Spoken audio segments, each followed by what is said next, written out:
Quest presents an unabridged recording of Say Yes to the Boss by Olivia Hayle, narrated by Maxine Hamilton and Mercer Boffey.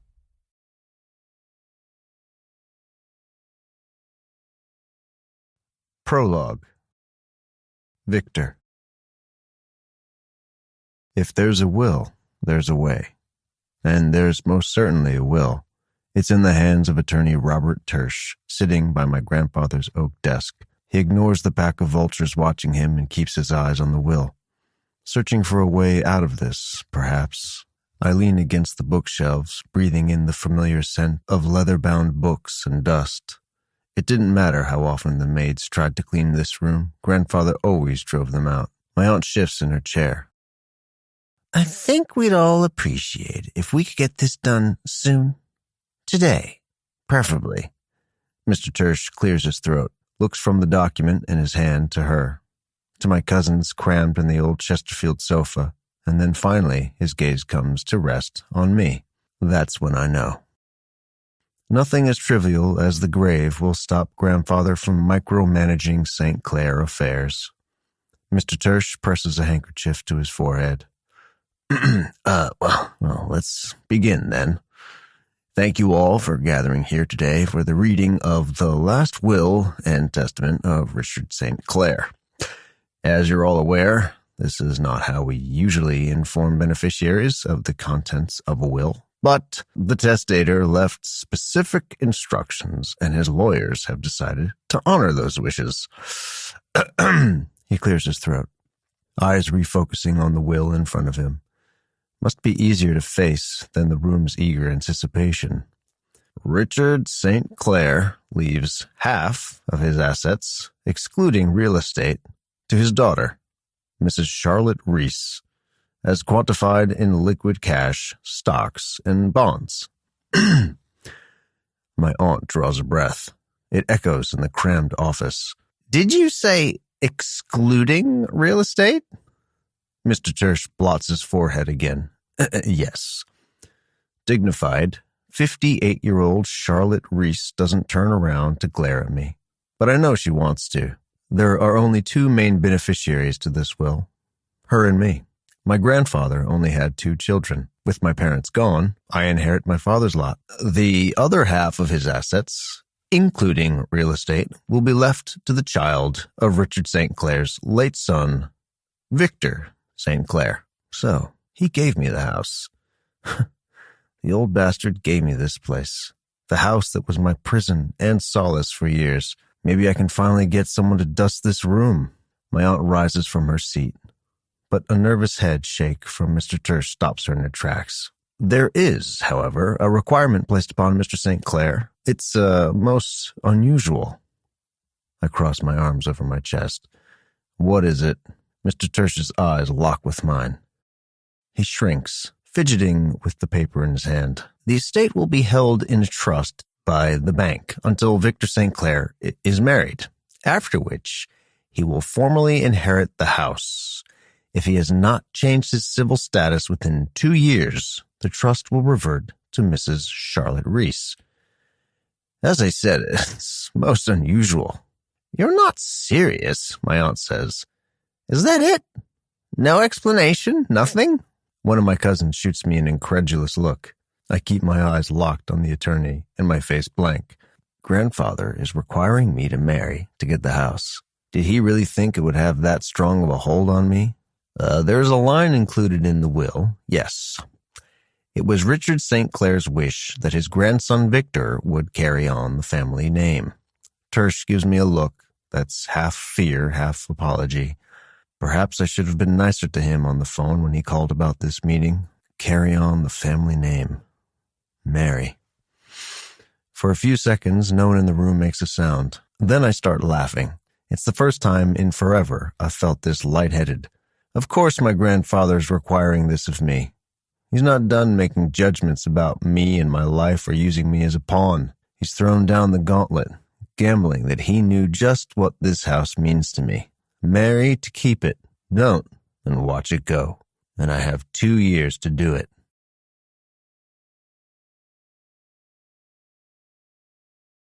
1. Cecilia. The usual for your boss? Yes, go light on the mayo this time, please. He didn't like it last time? Ryan asks. I give him an apologetic shrug. For what it's worth, I thought it tasted amazing. Ryan chuckles, hands a blur behind the counter. Smoked salmon, rocket, capers, cream cheese, and a small amount of mayo on gluten-free bread. We chat the whole way through, about the latest addition to his family, a pug named Lucy. My wife loves the Beatles, he says with a grin. So Lucy it was. Does she have a diamond-encrusted collar? Do you think I'd still be making sandwiches if she did? I laugh. You have a talent, so yes. Oh, you flatter me. He hands me the finished sandwich, wrapped in plastic. Here you go. I hope he likes it. Oh, I'm sure he will. I wave him a cheery goodbye, the footlong made to Victor St. Clair's exact specifications tucked under my arm. I stop by the corner shop and get him his coffee. Dark roast, Colombian beans, no sugar, no cream. I make it back to Exciter Consulting with 4 minutes to spare before Mr. St. Clair's meeting ends. Stacy, the new security guard working the lobby, is on duty by the electronic gates. Awesome. I wave at her. Hi. She smiles and motions me ahead of the line of employees waiting to pass through the electronic gates. Thank you. You're the best. She winks. Only for the top floor. The elevator I hurry into is only half full. The chatter dies down as soon as I hit the button for the 34th. Yes, I think. I work for executive. The corridor on the 34th is quiet when I arrive. My heels against the stone floor the only sound as I walk past executive offices. 2 are empty conference rooms. One is the CFO's office, the other the COO's. 2 are in-house attorneys. And then, at the very end of the corridor, is the atrium I call my home. Mason is at his desk, his fingers still on the keyboard as he sees me. They're not back yet. I breathe a sigh of relief. Awesome, thank you. My keycard unlocks the door with the gold-rimmed sign of CEO, and it swings open on automatic hinges. I put his lunch and his coffee on his desk. Keyboard to the left, lunch to the right. His neat stack of papers to read for the day are well out of the way of any potential food stains. Perfect. Just like every other lunch I've prepared for Victor St. Clair over the past couple of months. I make it back to my desk in the nick of time. The elevator dings, and I look up at Mason. Showtime, I mouth. They sweep through the hallway a few seconds later, side by side, 2 conquerors returning from the battlefield. Eleanor, the COO, nods a cordial hello to Mason before entering her office. My boss does no such thing. The sharp cut of St. Clair's jaw is all I catch before he's gone, unlocking the door to his palatial office. It clicks closed behind him. The corridor is silent once again. I drop my shoulders and meet Mason's gaze again. This time, he's grinning and pretends to wipe sweat off his forehead. He's Eleanor's assistant, and I'm Victor St. Clair's. I know Mason would never agree to switch jobs, despite the pay gap between us. And I understand. It's been a year since Tristan Conway left, and Victor St. Clair took over the position as CEO of Exciter. As the major shareholders of the company, Axure Capital can appoint leadership at will. But did it have to be St. Clair? Working for Conway had been a breeze. A pleasure, even. He'd throw an occasional joke my way, and I'd done the same to him, always with a hum of courteousness running beneath the surface. I got stuff done. He appreciated that. Victor St. Clair is nothing like that. He speaks as if there's ice in his throat, chilling the words on the way out. The glacial blue of his eyes is devastating when they're turned on you in disapproval. I fear that above all else. I've been his assistant for 11 months, 3 weeks, and 2 days. I know that because I have a timer on my computer counting the days. I'd sat here 11 months, 3 weeks, and 2 days ago and overheard a conversation between St. Clair and Conway. Conway recommended me. St. Clair doubted I'd last the month, let alone a year, but he'd give me a shot. He made it sound like he was doing me a favor. Well, I'd lasted the month, And in 8 days, I will have lasted an entire year. Take that, St. Clair. When that year is done, when I've won my one-sided bet with my devil boss, I'm out of here. I've been polishing my resume for weeks, and I have the latest version right here on my desk. It needs more fine-tuning before I can send it out to companies across the city. Anything and anywhere away from St. Clair's orders. A job with normal hours and free weekends, with enough time to spend on my own business. The one I've wanted to start for years. Mason clears his throat across the hallway. He's gesturing toward the elevators, a smile on his lips. "Oh," I half whisper, "thank you. Go." I put my computer to sleep and hurry down the corridor to the elevators. The staff kitchen a few floors down is busy, but most people give me space. "Hey, Cecilia," Barry calls out. "How are things up at the Ice Palace?" "Chilly," I say. The others laugh, and I grin back, sticking my falafel wrap in the microwave. Do I have 2 minutes? I decrease the timer to 1.5. "Do you have time to stay down here with us?" Amy asks. "Susan brought in cookies for the sales department, and we swiped a few. You guys are the best, but I have to head back up." "He can't force you to eat at your desk." "Oh, he hasn't," I say. "I doubt he thinks I eat at all." The others laugh again, and I look at the microwave. 20 seconds. 19. 18. I'm walking so fast I'm almost running toward the elevators with my half-heated wrap in hand. It's a risk, but St. Clair should be busy with his lunch. He always takes at least 10 minutes to finish. My heart is pounding when the elevator doors finally open to the 34th floor. The sight at the end of the corridor makes it stop dead. St. Clair is not in his office. He's standing next to my empty desk, his face frozen in harsh lines, inspecting a piece of paper. I force myself to take the steps forward. My heels echo with each painful step, and it doesn't sound smart or fierce. It sounds ominous.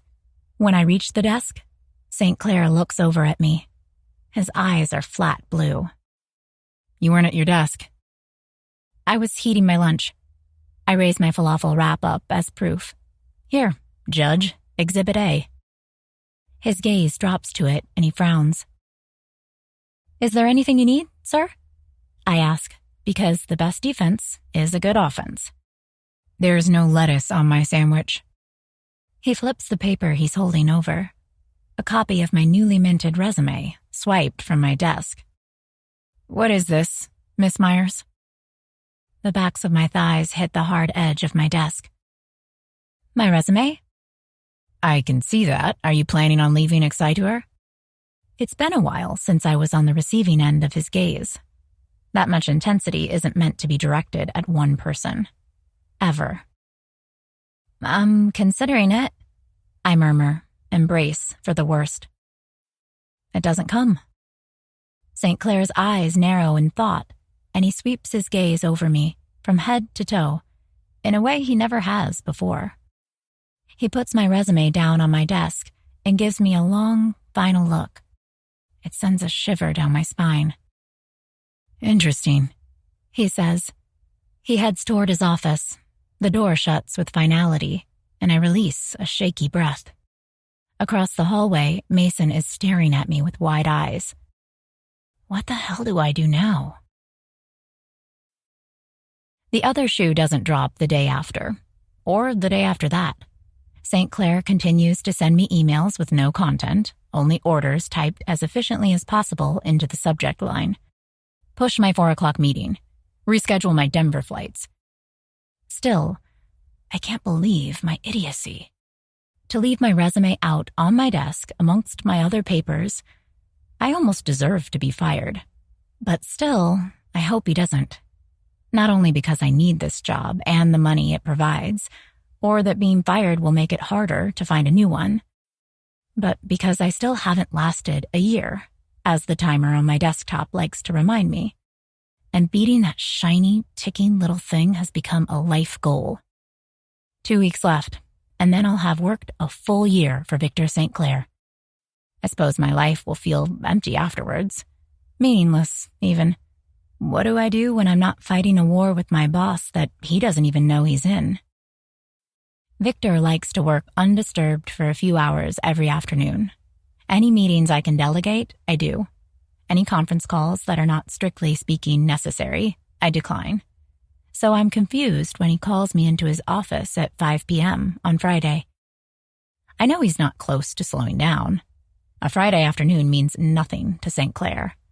I've lost count of the weekends I've spent working, helping St. Clair with projects, booking obscure plane tickets, sorting out his calendar.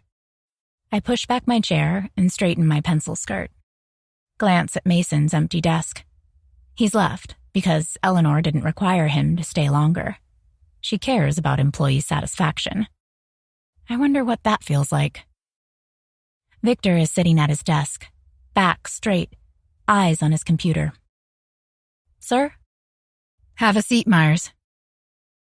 Nerves dance in my stomach, but I do as he says, sitting down on the chair opposite his desk. I'm sorry. He looks at me from his computer. What are you apologizing for? My resume? I ask. You saw it. I know I shouldn't have had it in the office. No, he says. You shouldn't have. I recognize that, and I'm sorry. Won't happen again. I'm about to start cold sweating beneath my silk blouse. Victor raises an eyebrow. Despite how unprofessional that might have been, he says, I didn't call you in for that. Oh? He leans back in his chair and looks at me in that full, scrutinizing way he'd done the other day. That's twice in a week.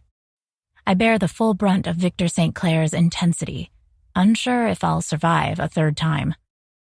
So you want to quit? He says. No, I say. I mean, I might in the future. This has been a terrific job, truly.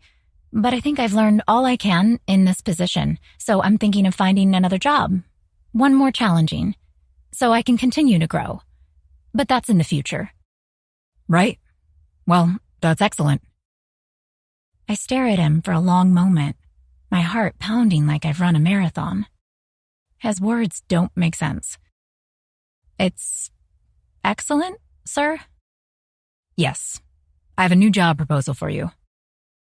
You do? He has never expressed anything but disdain or a complete lack of interest in me. Had I managed to impress him? I do everything he asks of me, and a lot more he doesn't. Yes. It's unorthodox. Unorthodox. He braces his hands on the desk. You know that my grandfather passed a few months ago? Yes, I do.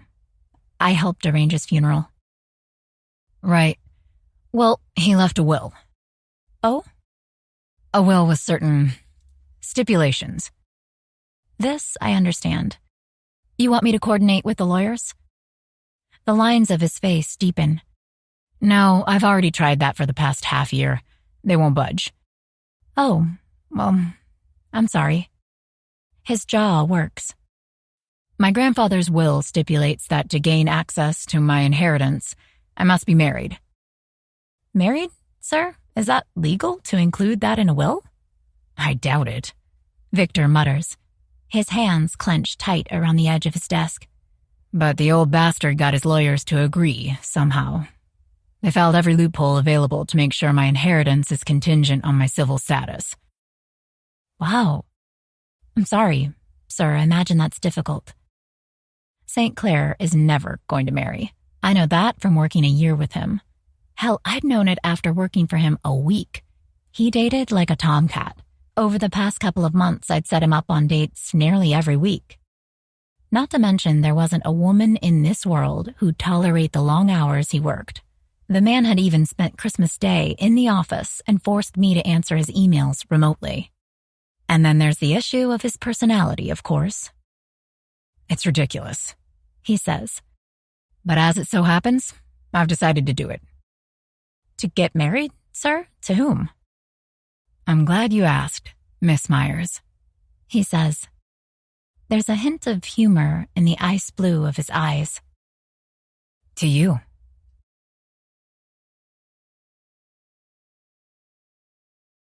2. Cecilia. You want me to marry you? Victor meets my gaze. I've never looked at him for this long before. It's terrifying. You want a new job? Not as your wife. Marrying me would get you out of this office. Yes, but not away from you.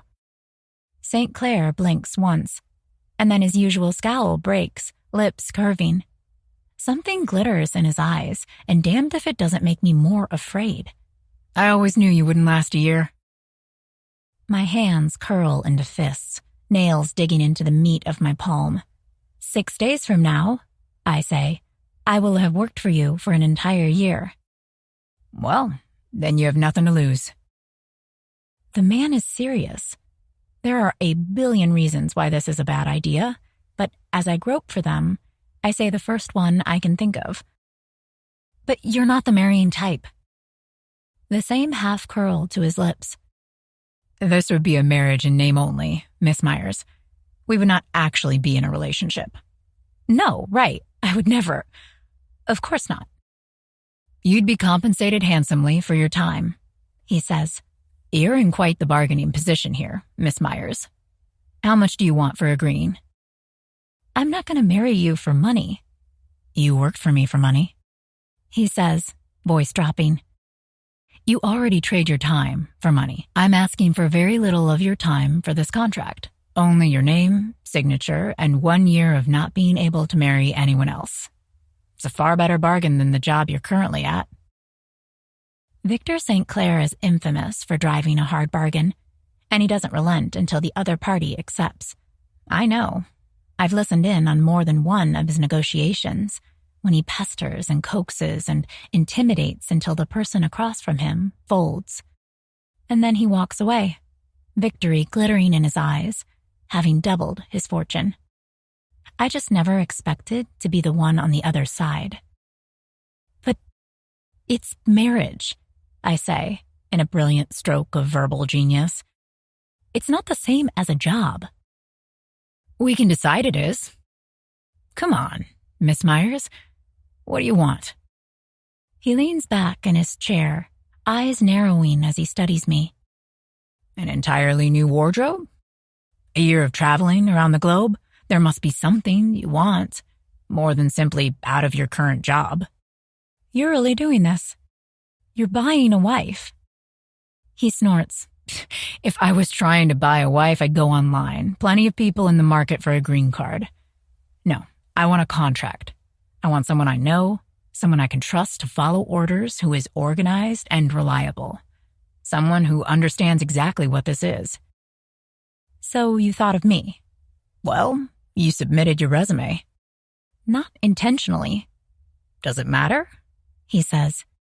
You said you wanted away from me. Well, you won't have to work for me anymore. I stare at him. But I'd be married to you. You'd have your own bedroom, bathroom, and space in my apartment, your own set of keys. We'd barely see one another. I'd have to live with you? St. Clair's jaw ticks. One of my grandfather's rules. I'm aware of how unorthodox this is. Who on earth was your grandfather? I shake my head, his desk turning blurry.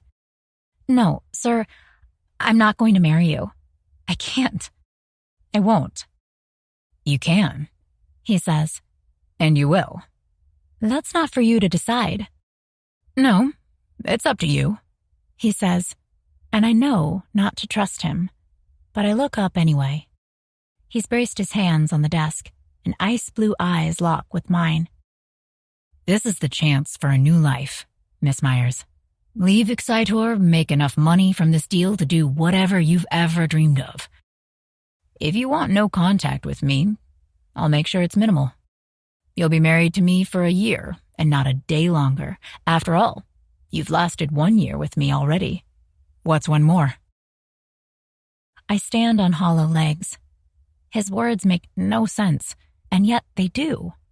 And that's why I have to leave, because I know Victor St. Clair gets what he wants, and he's not getting me. I'm sorry, sir, but I'm not interested. Take the weekend to think on it. We'll discuss it further on Monday. I force the next words out. No, we won't. I'm not interested. Of course, Miss Myers. We'll see where we stand next week. I shake my head, more to myself than for him, and head for the door. The bleak, impersonal atrium that is my office has never seemed so welcoming before. One more thing. I pause, fingers on the door handle. If you're asking me to be the mother of your children, too, then the answer is no to that as well. Silence stretches out between us, and I want to apologize for the words, but I don't, because they're true. Because who is he to demand this of me? St. Clair's gaze feels heavy. Not quite. I need you to sit in on the 7 p.m. with Tokyo. I need notes taken on the suppliers. Oh, I say. Well, okay. The next day is slow, as Saturdays in October can be, but in all the best ways. My best friend comes over to my tiny studio apartment, and I've arranged an obscene amount of nail polish for us on the coffee table. I keep them in a Lazy Susan made out of clear plastic and arranged by color. The bottles form a perfect rainbow from pink to beige to red and then to black. Just looking at it makes my heart happy. He did not say that, Nadine says. He did. I can't believe he did, but I swear to God, it happened. His wife? You know I wouldn't lie. Only if it's about eating chocolates I buy for myself. I've only done that twice. I was on my period, and I'm still salty. Nadine throws a pillow my way, and I catch it, clutching it to my chest. His wife? He really wants you to marry him? Yes. She shakes her head, braids flying. All for an inheritance? That's the part I don't understand. You've told me time and time again how rich this bosshole of yours is. Why would he go through all this trouble? That's what I don't understand either. If it wasn't for St. Clair, I'd think all of this was a practical joke. He's not just pulling your leg then? He looked dead serious. I compose my face into a poor imitation of his, staring at my best friend with the eyes I'm trying to make smolder. Nadine, I say, you already trade your time for money, working as my assistant. Trading your name for a year should be an easy decision. She blinks twice before breaking into laughter. The man is a sociopath or a psychopath. I can never remember the difference. He defies all labeling, I say. Perhaps he can get his own disorder. No, that would probably please him too much. Having something named after him? Nadine shakes her head and leans back on my couch, stretching out her leg so it rests against mine. Did he at least offer you anything in return? All kinds of things. An apartment, money, a year of travel, and, listen to this, a new wardrobe. Nadine chuckles. Right, because if money or an apartment wouldn't sway you, some new designer dresses sure would. Of course, I am but a simple woman, after all. Men, she sighs. Maybe you could milk this for a few days? Let him buy you an expensive purse before you turn him down. This is your chance to squeeze the bastard for all he's worth. That's you, I say. You can do that sort of thing. You know I can't. She rolls her eyes. You can, Cece, stand up for yourself. This man has been nothing but demanding for over a year. He's had you work overtime, on weekends, on holidays. He's specified and re-specified his lunch order 14,000 times. He's made you cry. But when he had you planning the funeral for his grandfather, you didn't see him shed a single tear. I don't think he's capable of emotion. Wouldn't it feel great to skim money off the top? Leave him behind with lighter pockets? I knock her knee with mine. You're the devil on my shoulder, huh? She grins back. Always, but level with me. Are you considering it? Of course not. No way. She reaches for a bottle of bright blue nail polish. Did he say how much he was offering? I might be interested. I groan. Be serious. She laughs, unscrewing the top, and starts to lazily paint her pinky. I'm a struggling artist. He could finance all of it. Imagine the kind of studios I'd be able to show at. I'd trade my last name for that. You, the least traditional person I've ever met. Nadine winks at me. I have to keep you on your toes. Well, mission accomplished. I reach for a pale pink nail polish. I didn't think you'd go for the blue. She stretches out her hand and admires her nails. I'm working on charity right now. For my 7 Virtues series, it's turning into an abstract seascape. This is almost the exact color I'm using. How's it going? I ask. She's been sending her portfolio to art galleries across the city. After a decade of slowly, painfully building a name for herself, Nadine's finally at the point where she could exhibit. But so are a lot of other artists. She sighs. It's going terribly. Most galleries don't respond. Some are interested, but not this particular series. It's like trying to win the lottery. I unscrew the top of my nail polish. At least you have your classes at the art center, right? Yes, but teaching kids to collage is only just enough to pay the bills, and definitely not enough to host an exhibition. She shakes her head, admiring the nails of her left hand. But one thing at a time. Hey, speaking of difficult topics, when are you finally quitting your job to start your own company? I groan, leaning my head against the couch. Hit me where I'm weakest. Nadine laughs. You need to be pushed here, though. How long have you worked on your business plan? Perfecting names, logos. You even have paperwork filed you haven't sent in. It's too big of a risk. I need to have a job at the same time, or I could lose everything, all the money I've saved. You know, most new business ventures fail, but some don't, Cece. If anyone's going to make it work, it would be you. You have too much faith in me. No, you have too little. Now's the time. Besides, you'd also be working for yourself, not Victor St. Clair. How ironic is it that he has the word saint in his name? I snort. Very. She nudges me with her knee. So you're not going to marry him? But take the opportunity to leave your job, at least.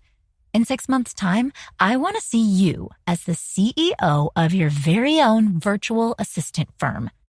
I have learned a lot working at Exciter. I admit, I've even learned a lot from Victor St. Clair. Great, take that and run. You don't owe the man anything. I smile, looking down at my nails.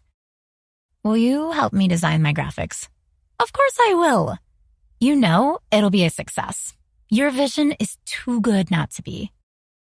Thank you, I say. Truth is, I have full faith in the idea itself. A company where people can purchase tasks is brilliant. Need your plane tickets booked? Send the info to us and we'll do it for you. Need to research the best dog grooming business in Seattle? We'll send you an itemized list in an hour. Need to negotiate with your cable company? We'll handle the phone call. Clients could have a subscription or pay one-off fees. It's convenient for them, and it's convenient for me and my imagined hires, who could be located all around the country. People like me who love organization and research. Clients who have too little time and too many tasks. The idea itself is sound. It's the execution I'm afraid of messing up. Because if I've learned one thing from my time as an assistant, it's that business rarely runs smoothly.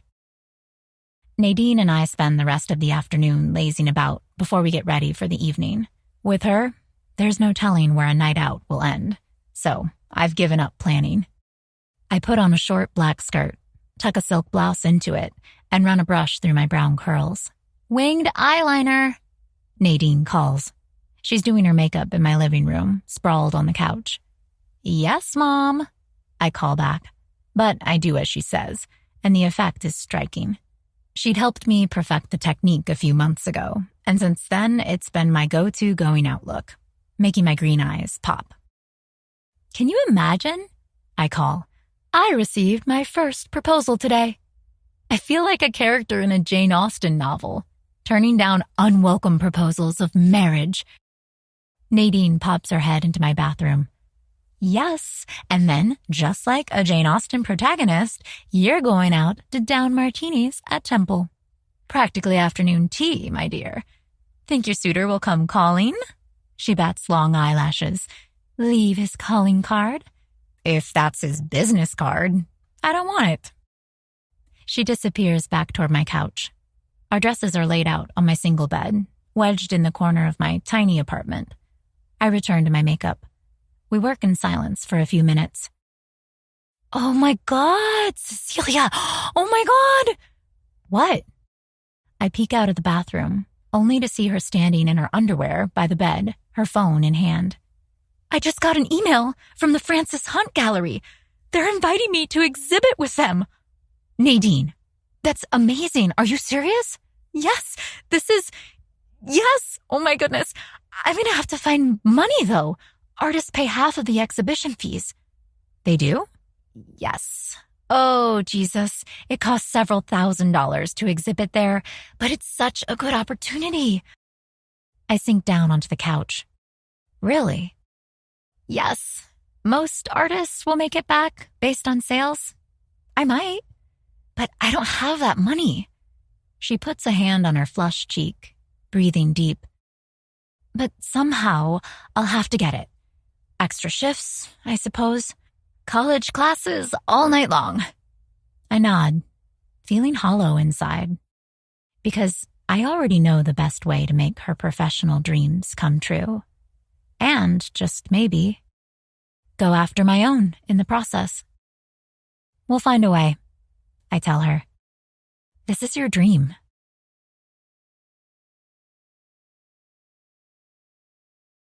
Three.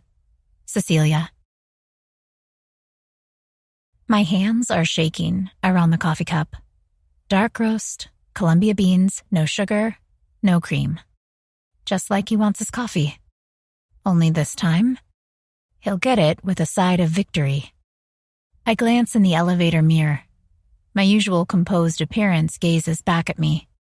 Brown hair brushed back in a low bun. Pink blush, brown eyeliner, nude lipstick. A gray pencil skirt and a white blouse. I look like an assistant to a high-powered man. For years, that's been my job, helping someone else be at the top. Perhaps it's time I look like a business owner instead. Money for my own startup, money for Nadine's art, and one more thing. The thing he's going to hate most of all. Mentorship. I don't like St. Clair, but he's the best at what he does. He negotiates like it's his native tongue. He cuts costs and grows profit margins. I've learned more from him over the past year than I did from Tristan Conway before him. It just hasn't been as easy. Mason's desk is empty opposite mine. Eleanor doesn't require him in until 7:30, so it's just me and my early bird devil in his office. I wonder what world-conquering moves he's already made. Fired an entire Excitor department? Bought another company? Invaded Portugal? Tristan did things tactfully, if a bit bluntly. St. Clair is ruthless in comparison. I knock on his office door, and it swings open. He's seated behind his desk, legs crossed and a dossier of papers in his lap. The blue shirt he's wearing is the exact color of his eyes. He's impossible to look away from. My hand shakes harder, and I flex my fingers, gripping the coffee cup tight. This is a transaction. I don't need to think about why he's doing this. All I need to focus on is what I'll gain. I've been given a chance to change my life and that of my best friend. Nadine has been a brilliant, struggling artist for a decade. This is her big break. St. Clair looks up from his dossier. Good morning, Cecilia. I didn't think he knew my first name, and he never says good morning. This isn't a good sign. This means he's done his homework, like he always does before negotiations. Only this time, I'm not the one who'd done the research for him. Good morning, I say, force my legs to move, and put down his coffee. Excellent, thank you. I stare at him. He's never thanked me for anything. St. Clair looks back at me with cool determination. Have a seat, and let's continue our discussion from last week. If I let him, he'll take control of this conversation. I've seen it happen too many times before. I grip the back of the chair and look him straight in the eyes. I have 3 conditions. He sets his dossier down. Name them. In my head, I hear the sneer of gold digger, but the ruthless businessman in front of me doesn't let the opinions of others bother him. I've seen him squeeze his suppliers or customers for every dime they're worth. If he can do it, so can I.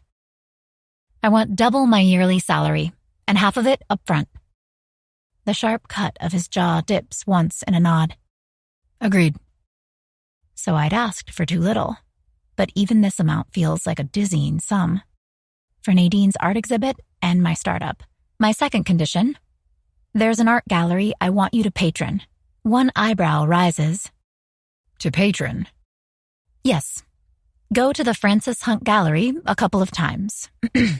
I say, clearing my throat. Attend an opening and buy a few paintings. Invite some of your famous friends. Create some buzz, you know? He gives another nod. Fine. Specify all of that in the contract and I'll look it over. Is that all? One more thing. I say. I want you to mentor me. Victor St. Clair stares at me. You want me to do what? Mentor me. I repeat, hands tightening around the back of the chair. When you're not at Exciter, you run a successful venture capitalist firm. Well, I'd like to start my own company, and I want your advice. His lips turn down. You want me to be a silent partner? No, I don't want you to invest. Not when I know just how ruthless he can be. There's no way St. Clair is coming close to owning a piece of my new business. You want my time, he says. This is going to be a hard sell. Yes, I want you available once every week for the year we're married to ask you any questions I have about my business.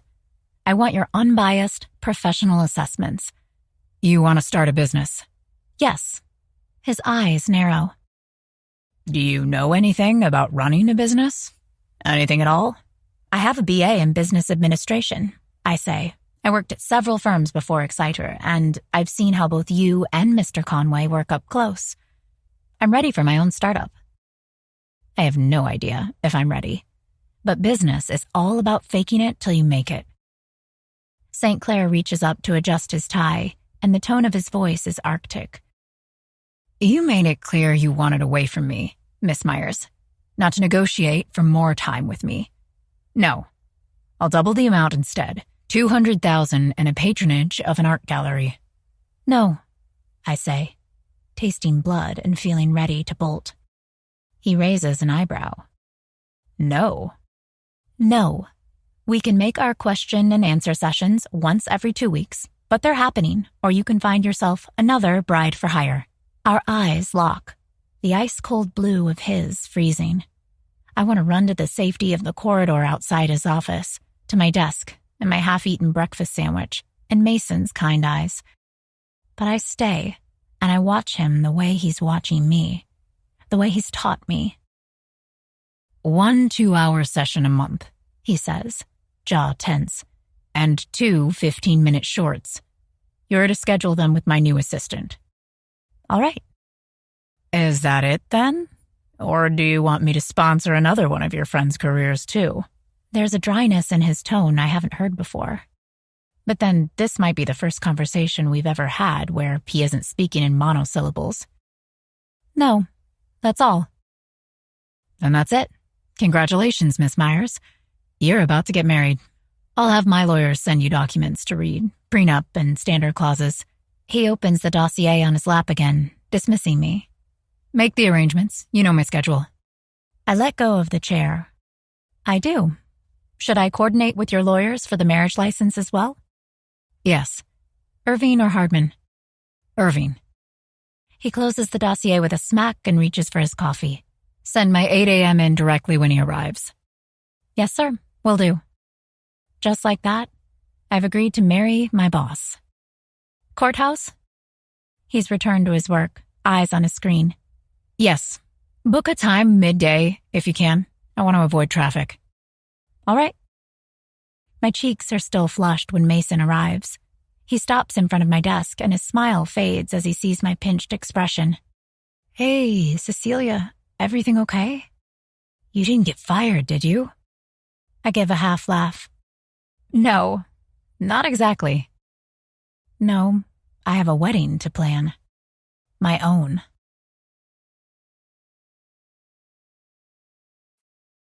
4. Victor. My hand tightens around the phone. Yes, I'm sure. Irving takes a deep breath on the other line. Mr. St. Clair, large portions of this contract are unenforceable in court. I realize that. The deal you're making here is, well, it's beyond the scope of the law. That's a fine way to put it. Paying someone to marry you isn't illegal, but it's not covered by standard clauses. I'm aware, I say, but I want it written up. Make it look legal. Sir, I'm not deceiving Miss Myers. She is well aware of what she's agreed to. The point of the contract is to ensure we both uphold our ends. Right, yes. It's between two individuals, I say. Phrase it like that. Phrase it like I'm giving her a gift of $100,000, half at one date and the other half at the end of the year. Don't mention the marriage. Well, I'll do as you say, Irving says. Another pause on the phone, and I look up at the ceiling. He'll say something now, like he always does, that I'll have to dismiss. He's a good family lawyer, one of the best in the city. He'd been my father's once, as well as my grandfather's. No doubt he was one of the lawyers consulted on the ironclad marriage requirement in the will, but he couldn't help sharing his opinions on things that had nothing to do with the law. I spoke to the lady in question, he says, and there it is. The censure in his tone. She's a responsible, motivated young woman. I think you've chosen well, St. Clair. But it's clear she doesn't understand why you're doing this. I think sharing the reason behind it would help her come to terms with the decision. She's already agreed. She's agreed verbally, he says, but she hasn't said yes to you in front of an officiant yet. I run a hand along the stubble of my jaw. He has a point. Until I have the deed to my grandfather's house in my hand, I can't look away from this. From her. Noted. I say, good. I'll drop the contract and send it to you by the end of the day. We hang up, and I stare at the inbox on my screen, organized and sorted, and near empty. Miss Myers handles most of my communication, my correspondence, my schedule. She has since the first day I stepped into Exciture to take over for Tristan. The bleeding-hearted fool stepped down, all because he was dating one of the company interns. Wasn't even an HR violation. To make her more comfortable, he told his partners. I want it all to be legitimate. His loss. Exciture was at a position of near global dominance in the consulting world, and if he didn't want to be at the helm of that ship, there were plenty of people willing to fill it. Like me. Miss Myers had come with the position, just like the decor of his office. A mousy young woman who'd never had her hair out of place, who dressed like she wanted to be invisible, to blend in. And now my wife-to-be. I run a hand over my face. Sleeping had been hell for the past week, as it is when the memories are at their worst, not to mention the ticking time bomb. Months had passed since the reading of my grandfather's will. I wish I could let it go. That I could buzz Miss Myers in and tell her that she's off the hook. She doesn't have to marry me.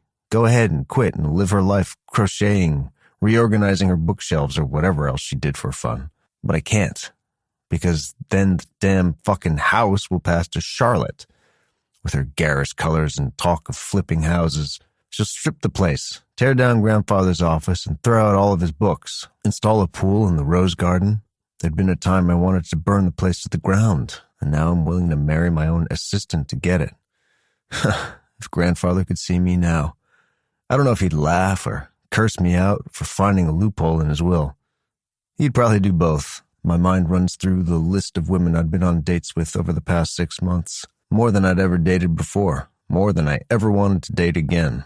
It had been moronic conversations about moronic subjects with women who barely knew me. Socialites and businesswomen and even a few models, all of whom agreed to dates after they heard my name. but pretending to be interested in anything long-term was beyond me. So, Miss Myers, Cecilia, with her prim blouse and her smart efficiency, who had talked back when I made her the offer, who had come into this office and negotiated with me, standing her ground, even if I suspected she'd fold like a house of cards. If I'd pushed, she'd found a backbone beneath all that pale silk. Far more annoying was the fact that I'd need to hire a new assistant, one who'd need training, which meant I'd be operating without a limb for a few months. A soft ding on my computer announces new events added to my schedule. Ping! Wedding, 1 p.m. Office of the City Clerk. Attendees, Cecilia Myers. Confirmed, Victor St. Clair. Pending. I ticked the box to confirm my attendance, RSVPing to my own nuptials. It almost makes me smile. Then my calendar pings again. Pre-wedding dinner, 7 p.m. Salt. Attendees, Cecilia Myers. Confirmed, Victor St. Clair. Pending. I lift my phone and press the single digit that connects me to the assistant. Yes? Come in here, I say. The office door opens moments later and Miss Myers walks in. Her hair is in a low ponytail today. Gray pants and matching blazer. She looks like an assistant. My fiancée, ladies and gentlemen. What do you need? You scheduled a pre-wedding dinner, I say. Her hands twist in front of her, but she meets my eyes. Yeah, we need to talk about that. About what? There's no agenda attached to this meeting. Not about business, about us. We're practically strangers. I frown. We're not. What's my first name? Cecilia, I say. Feels odd on my tongue. Where do I live? From the 15th onward, you'll be living on 5th Avenue. With me. And there's a fire in her eyes. It's the same one she'd shown when she negotiated with me. I'm not marrying you like this. We need to sit down, talk about the year ahead, about expectations and rules, limits. You can afford to take one night off work. I lean back in my chair. Perhaps I can. If she'll show me more of this side of her. Fine, she echoes. There's nothing else? No. She nods and turns, and my eyes do something they've never done before. They trace the lines of her body and imagine it beneath the fabric. Does she have dimples at the base of her spine? Her pants are loose, but they stretch over a firm ass as she walks. The door closes behind her, and I stare at it for a few seconds. Miss Myers. I must be losing my mind. Salt is my standard restaurant for business meetings, the kind that are better had outside of office environments, where a glass of wine, or 4, butters up clients, suppliers, and everything in between. I don't know whether it's funny or ironic that Cecilia booked Salt for our talk, but I'm tiring of answering emails on my phone while I wait for her. Another gin and tonic, sir? The hostess asks. Yes. She bats her eyelashes and takes my empty glasses away. I glance at my watch. She's 7 minutes late. And Miss Myers is never late.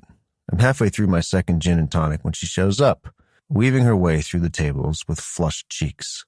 Her hair is down. For an entire year, I don't think it ever has been. It falls in curly sheets of mahogany around her face, framing pink cheeks and a soft mouth. She's wearing makeup, too. Has to be, because she hadn't looked like this in the office. I would have noticed. I'm sorry I'm late.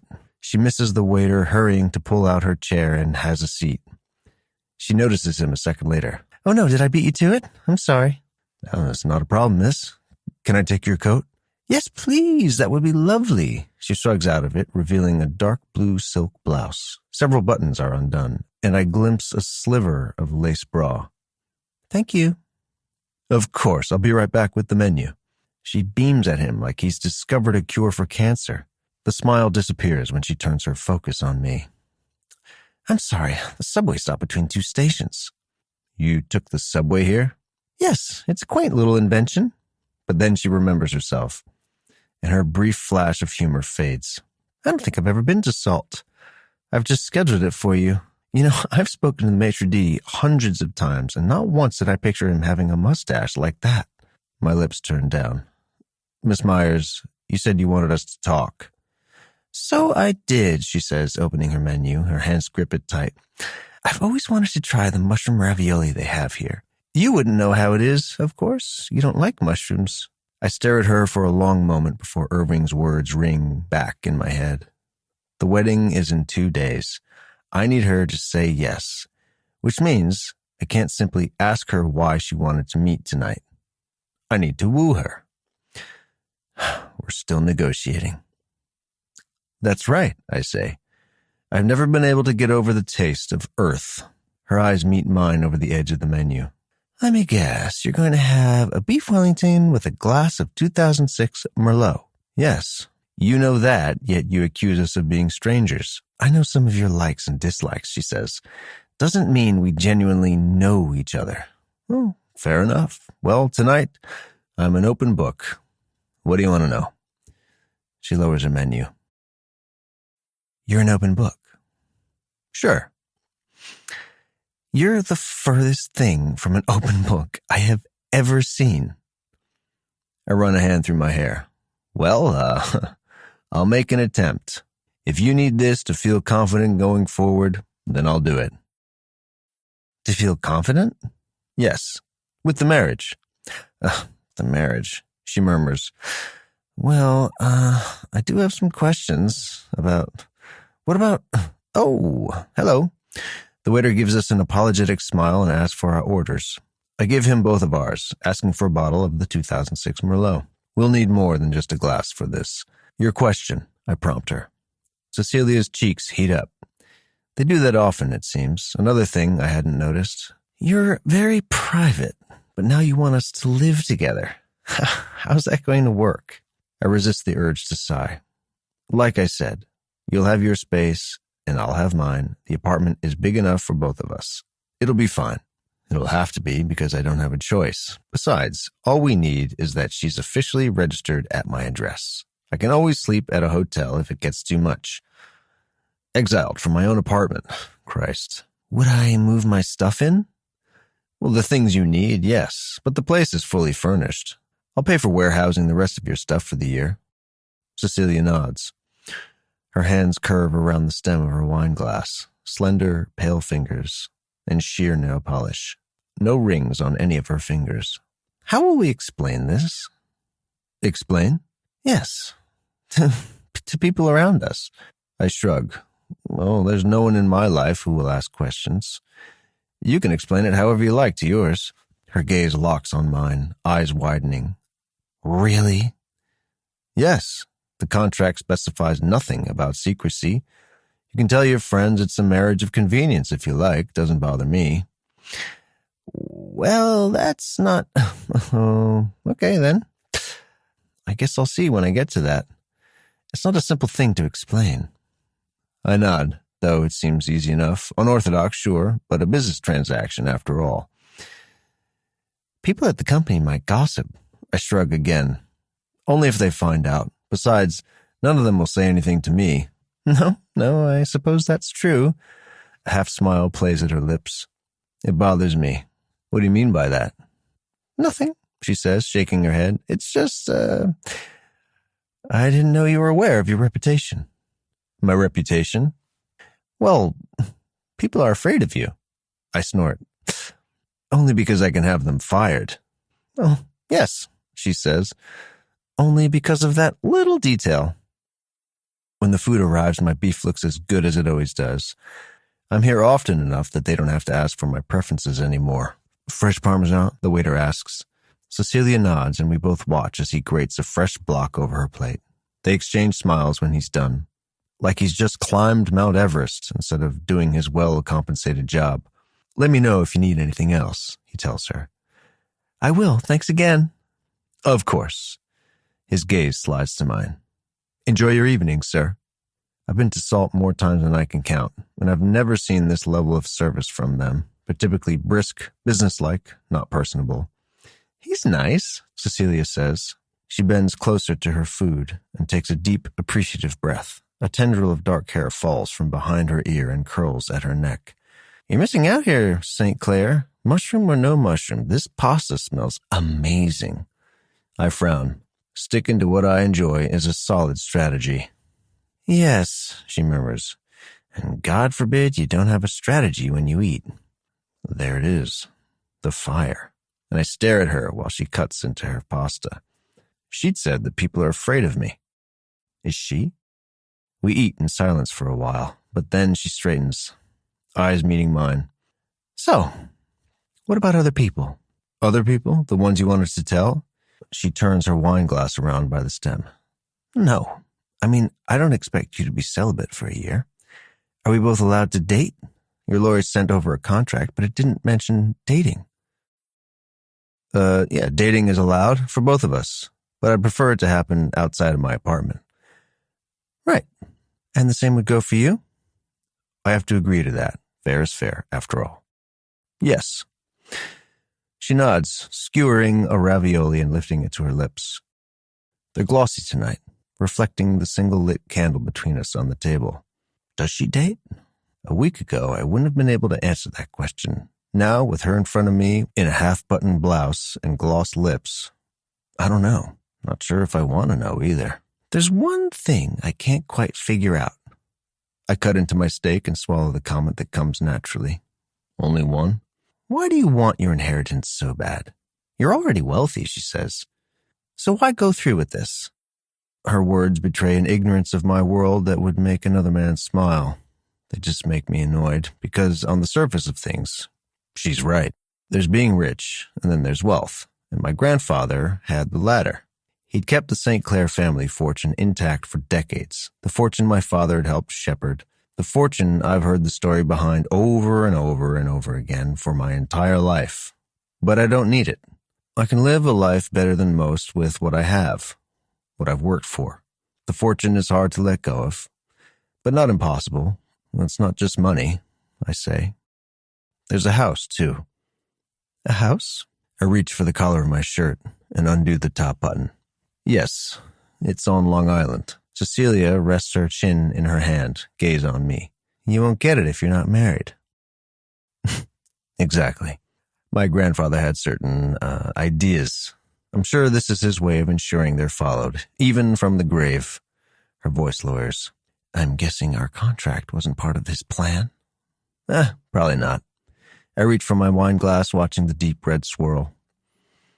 How were the mushrooms? Earthy, she says, and delicious. You dressed up for tonight. My eyes drift down to where the tight skirt curves around her form in a way the straight pencil skirts never do at work. She smooths a hand down her blouse. Oh, yeah, I'm going out after. Oh, you're going out? Where? To a bar. Her cheeks are flushed with the life again, eyes alight. My best friend insisted on a bachelorette party. I stare back at her, at this woman I've only ever seen as my assistant, with plump lips and long wavy hair. She'd accused us of being strangers. Maybe we are.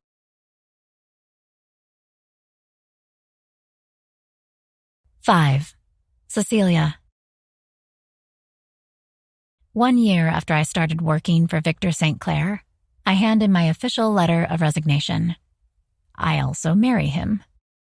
So it doesn't feel quite like a victory when I reset the timer on my computer desktop to 0, starting the count for another year with him. You can still back out, Nadine murmurs by my side. She's been a rock over the past week, steady with advice and jokes and zaniness. She thinks I've lost my mind. She's also promised to be there with me every step of the way. I'm not planning to, I say. I'm wearing a dove gray dress. White had felt wrong. Jeans had felt wronger still. So I'm in my gray office dress and my black work pumps at City Hall. I'd always wanted to get married outdoors, close to where I grew up, in the park, next to the lake. When I was a child, my mother and I often sat there and watched the swans, me reading and her meditating. Somehow the contrast to today steadies me. This isn't a wedding. It's a contract signing and a way to get what I need. Nadine will put on her art show. I'll start my own company. If it's what you want, then you can do this. I know you can. Nadine stands on her tiptoes and rearranges my headband. He's just a man, and he can't fire you anymore. Remember, he's the one who needs you. For a house. I say, and we both smile. The idea of Victor St. Clair subjecting himself to marriage to inherit a house feels ludicrous. And steadying. It means that beneath his sharp words, he's human. Surely a true sociopath wouldn't care about a house, right? Then again, I haven't seen it. Maybe it's the actual house F. Scott Fitzgerald lived in, and he wants to convert it into a multi-million-dollar museum. I shake my head. Let's get out there. He's waiting. My hands are sweating as Nadine and I leave the ladies' room. We walk down the empty and impersonal hallway to the room where they're waiting. St. Clair turns at the sound of the door. He's in the same suit as always, and thick, dark blonde hair rises over his forehead. He frowns when he sees me. Had he been expecting white? Or that I'd magically transformed into one of the models he regularly dated? Well, screw him. He needs something. I need something. This is a business deal, just like the ruthless ones he spent his entire life making. After 2 years doing the dirty work for Tristan Conway and Victor St. Clair, I've finally learned something. It doesn't matter if it's ugly. What matters is that it gets done. This is my friend and witness, Nadine Willows. St. Clair nods to Nadine and buttons his suit jacket. This is Stephen. He'll be our second witness. The man to his right gives me a curt wave before putting both of his hands behind his back again. They're standing over 5 feet apart. So, not a friend then. A smiling, middle-aged man walks in, glasses perched on his nose. The happy couple, he says. I'm honored to be here today. I look from him to St. Clair's stoic face and laughter bubbles up in my throat. It's nervous and panicked and probably more than a little hysterical. You must officiate a lot of these, Nadine asks. Several a day? Our officiant laughs. Yes, but I'm always honored. Ready to get started? I turn to St. Clair. His name is Victor, though I've never called him that. The man I've hated and cursed mentally for the past year. He's dictated my weeks and my weekends, my holidays and my vacation, or lack thereof. He gazes back at me, blue eyes reflecting the lighting overhead. Beautiful features on an otherwise relentlessly masculine face. Sharp jaw and straight nose. There's steadiness in his eyes. Not encouragement, not kindness, but steadiness, the kind I've learned to read over the past year. The one that means he's reliable in all of his self-serving, business-oriented glory. Once given, he doesn't break his word. I've seen him follow his agreements to the letter. Cecilia? He asks. The sound of my first name rings out between us, stretching taut in the silence of the dusty City Hall room. I take a step forward. Yes, I say. We're ready.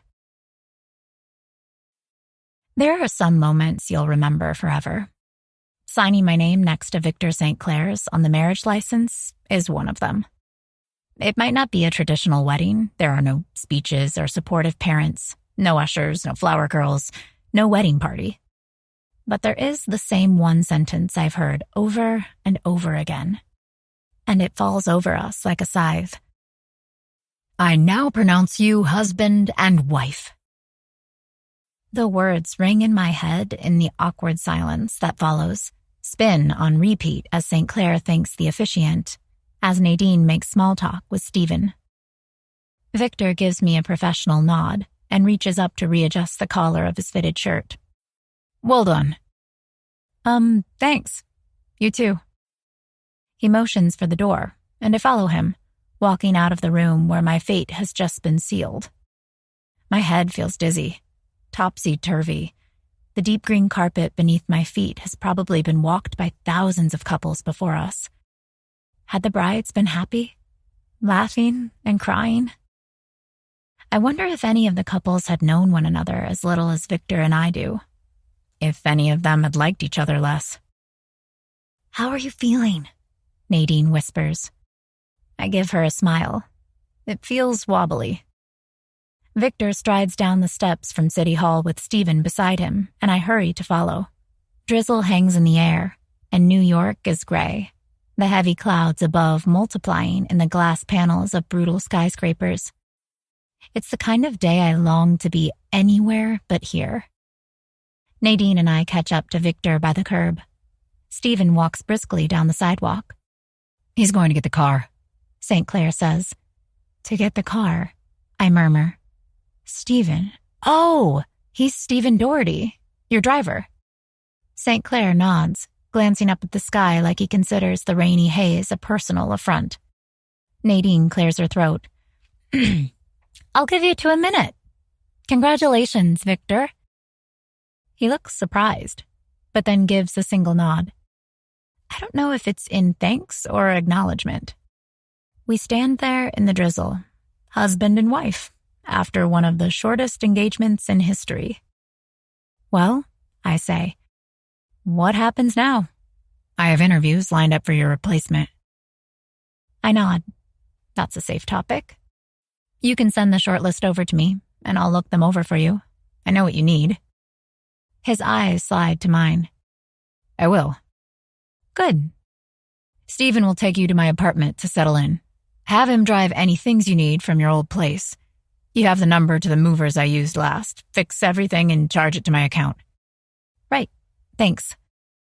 He nods again, and just like that, I'm dismissed. Another thing checked off his schedule. Get married at 1, investor meeting at 2. He hails down a cab with a single raised arm.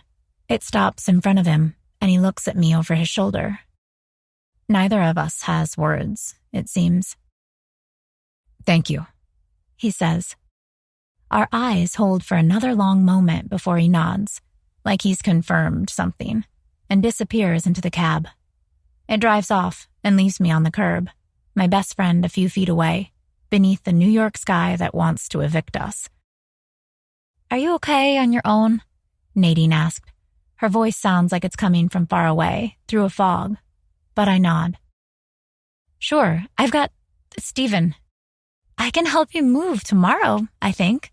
You've got work, I say. Don't you dare take one of your precious vacation days for me. I can call in sick, she says. I've been working on my fake sniffle. You're the worst actress in the world. No, go ahead. Thanks for being my witness. She pulls me in for a hug, and I wrap my arms around her tightly, with her deep red peacoat and the scent of coconut from her hair. Normalcy in this sea of chaos. You're brave, she whispers. Or foolish, I whisper back. I haven't decided yet. Both, Cece. You're both, just like me. I have to blink rapidly. At least this will make for a great story one day, I say. She nods.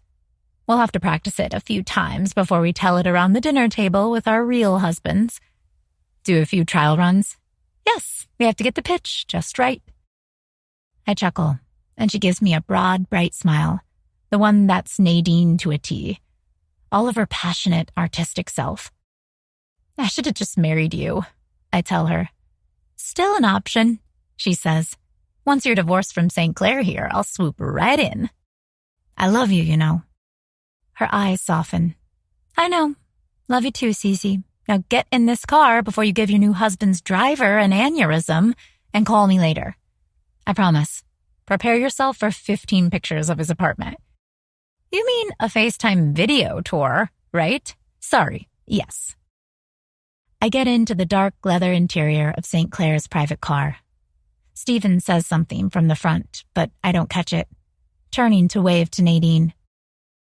She gives me a single wave back, her hair drawing up tight from the drizzle, as we're already halfway down the street. City Hall looms large behind her. Now it'll always be the place I got married for the first time.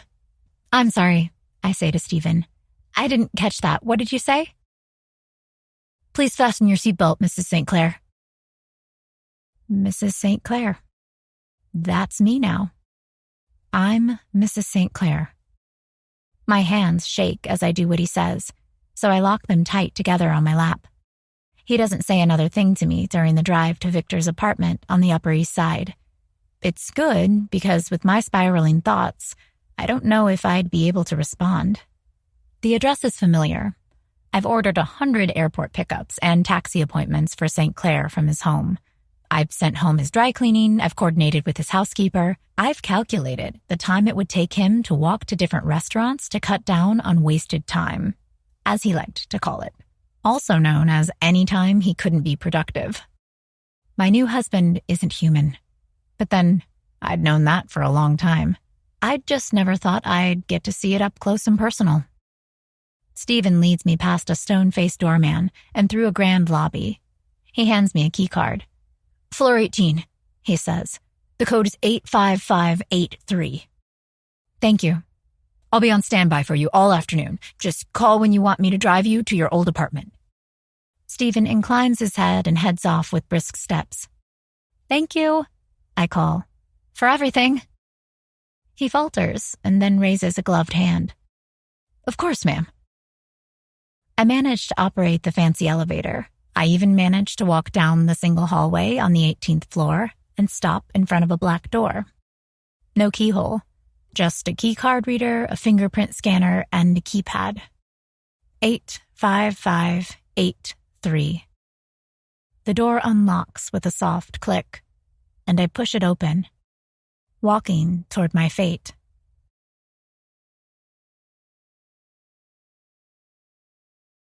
Six. Cecilia. Victor St. Clair's apartment is a testament to quality. The polished hardwood floors, the thick wool of the living room rug, the giant cloud couch built around a 65-inch TV. There are no exposed cables, no knickknacks spread on random surfaces, no fridge magnets, no smudgy handprints on the mirrors, and definitely no plants on the windowsills. It's a space to look at, not live in. I walk around the place on tiptoes as if he's waiting around a corner. He's not, and I know he's not, but his presence is everywhere, lingering on the smooth surfaces and polished edges.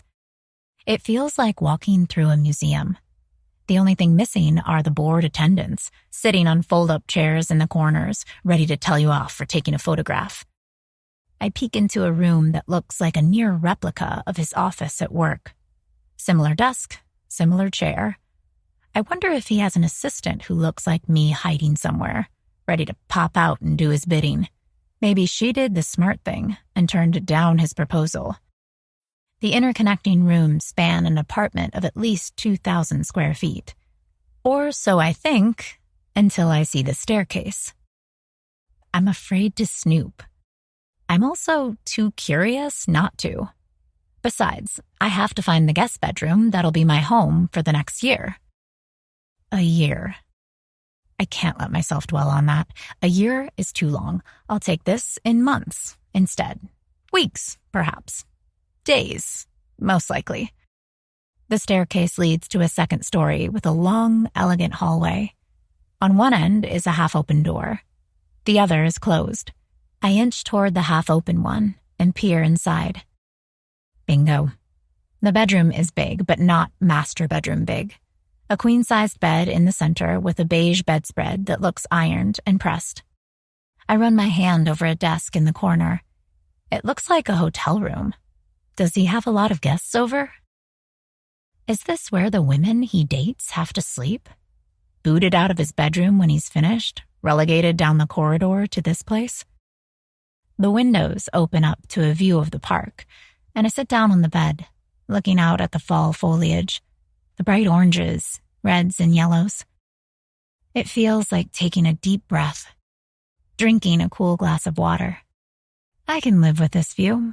I can spend my time in this room, working at the desk that feels like it belongs in a hotel, sleeping in the large bed, showering in the giant adjoining bathroom. I can spend my weekends at Nadine's or party with our friends. And during the days, I'll work on my startup, my very own firm, selling virtual assistant hours to entrepreneurs. A voice echoes below. I freeze, listening. Are those footsteps? Why is this place so big? I walk softly over to the open door, and the voice rings out again. Miss Myers? It's not Victor's. I head downstairs and come face to face with a woman in her mid-50s. She's dressed smartly in all black, her blonde hair in a short perm. She smiles when she sees me. "There you are. I hope I didn't wake you from an afternoon nap." "No, not at all."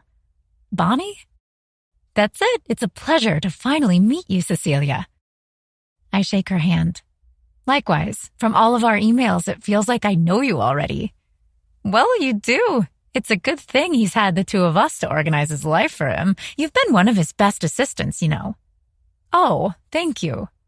"I'm sorry I wasn't here when you arrived," Bonnie says. "The ceremony was quicker than I expected. I trust it went well?" Yes, it did." "It's okay if it was difficult," she says. Her smile is professional, but there's genuine kindness in her eyes. "I work for St. Clair, and I'm loyal to him, which means I'm loyal to you too now. But that also means I won't inform on the two of you to each other." I sink down on one of the kitchen chairs. My limbs feel heavy, too much adrenaline and excitement for one day. "You know why we married then?" I wasn't sure what he told you. "I do. Would you like some tea?" "Yes, please. Earl Grey or herbal?" "Earl Grey, please." She nods, and I watch her move around the pristine kitchen, opening drawers without knobs. "He informed both me and Stephen," she says. "Right. And his lawyers." She nods. "I'm sorry. I'm sure what you must think of me. I promise you I'm not." Bonnie holds up a hand. "I don't think anything, dear. I think you're a talented assistant, the best he's ever had. I think the both of you found yourself in a position to help one another. It's only fair that you get compensated for that. God knows he's not the easiest to work with. And now you're married to him. As far as I'm concerned, you deserve every penny." The frankness stops me dead, and then I burst out laughing. Bonnie joins in. "I can't tell that to him, though," she stage whispers, a fond smile on her face. I smile at her. "What would he do without us, do you think?" "Without us keeping his world in order?" "Yes.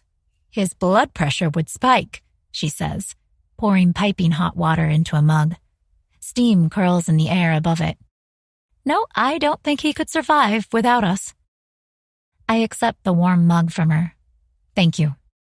I've been wanting to meet you for a long time," she says. "I never imagined it would be under these circumstances." "No, I didn't either. But I've wanted to meet you too. Thanks for emailing me about the switch from still to sparkling water the other month." She moves to the refrigerator and opens it with a flourish. I make sure we're always fully stocked when he wants it. The refrigerator is a piece of art. Everything is stacked, labeled, organized. It belongs on a curated Instagram feed. It belongs in a frame. "Bonnie," I say. "Yes?" "You're a magician." She laughs, shutting the stainless steel door. "No," she says. "I'm the domestic version of you. Well, I have to thank you, too, for emailing me about Rubens. I added that to his lunch rotation at work." "Did he like that?" "Yes." "Good. I've been trying to get him to eat more variety for years. I cooked a dish with quinoa 2 weeks ago and, well," Bonnie gives me a half smile, "I'm not doing that again." I laugh because it's all too easy to imagine. I don't think he has any idea how much we smooth his way. I think he does, but he doesn't know how to acknowledge it. Bonnie has a seat opposite me and reaches for the breast pocket of her black shirt, pulling out a notepad and a pen. "Now, I want to know what you'd like to make the guest room on the second floor feel more like your home. Stephen and I are here to help. Do you want us to come with you and pack?" Stephen and Bonnie are in a league of their own. Bonnie chats, Stephen is stone-faced, but between the three of us, we pack up most of my things in cardboard boxes that Stephen had stocked inside the trunk of Victor's car. It's clear that he only hires the best. With the two of them, he's found the cream of the crop. "This is lovely china," Bonnie says as she packs the vintage green set my mother had bought for me at an antique sale. It's going in the boxes for storage. Storage, because I won't need most of this for an entire year. I'm trying to think of it as a gap year. A fun, experimental year, as I fold linens I won't need and decide which books I won't read for the coming year. Like going to camp. A camp led by an asshole with a personality disorder, but a camp nonetheless. Business camp. I'll finally get my startup off the ground. The men are here from the moving company, Stephen says. He's rolled up his sleeves, but otherwise he looks as emotionless as usual. I wonder if Victor is his role model. Excellent, Bonnie says. Should we start with the couch? I nod. Yes, sure. Do you need help? Oh, no? Okay then. Stephen bends and lifts at the same time as a mover walks in, bearded, and with 2 other men to help him. It takes them 15 minutes to have all my furniture out of the studio and inside a moving van. It takes Bonnie and me half an hour to pack the rest, the things I'm bringing to Victor's apartment. And just like that, my old life is sealed up, all in one day. Please let me buy you guys pizza, I tell both of them in the car. You took time out of your day to help me. Please. Stephen shakes his head and Bonnie's voice is firm. Absolutely not. We're working, dear. Even so, I can't tempt you with a slice of pepperoni? She chuckles. No, not unless you'd rather eat that for dinner instead of the food I've prepared at home, in which case I'll gladly order you pizza. Just let me know if there's a restaurant you prefer. I sink down in my seat. There's so much here I haven't considered. That they're staff. That I'm not anymore. I'm their employer's wife. I can't even think that thought. We'll eat at St. Clair's, I say. Stephen drops us off outside the apartment building that is now my home. He idles, turning around to look at me. I'm heading to the storage facility to see if everything's gone all right with your delivery. Would you like me to take photos of the unit they've assigned you to while I'm there, Mrs. St. Clair? I blink at him. Yes, please. I appreciate it, but I'm not Mrs. St. Clair. Please call me Cecilia. He gives a hesitant nod that makes it clear he'll do no such thing. I spend the rest of the afternoon unpacking in my bedroom, putting my toothbrush in the marble ensuite and hanging up my clothes in the giant closet. My eyes keep flickering to the view of Central Park from this angle. The forest of trees with their leaves ablaze in color. I can't believe this is my view now. From my bedroom. In my boss's apartment. It's late when I venture downstairs. Bonnie is cooking, a black apron around her waist. She smiles when she sees me. Is it feeling more like home up there? I nod, sitting down at the kitchen counter. Yes. This smells amazing. What are you making? Lobster ravioli. Lobster ravioli? Yes, it's one of St. Clair's favorites. I take another deep breath of the intoxicating scent and glance at my watch. He never leaves the office before 7. I can't wait. In truth, I have no idea how I'll react when he comes home. Home. My husband. Victor St. Clair. I rest my head in my hands, the full weight of the day crashing down on me like a tidal wave. I've signed a contract, I've gotten married, and I've moved, sitting in an apartment that is nothing like me, so far removed from everything I've ever known. And the man I'm waiting for to come home is the man I despised just 2 weeks ago. The man who is now single-handedly bankrolling my new startup and launching my best friend's art career. I imagine it's a lot, Bonnie says softly. I nod, unable to speak. I'll make sure you get pepperoni pizza for lunch tomorrow. I give a weak laugh. Thank you. Of course. For what it's worth, I've known St. Clair for years. He'll stay true to his word, and if he doesn't, she says, raising her spatula in warning, he can kiss his homemade lobster ravioli goodbye. I'm not opposed to burning them if he upsets you in any way. I laugh. You know, I sometimes gave him decaf coffee when he annoyed me at work. He didn't notice. It was my small act of rebellion. Bonnie's eyes widen, and then she laughs, too. Decaf? Yes. Tiny, perhaps, but I know he'd have hated it if he knew. She laughs again, and my own laughter grows, half hysterical and half sane.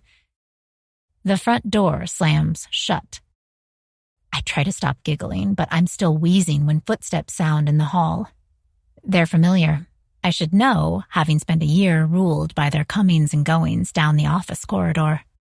Victor St. Clair stops in the vaulted doorframe of his kitchen. He looks between me, still giggling, to where Bonnie is smiling by the stove. Suspicion blooms in his eyes. "Welcome home," I say. It's over the top, but what's the worst thing he can do? Fire me? He steps into the kitchen and puts his briefcase on the counter. "Hello, Cecilia." He's still in the fitted navy suit from our ceremony, but his dark blonde hair isn't in its usual neat waves. It's tousled, like he's run his hand through it repeatedly. It's been a stressful afternoon for him then. I don't know if that makes me feel better or worse. That marrying me wasn't stress-inducing for him, but work was. "I moved into the guest room upstairs," I say. He nods, eyes on the papers he's flipping through. "Right." Stephen and Bonnie were invaluable. They helped me pack up my old apartment, and Stephen drove all my stuff to the storage unit. I couldn't have done it without them. Victor makes a humming noise. "Good." "Yes. How was the rest of your workday?" Blue eyes land on me. "It was a disaster. I had to spend over 2 hours on the assistant candidates HR prepared." "Oh," I say. "That explains the hair." "I have a short list of 3 who might be passable." He slides a document over the marble counter. "Call them tomorrow for me. You'll be able to tell which one is best." I look down at the 3 unassuming names and phone numbers on the piece of paper. You might leave St. Clair's employ, but you're never really out, it seems. I flip through the resumes of 3 people who have no idea what they're in for. "I wired the money to your bank account, as per the contract. It should be there tomorrow." Yeah, thank you." Victor shuts the briefcase with a loud snap and turns to the stove. "Lobster ravioli?" "Yes, ready in 5, Bonnie says. This is my time. I clear my throat and Victor turns back to me. I have no idea what he thinks of me sitting here, in his kitchen, in his house. Perhaps he expects me to live in my room and stay out of the communal areas. "Yes," he prompts. "I'd like us to schedule a meeting about my startup. I want to present what I have and get your input." His mouth tightens. "You should have everything in order before we meet. Treat it like I'm a true potential investor." "I know. I have most of it in order." "I find that hard to believe," he says. "When would you have had time to work on it? While you were my assistant? I doubt it." It takes effort not to grit my teeth, not to back down. "So you were aware of all the late nights and weekends I worked?" "I wasn't aware." "I paid you to be available." "On Christmas? On my birthday?" His eyes narrow. "Yes." "Well, I did have time. Not much, but I carved it out and I'm ready to present it to you. Next week?" "I'd ask you to check with my assistant, but I don't currently have one." "No," I say. "You married your last one." Victor slides his briefcase off the counter, eyes locked on mine. They burn again, like they did in his office when he first made me the offer, like they did in the restaurant when he took in my outfit. "Call the shortlisted candidates tomorrow," he says. "If you schedule a meeting for us next week," I say. "Fine." "Great." Keeping his eyes on mine, he speaks to Bonnie over his shoulder. "I'll eat in my office. I have work to catch up on." "Of course, sir." He gives me a farewell nod, and I return it, like 2 knights just finished with their duel. Then he walks out of his kitchen and disappears down the hall toward the home office I'd glimpsed earlier today. I sag against the kitchen counter. Confronting Victor St. Clair is becoming a hobby, and I don't know if it's one I enjoy. Bonnie sets down a plate in front of me, and the scent of fresh pasta and lobster washes over me. My prize and my reward. Good on you, Bonnie says. Will you eat with me? She glances down the hall, weighing her options. Then she nods and grabs a plate of her own. Of course, dear. And that's how I spend the night of my wedding. Eating delicious, expensive pasta with Victor St. Clair's housekeeper. Adrenaline leaking out of me with every bite, as my new husband works in his office.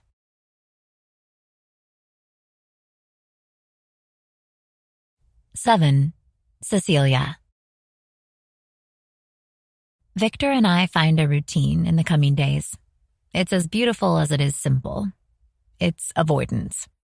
He gets up earlier than me. I hear him in the meetings, lying in my too big, too soft bed, listening to his feet in the hallway that connects our 2 bedrooms. They always disappear down the staircase. He starts off by going to his home gym. Either he works out alone or has one of his twice-a-week sessions with a personal trainer. I know because I'd scheduled and paid for the appointments. 45 minutes later, on the dot, I hear him return up the stairs, and the door to his bedroom shuts. Showering, I suppose. It's odd how I know a person's life so intimately when I know so little about the person himself. Victor is gone every day, from 7 in the morning to 8 or 9 in the evening. When he returns, he heads straight to his office, eating his dinner at his desk. I want to ask Bonnie if he started the dinner at his desk routine when I arrived, but I don't dare. I don't know what I'd do with that information. Be pleased? Offended? The apartment is most always empty when I start my day, and it is now, too. I've explored more in the days since I arrived. I even went so far as to lift one of the dumbbells in his home gym and nearly dropped it on my foot. There is personality in this space. It's just hidden well. Like the bottles of wine in the wine cooler, the books scattered around the living room. None of them are fictional. They're all biographies of great men and women of ages past, or books written by contemporary business leaders. Books he reads. Today, I spend the morning working on my business proposal for Victor, interrupted sporadically by texts from Nadine. Some are more welcome than others. Your mother will come to town at some point, you know. I know. You know she's my favorite person. Ouch, you're banned from getting pickles off my burgers. That's a disproportionate response. I know you'd never keep me from pickles. Anyway, what are we going to tell her about you and your new husband? I smile at my phone. Thank God for Nadine and her use of the word we. She doesn't know about my intentions to use the money yet, or about Victor's patronage of her art gallery. I have absolutely no idea what I'm going to tell her. She'll freak out, and I'll have to prepare a list of crazy things she's done herself. Good one. Nothing says don't care about me marrying my boss, like pointing out the one time she parked outside of a fire department. Deflect, deflect, deflect. I learned it from the best. I don't know if you're referring to me or your mother, but yes, good strategy. I'll be there with you, you know, if you want me there. I always want you with me. You're never getting rid of me. I should be free on Friday. Can I come over and see Mr. Bossel's apartment then? Please. I need to know you're not his captive. Is he monitoring your texts? Tell me the exact color dress you wore to our junior prom. If it's correct, I know you're safe. Friday is perfect. Mustard. It was an awful look. Thank you for making me relive it. You looked cute. Cecilia. Liar. After making myself lunch from the well-stocked fridge, I go out for a run. It takes me 4.5 seconds to make it to Central Park. It's just across the street, and then I'm there, pounding on pavement under fall foliage. Dry leaves crunch beneath my feet, and I breathe in deeply. I got this. I just have to keep my eye on the prize. A year living in this place, barely ever seeing Victor, with time to spend every single day working on my business. He gave me the opportunity of a lifetime when he proposed, and I'm going for it. Accept the open door. It's what he would have done. I return, sweaty and breathless, to see Stephen walking through the lobby. He's carrying a giant blue package, complete with a dainty white ribbon. His face is a mask of concentration. I hurry across the marble floor. "Do you need help?" He shakes his head, but when he tries to hit the elevator button with his elbow, the package wobbles. I press it. "Let me. Are we going up to Victor's apartment?" "Yes, thank you, Mrs. St. Clair." "Call me Cecilia, please." It's difficult to see him over the giant box, but not impossible. I meet cautious brown eyes. "How old are you, Stephen?" "I'm 23, Ma'am." "How long have you worked for Victor?" 2 years. He looks from me to the gilded walls of the elevator, like he's not sure we're allowed to talk. "Do you enjoy your job?" His eyes turn suspicious. "I do, ma'am." The elevator door opens, and I hurry on ahead, using my keycard to open the front door. "That thing looks heavy, too. Are you sure you're okay?" "Yes," he says, but he grunts as he hoists it up and steps through the front door. The hallway is filled with presents. They make an obstacle course on the floor, every size and shape, some wrapped, some not. The explosion of gifts stretches all the way into the living room. The coffee table is filled with so many flower bouquets it looks like a garden patch. "What's this?" Stephen sets the box down. "Wedding gifts." "Wedding gifts?" Bonnie answers, emerging from the kitchen with a clipboard in hand. "Welcome home." Thank you." I toe off my dirty running shoes and run a hand over a silver packet. "All these arrived today?" "Yes. There's been a steady stream." She taps her pen against the clipboard. "I've started making a list of all the senders. I took the liberty to order a stack of thank you cards that will be here tomorrow, and I'm compiling all the senders' addresses." "The senders? Who sent these?" "Oh, a ton of people. I'll run through the list with you in a second. Stephen?" "Yes." "Will you please go down and get the last bouquets that arrived?" His shoulders sag, but he nods and leaves the apartment without another word. I wonder how many times he's ridden the elevator today. I lift a small white gift box with a gauzy bow and turn it over in my hands. In my old workout leggings and messy ponytail, I feel like an ogre next to this pristine display of wealth. There's no name on this one. Yes. Some have put their cards inside the present, rather than on the outside. She shakes her head. Understandable, for privacy reasons, but it doesn't make it easy for us. There's a giant heart of roses, as in real cropped roses arranged in a cardboard heart, colors of pink and purple and white. I lift the attached note.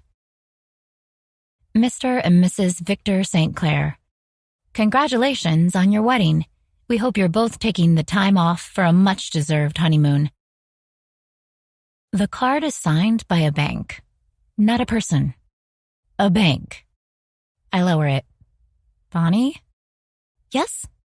A bank sent us flowers? She nods. Your marriage got out, I'm afraid. It's public record, and there are a lot of people who want to be on Mr. St. Clair's good side. They're sending us gifts as business investments? Some, yes. Some are by St. Clair's family friends. Family friends, I murmur. Bonnie unfolds a large paper bag and places it between us. Would you like to start unboxing, dear? My eyes glaze over as I look at the sheer number of deliveries. Some are stacked 5 high. I'm not sure Victor would like that. I've checked in with him, Bonnie says, handing me a pair of scissors. He wants them taken care of. I reach for a black and white packet. Well, in that case...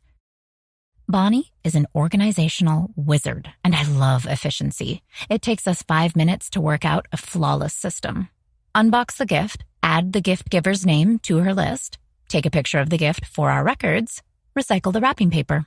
Or, in my case, save the really beautiful bows and ribbons in a separate box. Bonnie smiles when she sees me do it. For future gift wrapping, I say. I do the same thing at home. I lift the hand-blown glass vase I've just unwrapped and turn it around. Wow, Bonnie says. Yes. Is it just me, or does it look like... It does. Unfortunately, it really does. Who sent us a phallic-shaped vase? She laughs, reaching for the packaging I discarded. One of his business partners, Carter Kingsley. What are you going to do with that? I look around the sparse, modern hallway. There's nothing on the console table except a round mirror, braced against the wall. It's clearly a design mishap. Here, I say, placing it on the table. This spot is screaming for some love. Bonnie's lips twitch. Prime placement. Yes, it's the pride and joy of our home, where all guests can see it. We should include that in our thank you note, I say. Let them know we're proudly displaying it. Bonnie laughs again. I'm so glad he chose you to marry. I'd be doing this with anyone he picked, of course. But I don't think I'd have this much fun with anyone else. My chest tightens. Thank you. You've been so welcoming, so helpful. Thank you for making this easier. She smiles. Well, I can only imagine all of this is overwhelming. I'm not one to speak ill of anyone, but I think we both know where St. Clair's flaws lie, and, well, it can't be easy. That was a great way of putting it. I reach for a box with a familiar logo on the side. It's one I've seen in high-end catalogs all my life and never once came face-to-face with.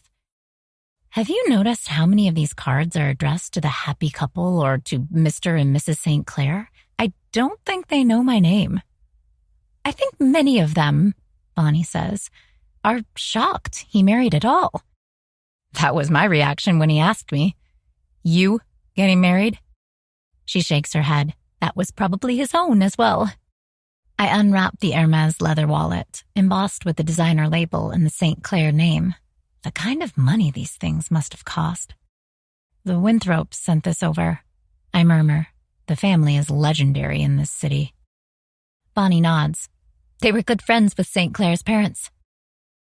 I turn the wallet over, wondering if I should or shouldn't pry, and knowing which instinct will win. Best to give in straight away. His parents aren't around, I've gathered. They passed a long time ago. I nod. Well, it's awfully kind of them to send him this, then. You, Bonnie corrects. These are all gifts to both of you. They're hoping, I think, that he'll become someone like his grandfather or his parents were. Social, affable. The St. Clair name used to be well known in these circles. I glance at the note card and the name Winthrop. He won't like all this. No, I don't think he will. Maybe seeing the phallic-shaped vase will cheer him up. Bonnie chuckles and hands me a baby blue box to unbox. Somehow, I doubt that too. I unwrap the Tiffany box with careful hands, but what's waiting for me inside isn't delicate to the least. It's a saber. I grip the heavy handle and pull the gleaming blade out, brandishing it. Someone sent us a gazillion-dollar sword. Bonnie looks over. Ah, a champagne saber. The household already has 2 of those. I'm not surprised. I lift it up, still sitting cross-legged in the hallway in my workout clothes. On guard! Is there no one here to challenge me? The front door swings open to reveal Victor. His suit is dark with raindrops, hair tousled and damp. He looks from me to the saber, eyes narrowing. We're taking care of our wedding gifts, I say. I lower the saber, but with no fancy sheath at hand, I tuck it safely back in the blue Tiffany box. I can see that, he says. All of this arrived today? Yes, there should be more incoming tomorrow, Bonnie says. She gets up and carries the kitchen chair back, disappearing down the hallway. Victor steps closer, and a wet Italian leather shoe appears next to my legging-clad knee. Whoa, he says. The assistant you recommended was shit. I look up at him. He looks enormous from this angle. 20 feet tall, at least, and both Bonnie and Stephen have left me alone and at his mercy. Sarah is not shit, I say. She came highly recommended and has the perfect temperance for the job. She didn't pick things up quickly enough. No, because she's still learning. I'd been working with Mr. Conway for a year when you took over as CEO, so you didn't have to deal with that. She said 3 days. He frowns down at me. Well, I told her to pack her things. She isn't likely to come back. No, I guess not. Does that mean you're calling the second candidate on my recommended list? Yes, Brian. Brad. Right. He steps past me and disappears into the kitchen without another word, and so I reach for another present. I've just snapped a picture of it when Victor appears again. He has a beer in hand, and the rained-on suit jacket is gone. In its place is another one of his crisp, white shirts. He starts to roll up a sleeve inch by inch. She didn't color-code my calendar the way you did. Sarah? Miss Fleming, yes. Well, and I hate to point this out again, she had only been there for 3 days. I need you to train the next assistant. He takes a swig of his beer, a furrow in his brow. I've been getting calls of congratulations all day with no one to screen them. I don't know how the hell our marriage got out. Well, don't look at me. I didn't call the tabloids. I didn't think you did. He leans against the wall and looks from me to the assortments of goods spread out around us. I clear my throat. Well, you're just in time to see me open our final gift.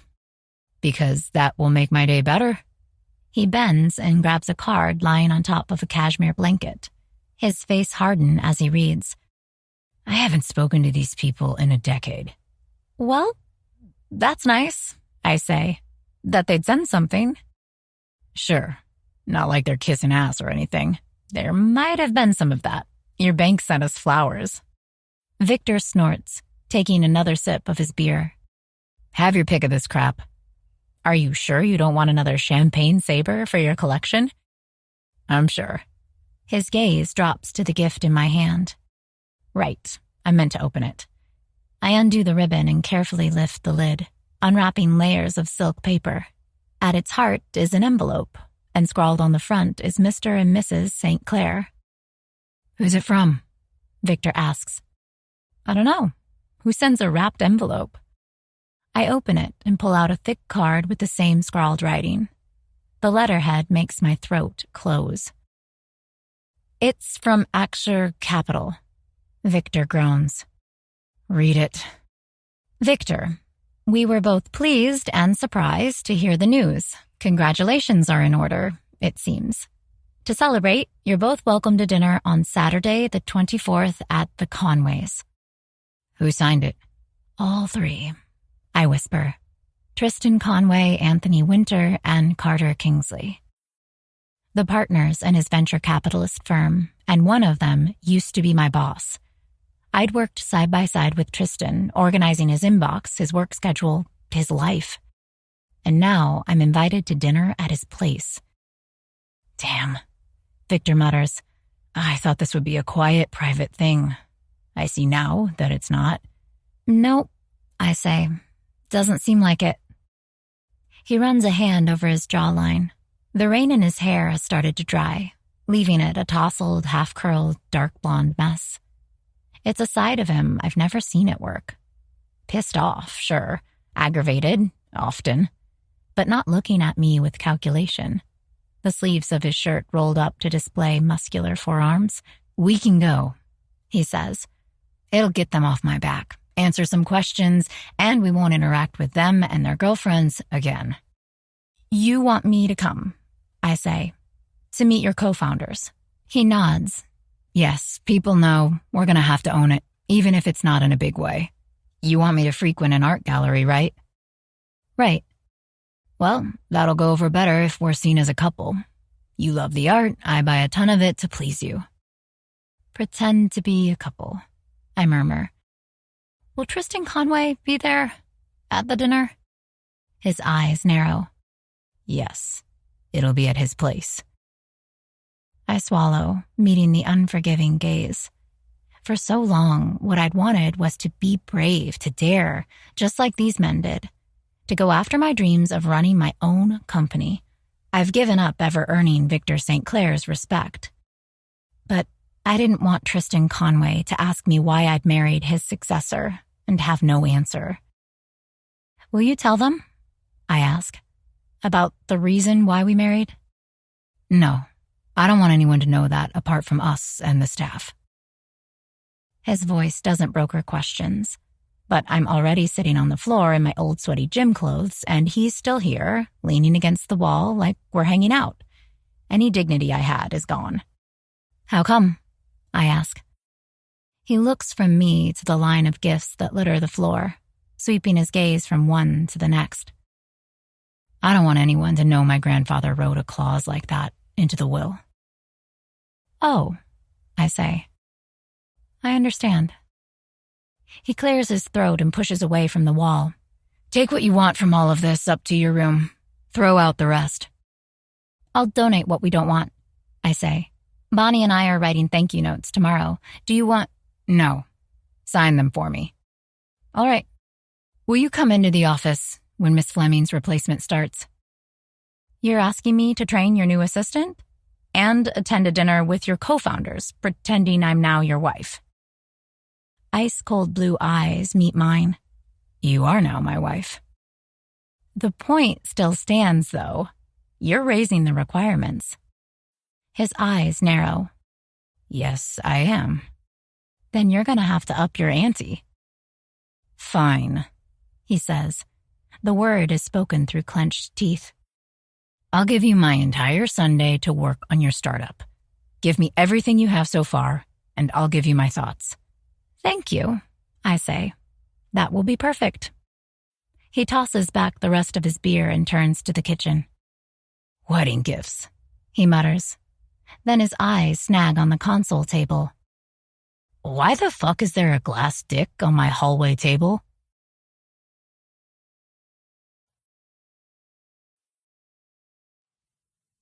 Eight.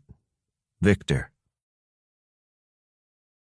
The house is empty and quiet, just like it had been when its occupant was alive. But it hadn't been this dark. I look out the windows on the second story and even up to the small, round one in the attic. All dark. I spin the key round in my hand once, twice, before taking the steps up the old porch. The door creaks when it opens. I can't remember it ever doing that before. There'd been a time when Grandfather would call Stanley's name at the top of his lungs, and the door would be fixed in 30 minutes. Or if Stanley had the day off, he'd march off to the gardener's shed himself to get the oil. Now the house smells dusty and shut in. The bank hasn't been here to keep the place clean and aired, and no wonder. Why would they? I turn on the lights as I go, walking past the double staircases in the hallway and into the dining room. The giant table is empty. We'd once been many people around it on the holidays, but when I lived here, there had only been me and him. I make my way upstairs and past the room that had been mine without looking inside. The door to his study is half open, the way he liked to keep it, half open to let people know they could come in if they needed to talk to him, but half shut to signal it would be preferable if they didn't. That was one of the many business and life maxims he liked to spread around him, always told in the same crusty voice, damaged from a life of whiskey and smoke. He'd let those tidbits drop like jewels, expecting me to treasure them, to live by them. I push the door open and turn on the lights. His office looks the way it did the day we read the will. The giant oak desk in the middle of the room with the leather inlay, the bookshelves that line the walls. 2 large windows open up to the giant oak trees on the property, clothed now in darkness. I run a hand over the desk's surface. The jade ashtray is empty. It would have had half-smoked cigars in it had he been here. I look at the drawers in the desk. Eeny, meeny, miny, mo. I pull one open at random. Papers are neatly stacked inside. His handwriting is unmissable. Lists. Lists of everything, and for everything. As was his way, the heading on the top one reads Spring Plans, and the first item on the list reads Schedule regular lunches with Victor in the city. I shut the drawer again. I might have gained the legal right to this house, but I can't sort through the belongings of a man who had been intensely private, his shadow moving over my shoulder. I can't do it, and I can't have anyone else doing it either. I walk to the door, and from a habit that's nearly 20 years old, I look at the framed picture that hangs next to it. The only place in this house where my mother and father are present. They're on either side of my brother and I. Smiles abound. Philip has his arm around my shoulders, and my stupid fucking grin is missing 2 front teeth. I look happy. I always look like a fool, unaware of the tragedy heading our way. I've always hated that picture. Hated it for what it makes me feel. Hated it for being the only one in my family that my grandfather allowed in the house. I shut the door to his office behind me. No need to keep it half open anymore. Stephen is still in the car in the driveway, and he fires up the engine when he sees me. We're out of there without a single word spoken, and the house on Grandview disappears in the rearview mirror. His house. My house. A house with too many memories. And a house that won't simply be blown out or torn down and transformed because my aunt wants to have an open-planned kitchen. The house I'd married to get. If someone told me I'd go to such lengths just a year ago, I'd have laughed. I lean my head against the leather headrest and close my eyes. Married to Miss Myers, who's more than meets the eye, it seems. She's funny in a dry, careful way. From the looks of it, she's charmed my housekeeper, a woman who'd been nothing but professional around me. And she'd strode into my office today, dressed in the same gray pencil skirt and silk blouse combo that had been her armor, and told me she'd finished training my new assistant. That quickly? I'd asked. She nodded. I've promised to be available on email for the coming 2 weeks if he has any questions, but I doubt he'll have many. I've left extensive written instructions. Excellent. Cecilia had headed out of the office, heels clapping sharply against the floor. But then she stopped and done something she never did as my assistant. She'd turned around and given me an order. Be nicer to this one, she said. Give him at least 2 weeks before you consider firing him. I won't train assistant after assistant because you can't be patient. The fire I'd seen in her echoed what she'd showed me when we negotiated our marriage. The same one that had burned in her eyes when we sat in my hallway, hair curling at her temples from her workout, and told me I had to up my ante. Marrying her had been a good decision. I liked being straight with what I needed. It was 10 times better than what I'd attempted before, dates after dates with women I'd tried and failed to have any lasting interest in. Cecilia had been surrounded by the sycophantic gifts we'd received, all from people who wanted things from me. Time, money, connections. She'd worn leggings. They'd clung to shapely legs, ending just above bare ankles in sneaker socks. I don't know why the image is burned into my mind. Miss Myers with her hair in a messy ponytail, her skin makeup-free and cheeks flushed from her exercise. But it is. And I can't seem to get it out. Stephen bids me a good night when he drops me off outside my apartment, and I ride the elevator with rising anticipation. There's no telling what I'll come home to anymore. Her wielding a saber or baking in the kitchen. The silence that had once reigned supreme is gone. Cecilia's in the kitchen when I get home. No Bonnie in sight. Just her. Her hair in that low bun at the base of her neck, and an apron tied tight around her waist. My eyes drop down. But no leggings this time. Her legs are concealed in loose jeans. I don't know if I'm disappointed or relieved. Hello, she says. Hi, I say. It's the first time I've seen her cook here. It smells good. It smells like... Are you making lobster ravioli? She turns from the stove. Tendrils of dark hair have escaped at her temples, and they've curled in the heat. Yes, I was wondering if we could have dinner. Have dinner, I say. Together? She nods. I got the recipe from Bonnie. I don't know if I'm really doing it justice, but it's an attempt. She's cooking dinner for us. The two of us. Why? Her lips curl into a half smile. We're supposed to play an actual couple tomorrow night with your business partners. If you're going to pull that off, well, I'm sorry to break it to you, but we need work. We need work. Yes. If you look at the two of us interacting right now, not a single person would think we're married, not to mention in a relationship. I pull out one of the kitchen chairs. Right. And that's a problem.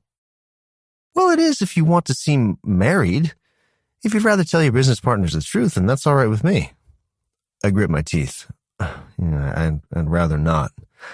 Well, then have a seat, eat some ravioli, and let's talk about our great love story. I stare at her for a long moment. She looks right back at me, spatula in hand. She looks like she did when I got home the other night. Only it had been a champagne saber. It would be easy to send an email to my business partners and rain check. Avoid them altogether for as long as our marriage lasts. Avoid having to do this. But something draws me to the kitchen table. The lobster ravioli, most likely. It smells good. Okay, I say. Our great love story.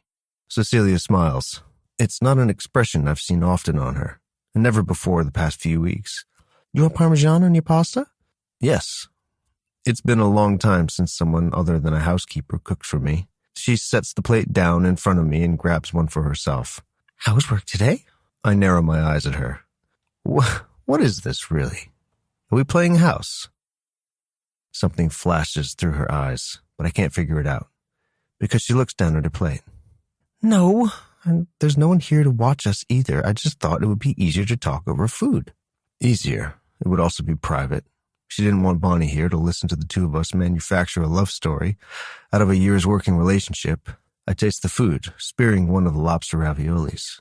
The sauce is great, almost exactly like Bonnie's. Oh, this is good, I tell her. She looks up. You think so? Yes. It's a fairly easy recipe, but I might have aimed a bit high. Going for your favorite dish right away. This is my favorite dish? Oh, Bonnie told me it was. I do like it. And I might have made a comment to that effect once. Goes to show just how good the staff I've hired is. So, Cecilia says. Her voice takes on a serious note I'm used to. The one she always had when she briefed me on the week ahead, standing with her back straight in my office. This is familiar territory. Yes, we started dating in secret because we didn't want the HR department to find out. I'm the CEO, I say. What was HR going to do about it? Her eyes lock on mine with something like exasperation. They wouldn't have fired you. They would have fired me. Not if I have anything to say about it, and I do. Okay, fine. Let's just say we didn't want HR to find out about it because of the hassle. Because of how people were going to talk. I open my mouth to protest, but she cuts me off before I can speak. Victor, we can say it was because of me. That I asked you not to make anything public. All right, fine. The real problem is when they ask us about the wedding. Why the courthouse? Why so soon? She drums her fingers against the table, a furrow in her brow. It looks almost, sweet. They might think you're pregnant, I say. Her eyes widen. Oh, right. And I wanted to be married first? We can let them make their own assumptions, Cecilia. But there's no way I could be. Her cheeks flushed with faint color. The kind of rosiness she'd have if we attempted to get her pregnant. Thoughts I shouldn't be having dance in my mind. Of her legs in the tights. Of her hair mussed and loose. Of the flash of defiance I discovered in her. What would taking her to bed be like? No, I say slowly. There's no way that could be true. So the question remains, why did we marry? Because we're in love, I say. I don't know. The same reason most people marry. I don't think they'll buy that. You and me, in love? I roll my neck. They don't have to buy it. They just have to accept the version we tell them. She worries her lip between her teeth, her eyes examining as she runs them all over me. What? Nothing, she says. It's just, I think you can get away with being the quiet, silent type when you're in love. I know I can play my part. We probably don't need much to convince them it's real. I'll drape my arm over the back of your chair, I say. They'll see it as a declaration of love. Her lips twitch. They've never seen you with one of your dates? Nope. Much as they liked to, I'd never mixed in pleasure with my business. I played poker with my business partners sometimes. We attended functions together, the occasional event. But at the heart of it, I needed them because I could accomplish more with our pooled resources and Acture Capital than I could on my own. And they did, on occasion, have solid input on business decisions. Cecilia brightens. Well then, you don't have a precedent to live up to. I cut my last ravioli. That's it then, our story's straight. There's something like laughter in her voice as she reaches for her phone. Well, she says, I prepared a list of questions. I lean back in my chair with a groan, but she ignores it, just like she'd ignored it when she was my assistant. Eye on the prize, that's Cecilia Myers. Questions? Yes, where did you grow up? They won't ask any of this. No, but I'm expected to know about my husband. I shake my head. Next question. The furrow between her eyebrows is back. She scrolls on the phone, passing what must be dozens of questions along the same lines. Fine, she says. Where did you propose? In my office at work. That's the least romantic proposal story I have ever heard.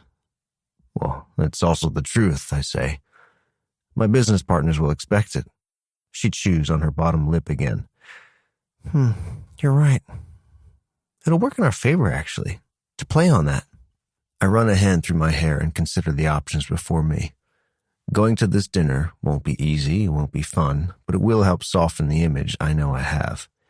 An image I've cultivated and never minded before. It's also an image that at times makes me somewhat unapproachable. I know. I'm a paragon of self-awareness. Cecilia is the opposite. She makes housekeepers laugh and brandishes champagne sabers like swords.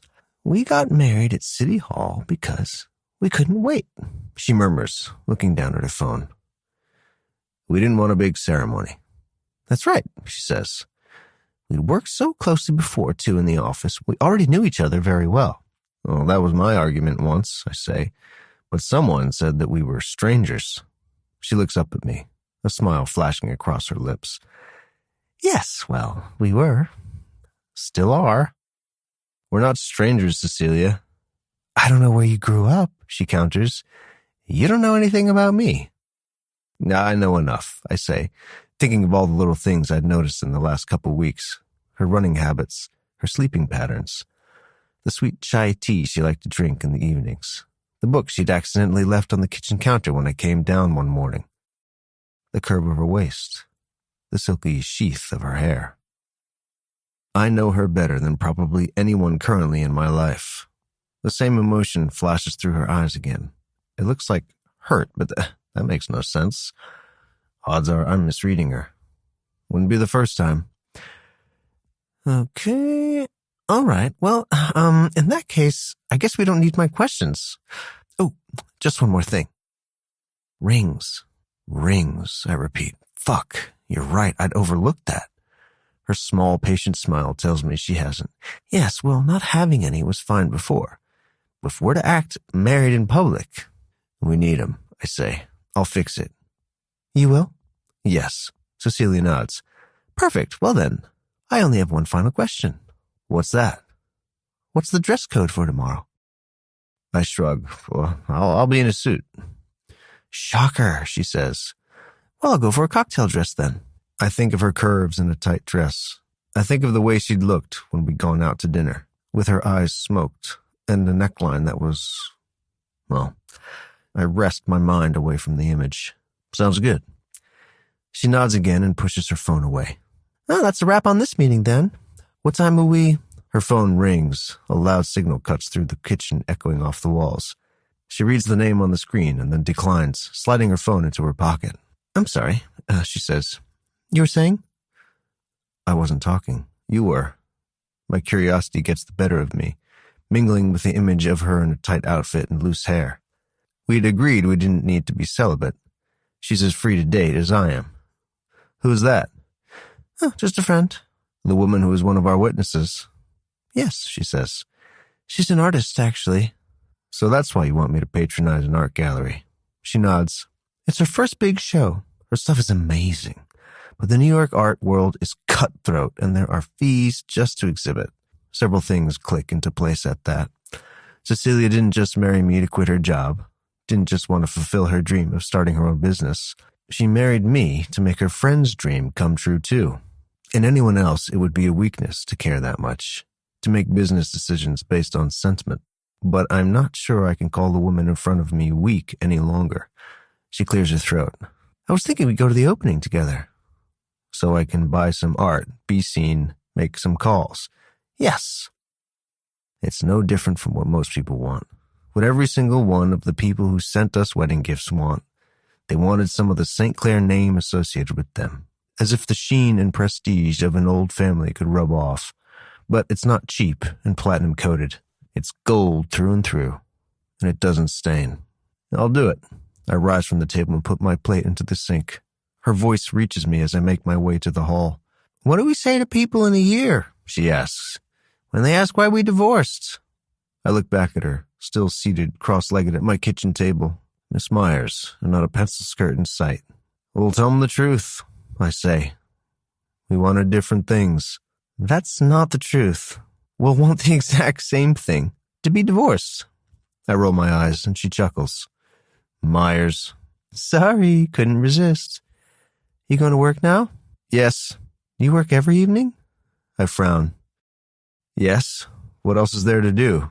She smiles like she had expected my answer, like she feels sorry for me. I don't like it.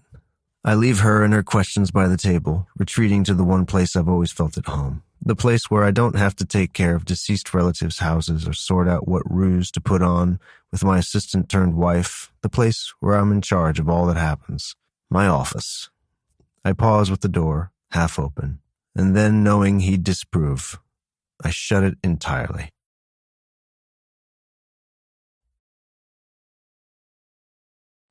Nine. Cecilia. My room has a few spectacular advantages. One is the Central Park view, which I still haven't gotten over. When I work at my desk, I sometimes get lost in it. Another is the rain shower in the ensuite. There's just no denying that money buys quality, and nowhere is that clearer than in marble sinks and glorious water pressure. But the full-length mirror in the closet is a game changer. I turn around to get the full 360 look, examining every angle of the dress I'm wearing. It's black, fitted with 3/4 sleeves and a slit up my leg. Modest, but sexy. Perfect for mingling with 4 billionaires and their significant others, 2 of whom have been my boss. Not like I'll be the odd one out or anything. I'm not wearing any jewelry, and I hope that conveys understated elegance rather than I didn't have anything that would look right in your esteemed company. Smoky dark eyes, no lipstick, blush, and blow-dried hair. If we were going out, Nadine would tell me I looked ready to tear men's hearts out, and that I needed to wear a shorter dress. I glance at the high-tech alarm clock on my dresser. It's time for us to leave in a few minutes, and knowing Victor, he'll be ready. I slide into my nude pumps and head to my bedroom door. I'm halfway down the hall when his bedroom door opens. Victor emerges in a black suit, a hand readjusting the cuff of his shirt. It fits him like a glove. He gets them tailored. I know, because I've made the appointments. Think what you will of him, he's impressive. All 6'2" of him. He stops when he sees me. I run a nervous hand over my dress. Hello? His gaze travels over my face, my neckline, down my body to my shoes. There's no mistaking the surprised admiration in his eyes. Seeing it is delicious. You look well. Will it do? Yes, it will. Well, thank you. He clears his throat and walks down the hall, reaching inside his suit jacket. His face is once more the collection of sharp lines I know so well. Rings, he says. There, in the palm of his hand, are 2 of them. Oh, right. I'd sent him my ring size last night. He must have found a jeweler during the day. I reach out for the smaller of the 2 gold circles. My fingers brush over his palm as I take it. This one is mine? Yes. I slide it on my ring finger and watch him do the same. His thick gold band fits perfectly, a contrast to the tan skin of his long fingers and broad hand. Does yours fit? He asks. I nod, curling my hand into a fist. The gold feels cold against my palm. Sure does. Just one more. He reaches for his other pocket, and hand still inside it, he spins something around. Then he pulls out an engagement ring. Oh, I breathe. It's beautiful. A solitaire diamond on a gold band, surrounded by a ring of emeralds. As your engagement ring, he mutters. See if it fits. I slide it on my finger. It's tight over the knuckle, but once I've worked past the bump, the gorgeous ring slides into position next to the wedding band. It glitters beneath the spotlights. It fits, I say. Right. Well, we'll wear them for tonight. This might be a business decision and a fake marriage, but it feels very real to look down at your hand and see rings there, to see your husband slide his on his own ring finger. I'll give them back to you when we get home, I say. I'd hate to lose one. They're insured. Right, well, I still wouldn't want to lose them. Let's get this over with. My Prince Charming, I think, following him down the staircase. Bonnie is in the kitchen, and she gives us both a smile as we pass. It widens as I meet her gaze, and she doesn't have to speak the words for me to hear them. Good luck. Stephen has the car ready for us outside. Mr. St. Clair, he says, opening the door. Mrs. St. Clair? Victor's hand pauses on the hood of the car. The name hangs in the air between us. Mr. and Mrs. Is he about to protest? But then he folds his tall length into the car and I follow, stretching out my legs. Not my hands together to keep them from shaking. I've done crazy and challenging things before. I've worked long hours. I've traveled with both Tristan and Victor for work. I've had no problem making last-minute phone calls demanding they get the last suite or a table at a fully booked restaurant. I can do this. I look over, only to see Victor's gaze resting on my hands, on the rings on my left finger. I can't decipher the expression on his face. Everything all right? He looks up, blue eyes meeting mine. They look dark in the dim lighting of the car. There's something you should know about the guests tonight. There is. Have you met my business partners, apart from Conway? I shake my head. The times I'd patched through their calls didn't count, nor the times I'd seen them walk through the Exciter hallway to visit St. Clair. Well then, you won't have a problem with Carter. He talks more than is good for anyone, particularly himself. Oh, right, but Winter is going blind. I blink at him. Winter. Anthony Winter? Yes, it's noticeable now. It wasn't something I'd picked up on, but I'd only seen him twice, and at a distance. How sad, I say. I'm so sorry. Victor clears his throat but doesn't elaborate, so I keep my questions to myself and file it away under information to keep track of. Information to remember. We arrive outside an Upper West Side apartment building flanking Central Park. It's the mirror opposite of Victor's, only across the park. I make the observation and he snorts. Conway is newer money, he says, as if that explains everything. The nerves in my stomach are full-blown by the time we're in the elevator, and I feel it rising slowly to the top. Showtime, I whisper. Victor doesn't respond, a stone-cold, confident statue next to me, the way he's always been, impenetrable, and as likely to ignore you as he is to lash out. But then he reaches out between us and catches my hand in his. The grip is warm and firm, large fingers closing around mine. Remember, he says, that we're not strangers now. My chest feels tight. Yeah, I'll remember. His thumb strokes in a slow arc over my wedding and engagement ring, tracing their solid shape over my ring finger. And then the elevator pings and the doors slide open. Victor escorts me into a modern apartment, decorated with beige and gray accents and smelling deliciously like Italian food.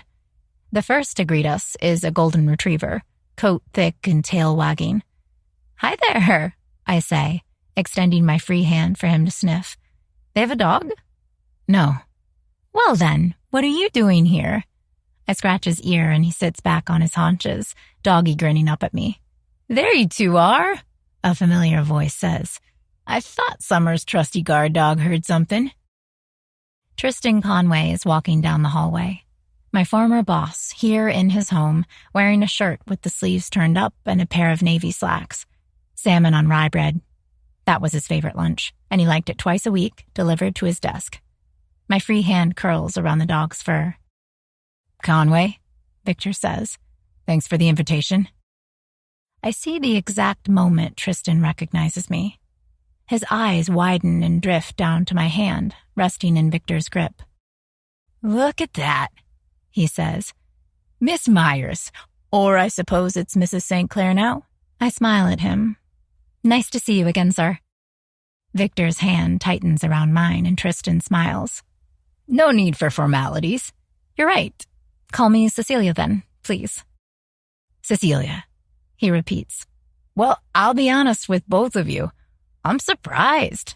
Not just at the news. It was sudden, Victor says. Is it the happy couple?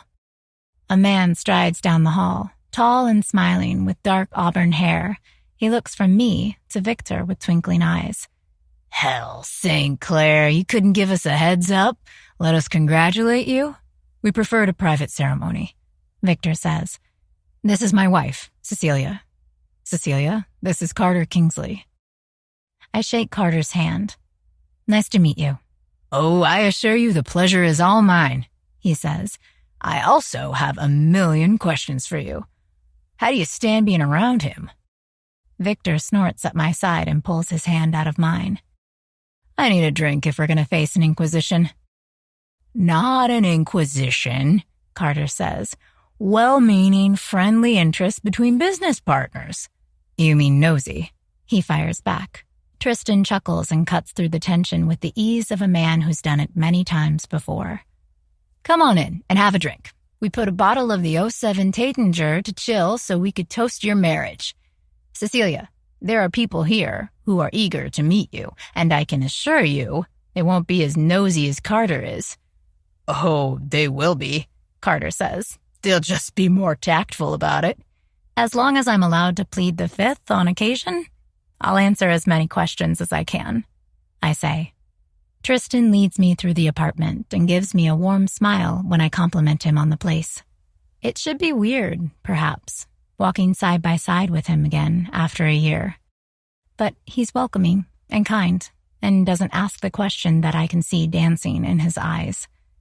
Why the hell had I married Victor? He introduces me to his girlfriend, Freddie, a short, dark-haired woman with incredible curves.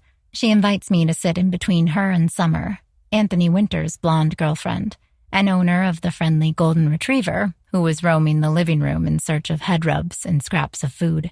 He's a living, breathing vacuum cleaner, Summer says. Let me know if he bothers you. Oh, not at all. I love dogs. Freddie smiles. So does Tristan's son, so we try to have Summer and Anthony over as often as possible. Beats having the, can I please get a dog conversation over and over again? I chuckle. I'm sure. Summer looks between the two of us, her giant smile infectious. Changing the subject here, but you've married St. Clair. We have to talk about it. Yes, I say. It still feels very new. Congratulations! You're a newlywed. The sincerity in her voice makes me feel guilty. Thank you. It's been very overwhelming, to tell you the truth. Freddie nods. I can imagine. From what Tristan told me, it all happened rather quickly. Translation, give us the details. So I do, telling them how we dated in secret and reached a point where we needed to make things official. He proposed. I accepted. It was a whirlwind, I admit. But sometimes, when you know, you know. My gaze lands on Victor as I speak. Standing in between all three of his business partners, his mouth align, suit jacket still on, holding himself apart, even here, amongst people he's known for years. In the brief time since I agreed to marry him, I've seen glimpses of someone else. Someone who is capable of dry, teasing humor and sly comments, who answers questions, often reluctantly, but never dishonestly. Even when he knows what he's saying might be painful to hear. Yes, I say. When you know, you know. Tristan uncorks a bottle of champagne and pours a glass for everyone, hands clasping around the stems of crystal flutes. Let's have a toast to the happy couple, he says. Freddie and Summer urge me up, and I give a half-embarrassed smile, not fake in the least. I walk across the plush carpet to stand next to Victor. Not letting myself hesitate, I slide my arm beneath his and lean into his side. Blue eyes meet mine. A toast, he says, as if it's the worst thing in the world. It won't kill you, I whisper. Look happy. He smiles. A small but true smile that sends a shiver down my spine. His arm comes around my waist. Bossy. Tristan clears his throat, and I look up to see them all standing in a circle, glasses raised to us. I sweep my eyes over them all. My former boss, Anthony Winter with his charming girlfriend by his side, the constantly grinning Carter, and Freddie with a golden retriever at her feet. People I would have never been able to meet just a month ago, who wouldn't have exchanged more than a sentence or two with me while I was Victor's assistant, who had lives and wealths and opportunities unimaginable, toasting to our fake union. To Mr. and Mrs. St. Clair, Tristan says. To Mr. and Mrs. St. Clair, the others echo, glasses held high. I keep my smile on my face and lean into Victor. For the first time, I'm grateful for his aloofness, for the relentless strength that keeps my own from flagging. Summer's arms are tight around me. Promise me, she says. I laugh, running a hand over the silk of her dress. My head feels light with champagne and laughter. I promise. I have absolutely no one I can run with in this city, and if I don't run with anyone, I don't run at all. We'll do it, I say. I'll text you next week with a time and a place. And you'll guillotine me if I don't show up. She lets go of me, a blinding smile on her face. I might not be quite so drastic, but yes. Can Ace come too? He might slow us down, she says. How fast do you think we'll run? She laughs again, not stopping as Anthony wraps his arm around her waist. He looks straight at me. It was very nice to meet you, Cecilia. I think of the times I'd patched him through to Tristan. Likewise.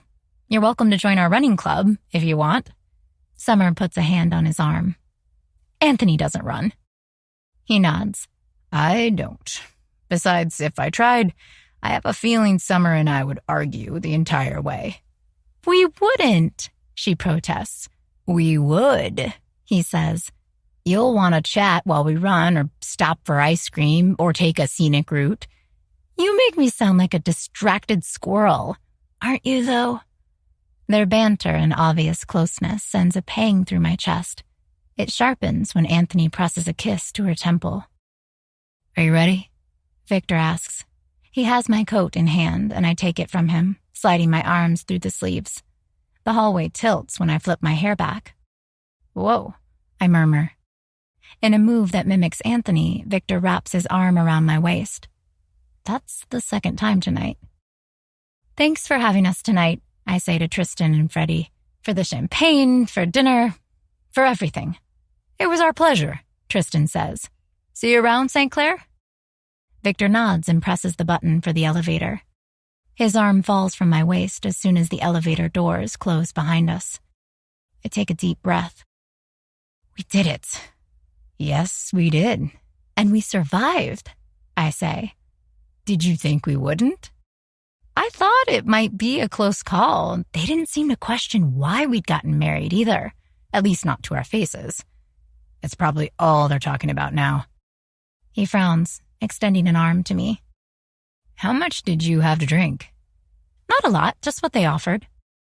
They offer all the time. You don't have to accept. Thanks, Dad, I mutter. He rolls his eyes and drops his arm. Right, you're not wobbly at all. It's my shoes, I say, walking after him through the lobby. They look great, but they're not very steady. Steven's waiting for us outside. Victor holds the car door open for me, an inscrutable expression on his face. I unbuckle my strappy heels the second we're inside. Ugh, relief. He snorts, but he doesn't look away. My head feels light. Your friends are lovely. They're my business partners. You don't consider them friends? Of a sort, I suppose. But we have shared investments, so I won't get too friendly. I pull up a leg beneath me on the plush leather seat. They don't seem to think that way. They have different values than me. I raise an eyebrow, and he turns to me fully, draping an arm behind the headrests.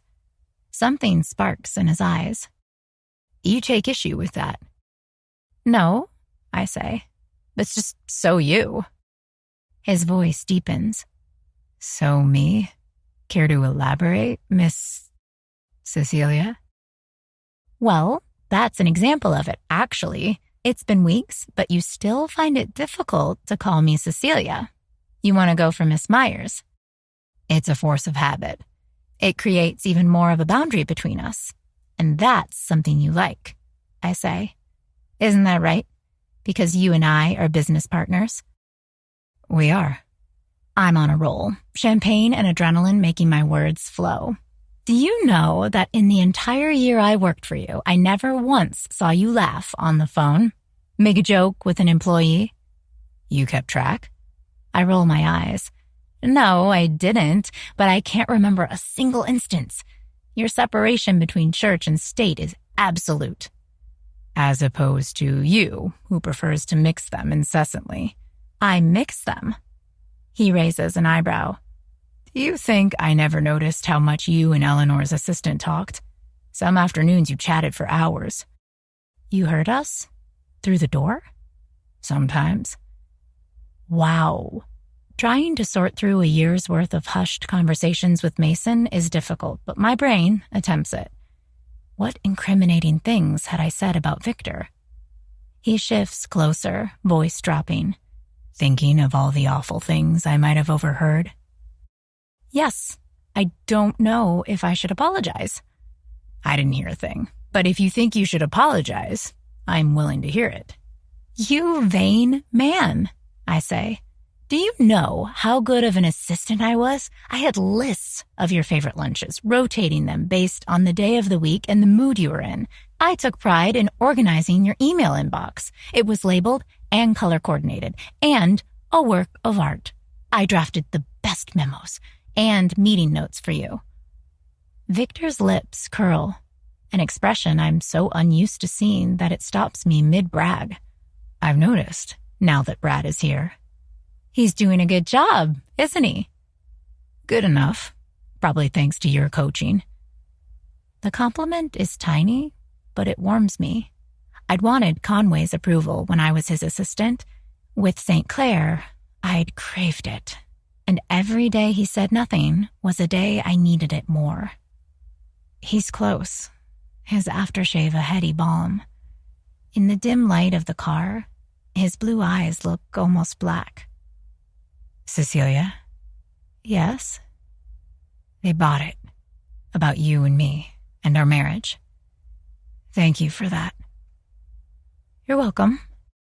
He takes my hand in between both of his, and with strong, sure fingers, he slides my rings off my finger. He has to worry them around my knuckle, but then they're off, gleaming gold in his palm. Keep them safe for me, I murmur. He puts them in his suit pocket. Until next time. My heart pounds. The champagne, I think. Stephen pulls the car to a stop outside our apartment building. Victor's the first to break eye contact and get out, but I follow suit, heart still racing. He had always intimidated me. It hasn't changed. Victor rests a hand on my low back, and we walk through the lobby. There's no one here to see us, but his hand is there regardless, a warm weight through my dress. He unlocks our front door and nods toward the staircase. Get some sleep, he tells me. You'll need it, because tomorrow I'm going to tear your business idea to shreds. The dry threat makes me smile. Good. I don't want you to go easy on me.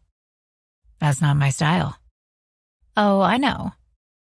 I look at him standing alone in the hallway, hands in his pockets. He looks back at me until our gazes break. The excitement of the evening makes it hard to sleep, despite my big, comfortable bed and the view of the dazzling city skyline outside my window. I tell myself I won't, but I listen for the sound of his footsteps coming up the stairs. The door to his bedroom shuts, and I imagine him in there, Victor St. Clair, running his hand through his hair. Just before I fall asleep, I hear his footsteps again, this time down the staircase and out the front door. I hear it shut. I lay awake for a long time, but I don't hear him return.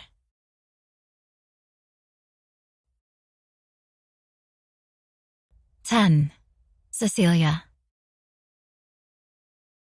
It can't have gone that bad, Nadine says. How prone am I to exaggeration? Look, you've worked on your business startup for what, 2 years? And I've seen you slaving away at it on weekends. You've researched everything about this. The weekends I could, at any rate. But yeah, he warned me he'd tear it to shreds, and he did. Details, Nadine says. I need them. I reach for my glass of wine. He sat in his home office, looking just like he did at work, and I presented it to him like he was an investor and I was an entrepreneur. Which you are, hopefully, but he's definitely a real investor. I shake my head, my cheeks heating up. What he said makes sense. That I'm not ready yet to launch, that I need to make it clear what positions I want to hire and where, not to mention how I'll compensate them. My branding is muddled, and if I'm looking to take in outside investors, I need to have a fully functioning website up and running, a place where clients can purchase tasks or hours with us virtual assistants. Nadine's eyes widen. This, she says, is why I chose a career in the arts. Not a single word you just said makes sense. I laugh, putting my hand on hers. It's fun when you finally get it. I promise. It took me a long while. She shakes her head. No, you knew all about it in college. I remember. You'd sit in our dorm room with your bed littered by books. Like you couldn't even sleep in it at night before you stacked them all up. Never stopped me from partying, though. Sure didn't. We could party all night long in those days. We're getting old, I say. She nods. I went out with a few buddies from the studio on Wednesday, and I think I'm still hungover. That was 3 days ago. Yes, she says. Exactly. Are you happy, though, with your husband's feedback? I groan. Don't call him that. Your husband? Isn't that what he is? Technically, yes, as you very well know, but I don't think about him like that. My job is to tease you. It's in the job description of a best friend. Sorry, Cece. I roll my eyes. Fine, yes. I was happy with his feedback, even if it made me doubt everything for an evening. But he knows what he's talking about, at least business-wise. Nadine takes a sip of her rosemary gin and tonic, a staple of the trendy Soho bar we're at. It has trendy price tags, too. Is that this guy's secret? I haven't forgotten how much he made you work this past year, you know. Or how you cried on my couch 2 months in about how impossible he was to please, but you're still willing to take his advice. Gosh, I was really exaggerating back then. No, you were stressed and overworked. I'm friends with past you, too, you know, not just present you. I guess I was. Thank you. Anytime. But can you explain it to me? I lean back in the chair, thinking of Victor. It's not hard to. He's everywhere in my life now, just as present as he was when I ran a schedule.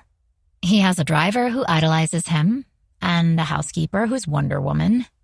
From what I can see, he barely interacts with either, but they're such class acts at their jobs.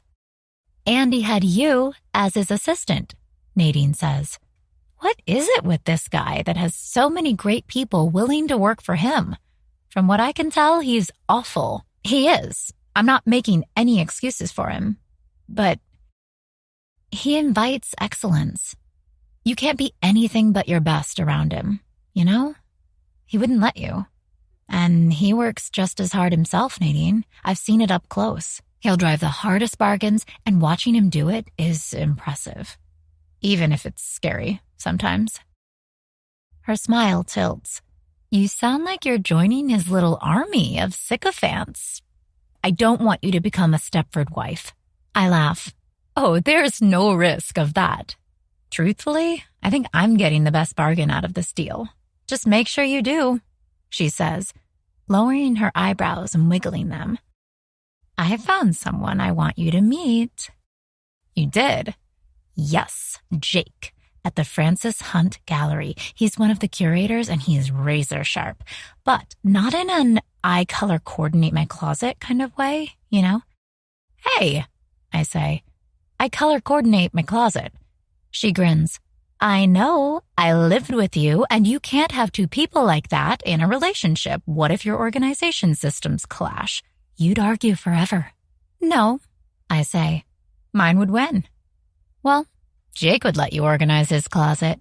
I can just tell he isn't too artsy for your taste either. A few years older than you.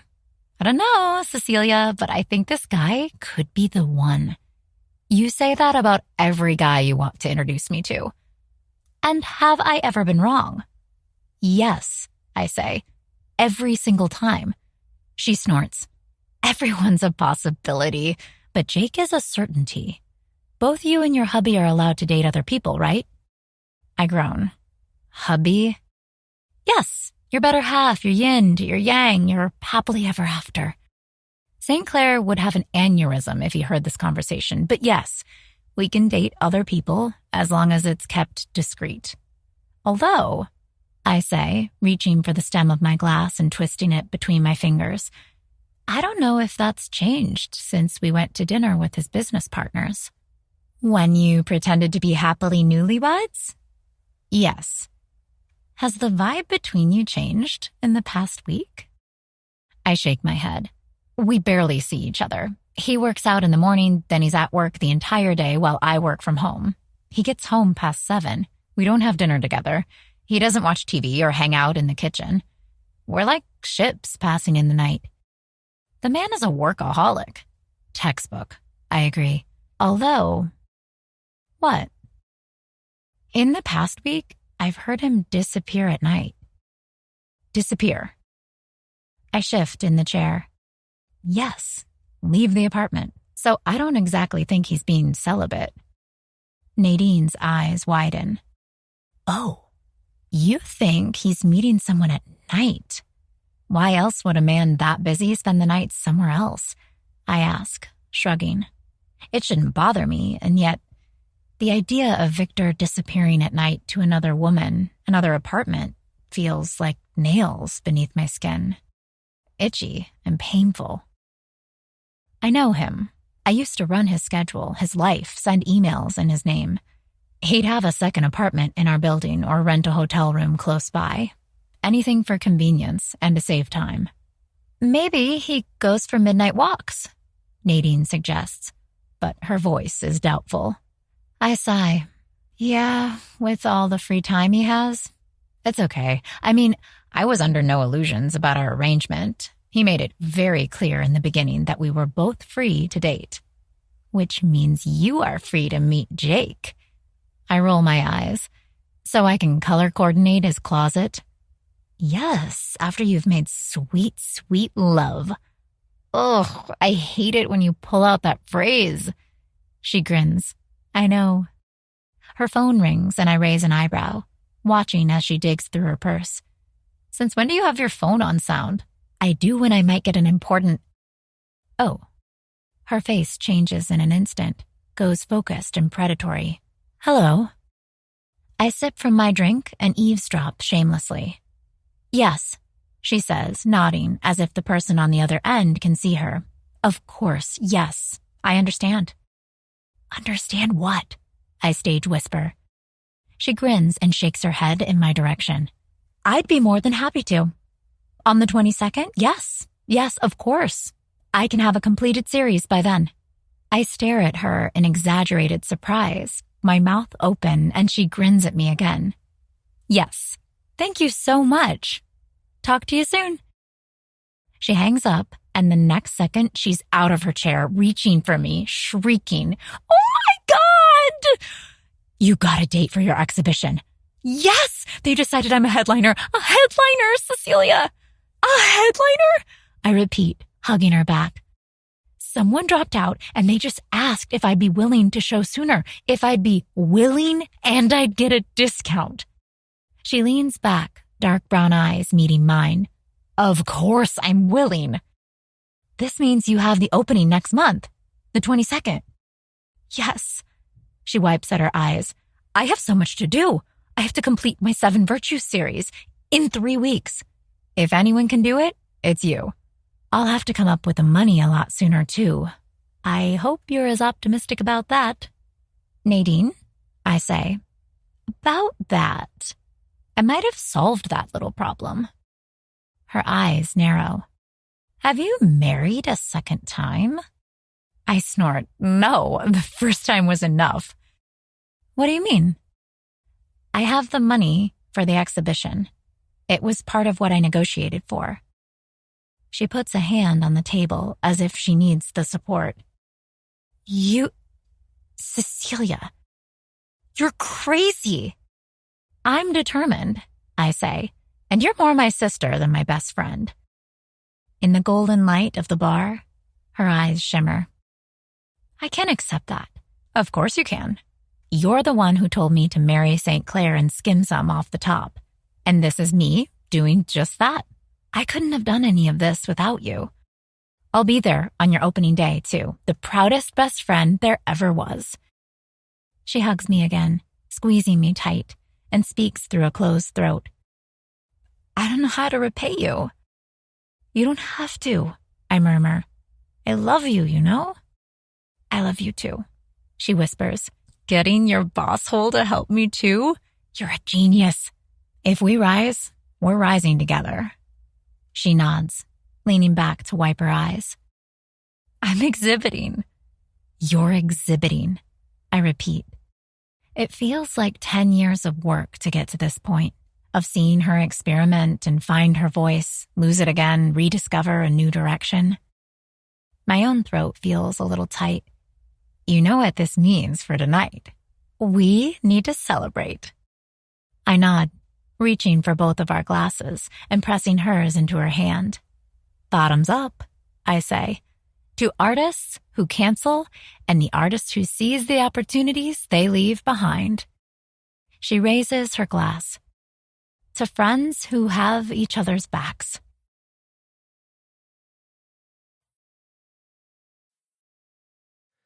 "11. Victor." The computer screen in front of me fades in and out of my view, my eyes struggling to focus. I lean back in my chair and close them. The emails and memos can wait. They'll have to, because I don't have any more in me tonight. Running on empty. It's past midnight and I should be in bed. Had been, in fact, until the cold premonition that always signaled a bad night drove me out of it again. The best thing to do on such nights is to avoid my bed until I finally fall into it so exhausted I sleep like the dead. It keeps me from dreaming of them. I run a hand through my hair. Where is she? Cecilia hadn't mentioned where'd she be tonight, and Bonnie hadn't known either. I'd called Stephen, but he hadn't driven her anywhere. No notes left behind on the kitchen counter either. Her schedule is usually predictable, reliable.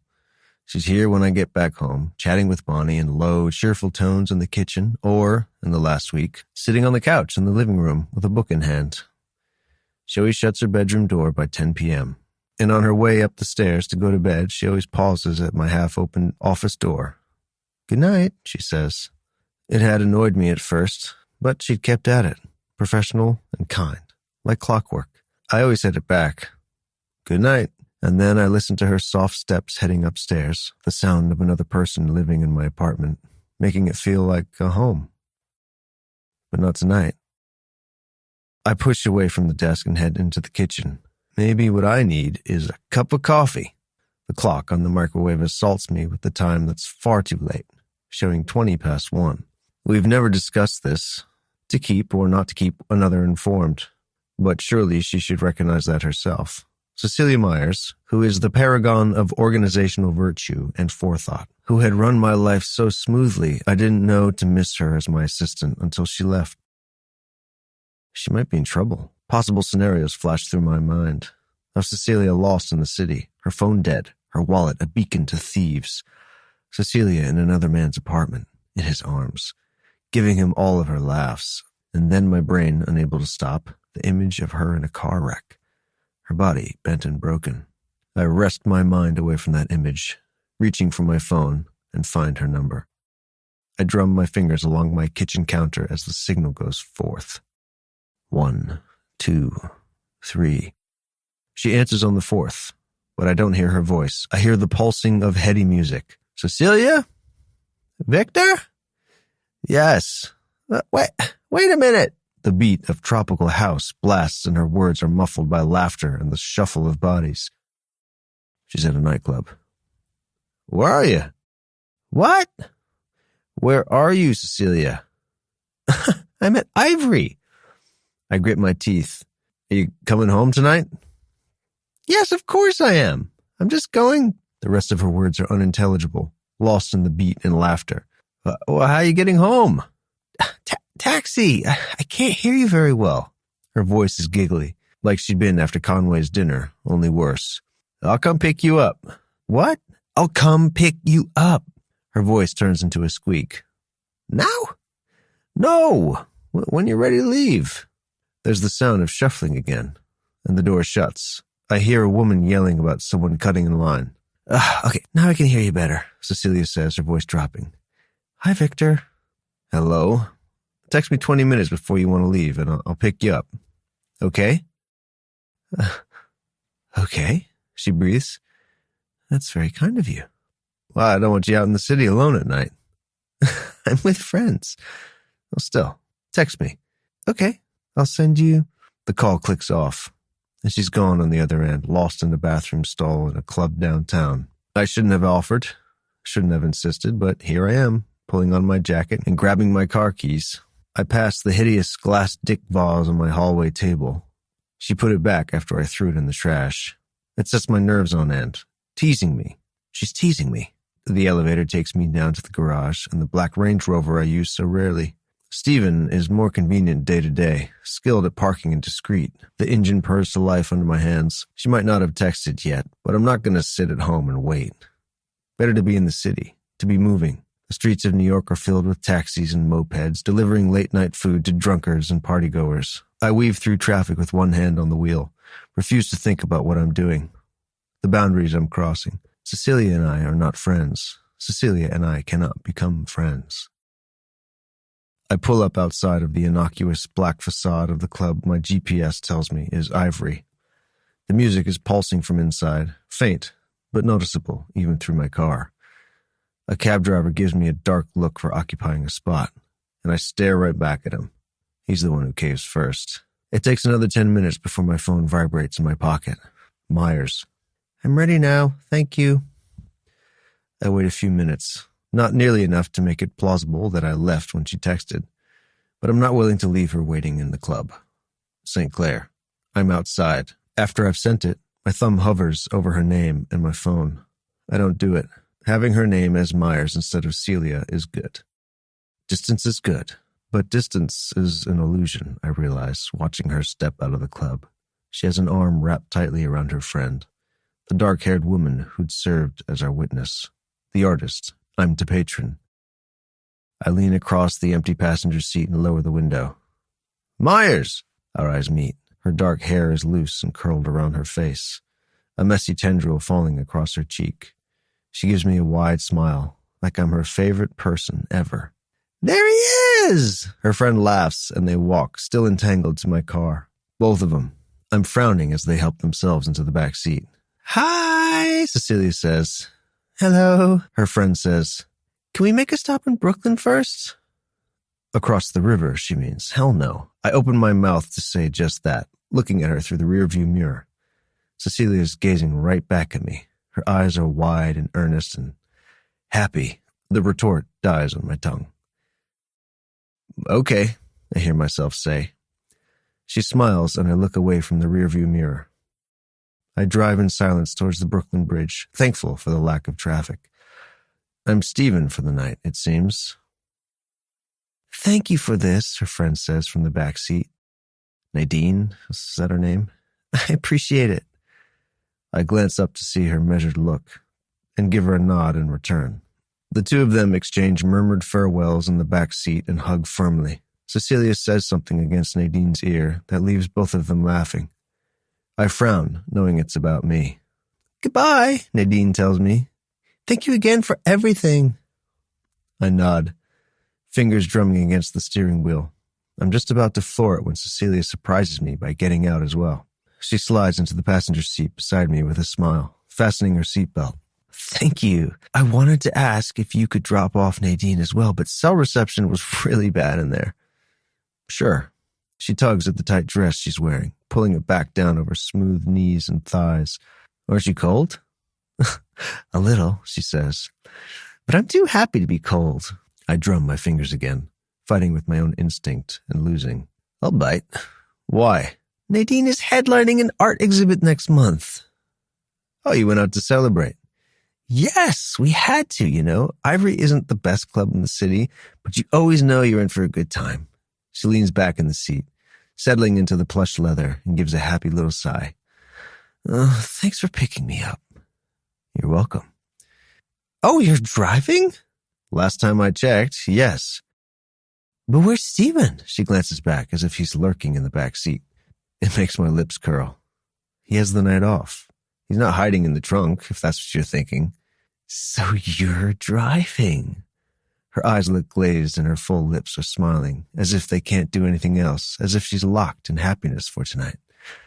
Still am, yes. She chuckles and reaches down to take off her heels, just as she had after Conway's dinner. Oh, dancing in these should be illegal. I have nothing to say to that, so I don't. But I watch the length of her bare legs as she stretches them out. I didn't mean to, well... She looks over at me, hesitation in her eyes. Why did you call me? To see where I was? Well, you weren't home. It was late, and you usually are. I didn't know you wanted me to tell you when I'll be out. I keep my eyes on the road. Well, neither did I, to tell you the truth. There's silence between us, punctuated by the sound of her turning in her seat. You're up late, then? I couldn't sleep. You're gone some nights, too. I don't know what to say to that. It's not something I can put into words, and even if I did, I doubt she'd... Well, no. Oh, I didn't know you noticed. I have, she says, and I don't call you to ask where you're going. No, I suppose you don't. She clears her throat, and there's something tight beneath the cheerfulness. I appreciate the ride home, but I can be out for as long and as often as I like, just the same as you. I can't argue with that. Nor can I admit to the feeling of unease when she wasn't home. Noted. It was just out of the ordinary for you, so I checked in. She relaxes against the seat, palms flat on her knees. I glance at her left hand and find it bare. Of course, the rings are with me, back in the safety box at home. My mother's engagement ring had looked good on Cecilia's finger. Do you know, she says, that we've been married almost 2 months now? I did know that, which means we only have 10 months left. Looking forward to divorce. She laughs, running a hand through her messy dark hair. Gone are the low ponytails and tight buns. I approve of that. Long live the free, tumbling waves. I wonder what they'd feel like wrapped around my hand. I'm just surprised how smoothly it's gone, she says. Did you expect us to fight? She snorts. No, but I'd expect more hiccups. We have less friction than we did when I worked for you. We had friction? Yes. Well, maybe you didn't notice it. I pull up to the garage in my apartment building, watching the steel doors rise inch by inch. Well, we got a lot done. Yes, that's true. We certainly did. I don't think anyone who works for you can do anything else. I park the car and walk around to open her door, but she's already stepped out, barefooted, onto the concrete. Cecilia. She laughs and bends to slide her heels back on, stretching out a hand to support herself. It lands on my arm, and I hold still. You're a handful when you're drunk. Her eyes fly to mine. I'm not drunk, and I'm not a handful. Sure you're not. I'm perfectly capable of walking in a straight line. I can recite the alphabet backwards and forwards. No, I'll do you one better. She straightens, and to my amazement, she recites my social security number and my birthday. Oh, and you're Taurus, she says. But you don't believe in astrology. I stare at her. A million responses flit through my mind. I choose the safest one. That does not prove you're sober. Come on, even you have to admit that was a little impressive. Sure. She walks past me to the elevator, arms loose at her side. I shouldn't have asked. I know better than anyone you have a no-praise policy. I don't have a no-praise policy. Ouch, she says. That doesn't make me feel better. I can't think of anything to say to her, teasing. But then I don't have to because the elevator doors open and she bounces out to open my front door. Her front door. Our front door. I should head straight upstairs, but nothing about this night has gone according to plan. So I follow her into the kitchen. She turns on the lights and she goes to open the fridge, surveying the contents. I watch her. What did you mean by that? She gives a low hummus and takes out a packet. You like this? I can't see what it is. Hummus. No. I figured, she says, and digs through a box to find baby carrots. I want to make sure I don't accidentally ruin Bonnie's planning by snacking on something she set aside for you. I lean against the kitchen counter. Don't deflect. What did you mean? Mean about what? She bobs her head and rips off the plastic lid like she's still listening to music. The white lace edge of her bra peeks out of her neckline, and it's suddenly all I can see. Cecilia in her underwear. Cecilia in nothing at all. Sleeping in the bedroom opposite mine every night. She looks up at me, catching my eyes. A slow smile spreads across her lips. I clear my throat. My no praise policy. That I don't have. You said, ouch, afterwards. She laughs. The sound expands in the kitchen, fills it in ways it's never been full before. If you say you don't have a no praise policy, that means I've just never done anything praiseworthy. But as a stellar assistant, don't object. I know I did. I was great at my job. I frown, watching her flow through my kitchen, opening drawers and finding utensils. She looks like she was the one who designed it. Like she cooks here every day. Well, maybe she does. I don't have any insight into how she spends her days when I'm away. It suddenly strikes me as a crime. I praised you. She raises an eyebrow at me. When? I stare back at her and rack my brain. A workplace isn't helped by excessive praise. It doesn't increase morale or motivation, and too much devalues the entire operation. We work together every day. I don't know when. Cecilia hums, a smile in a corner of her lips. I can tell you how often. Never. I frown, watching her as she dips a carrot into the hummus, swirls it around. So I don't believe in participation trophies, I say. Every office I've headed has been successful. She smiles, and it's a private smile, like I've made a joke, only she understands the punchline too. Of course they have. Of course. It took hard work and dedication. I know. I'm not disputing that. You're the hardest working person I've ever met. She tosses the compliment out like it's nothing, like it's easy, obvious, self-evident. I watch as she opens the fridge again. I didn't know the day would come when I missed Miss Meyer's prim hairstyles, but I miss them now, watching the dark hair curl down her back. It's far too distracting. Here it is, she murmurs to herself and pulls out a glass bottle. She tries to twist the cap, but it won't open. I'm moving before I decide to knock her hand softly aside. Oh, she breathes, looking up at me. It's a move from a bad high school movie, but I unscrewed the lid for her and I feel like I'm 10 feet tall. Here, I mutter. Her voice is warm. Thank you. What is this anyway? Kombucha. You want some? Her hands brush mine as she takes the bottle back, and the simple contact makes me mute. I watch as she takes out 2 glasses, and after she's gone through the trouble. You drink kombucha when you're drunk? I'm not drunk, she says and pours a healthy amount into each glass. This is restorative. It's healthy, and it means I'll feel absolutely terrific tomorrow. Why wouldn't you, if you're not drunk now? She narrows her eyes at me, but it's playful. Do you want your kombucha or not? I don't. It doesn't look appetizing in the least, with little particles swirling around. I do, I say, and that's when I know I should go upstairs. Because she is nothing like the assistant I thought I had. Nothing like the Miss Myers who answered my commands and never spoke back, who wore 2 loose pencil skirts and had her hair in prim ponytails. The woman before me is full of life and laughter, of interest and dreams. And for the first time in forever, it intrigues me rather than bothers me. It reminds me of times in a kitchen like this, times when homes were meant for laughter and life instead of work and rest. When there was someone who dared tease me, someone close enough to ever get the opportunity. Victor, she asks. There's no hesitation in her voice. She says my name like she owns it and not like she'd rather call me Mr. St. Clair and retreat back up her stairs like she thinks I bite. Yes. Cheers to 2 months of marriage, she says and raises her glass of kombucha. I look down at my own glass, and it looks like dishwater. But I clink it to hers. Only 10 more to go, I say.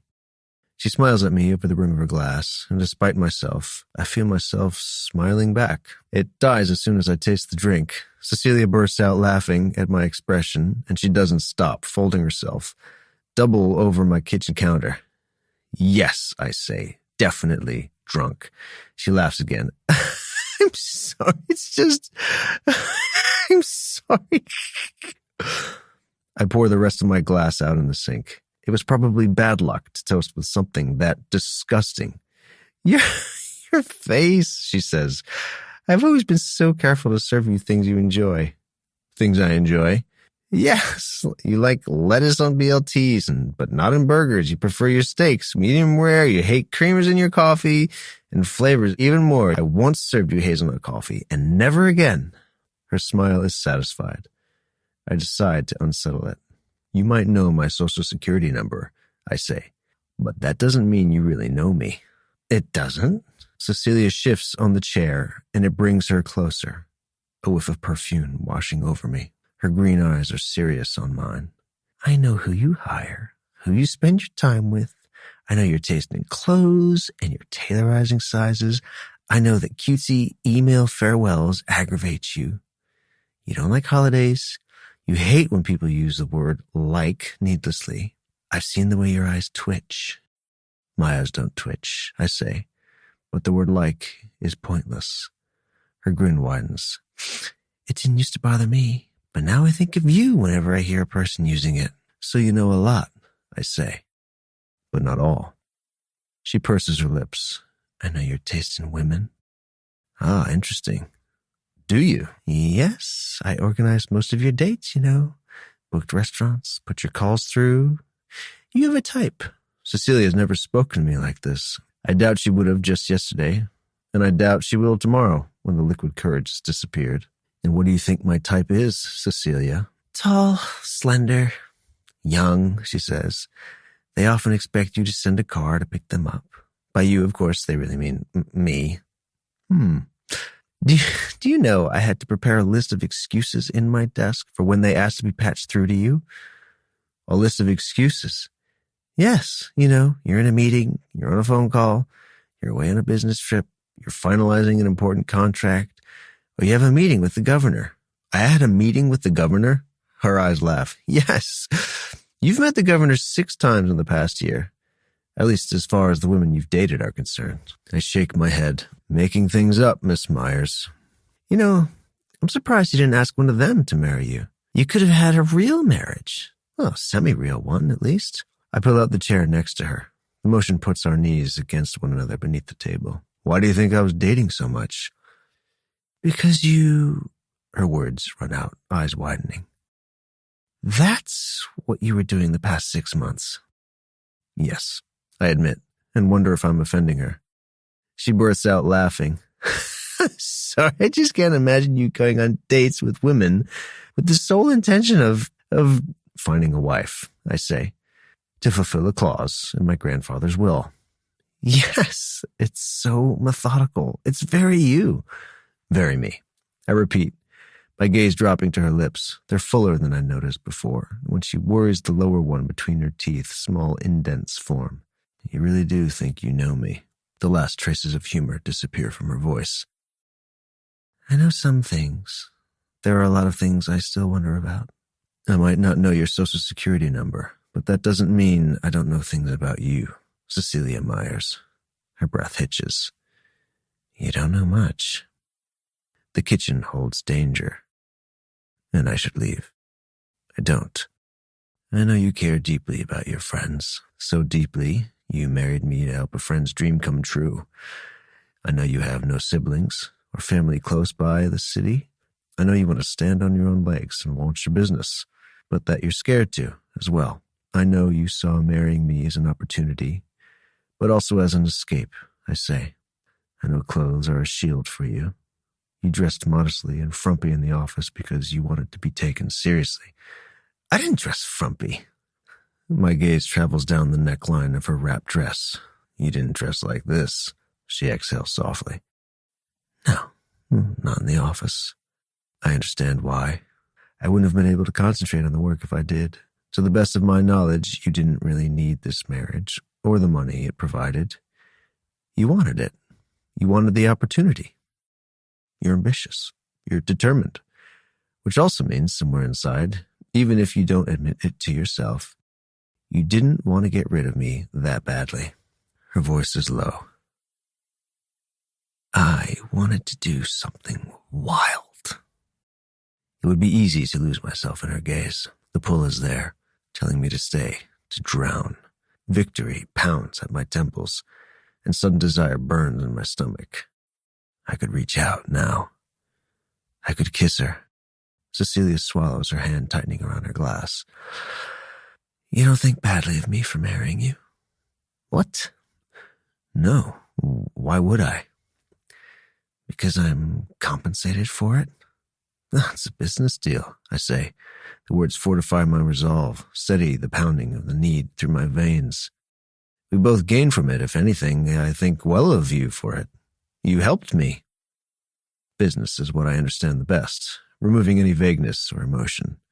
It's territory I understand. I stand. Good night, Cecilia.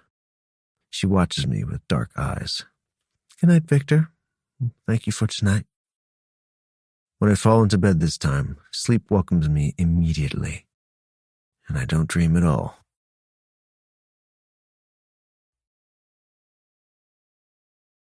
12. Cecilia. Is that gnocchi? Bonnie nods and uncovers the plate of golden dumplings. Tonight's dinner is gnocchi with ragu. I've been eating like a queen since I moved in here. This smells amazing. She smiles, dropping them one by one into the boiling pot. It's a passion of mine.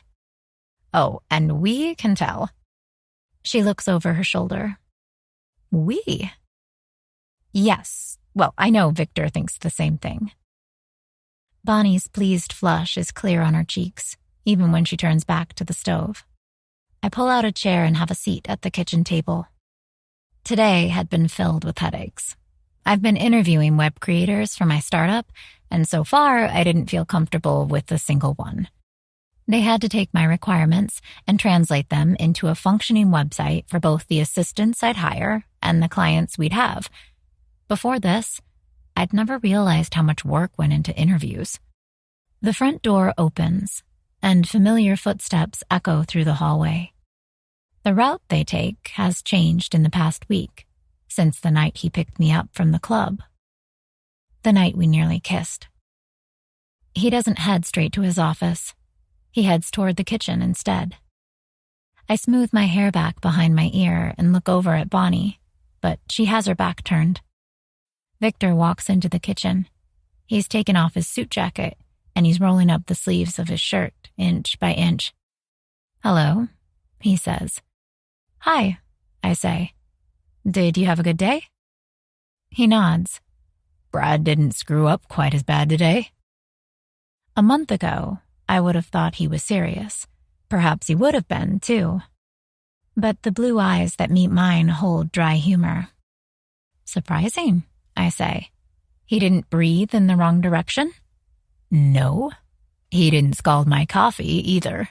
He's learning. He had a good tutor. A pleased flush creeps up my cheeks. His thick, dark blonde hair is mussed from where he's run his hand through it. You had to make big decisions today? He raises an eyebrow. You heard? I guessed. One of my business partners is negotiating with a media conglomerate about a takeover. It would be one of Action's biggest purchases. Oh, that's really exciting. He nods, but he's frowning. Yes, Carter is eager to run point on this one, but we'll have to negotiate as a group. The media corporation doesn't want to sell. Family business? He waves a hand.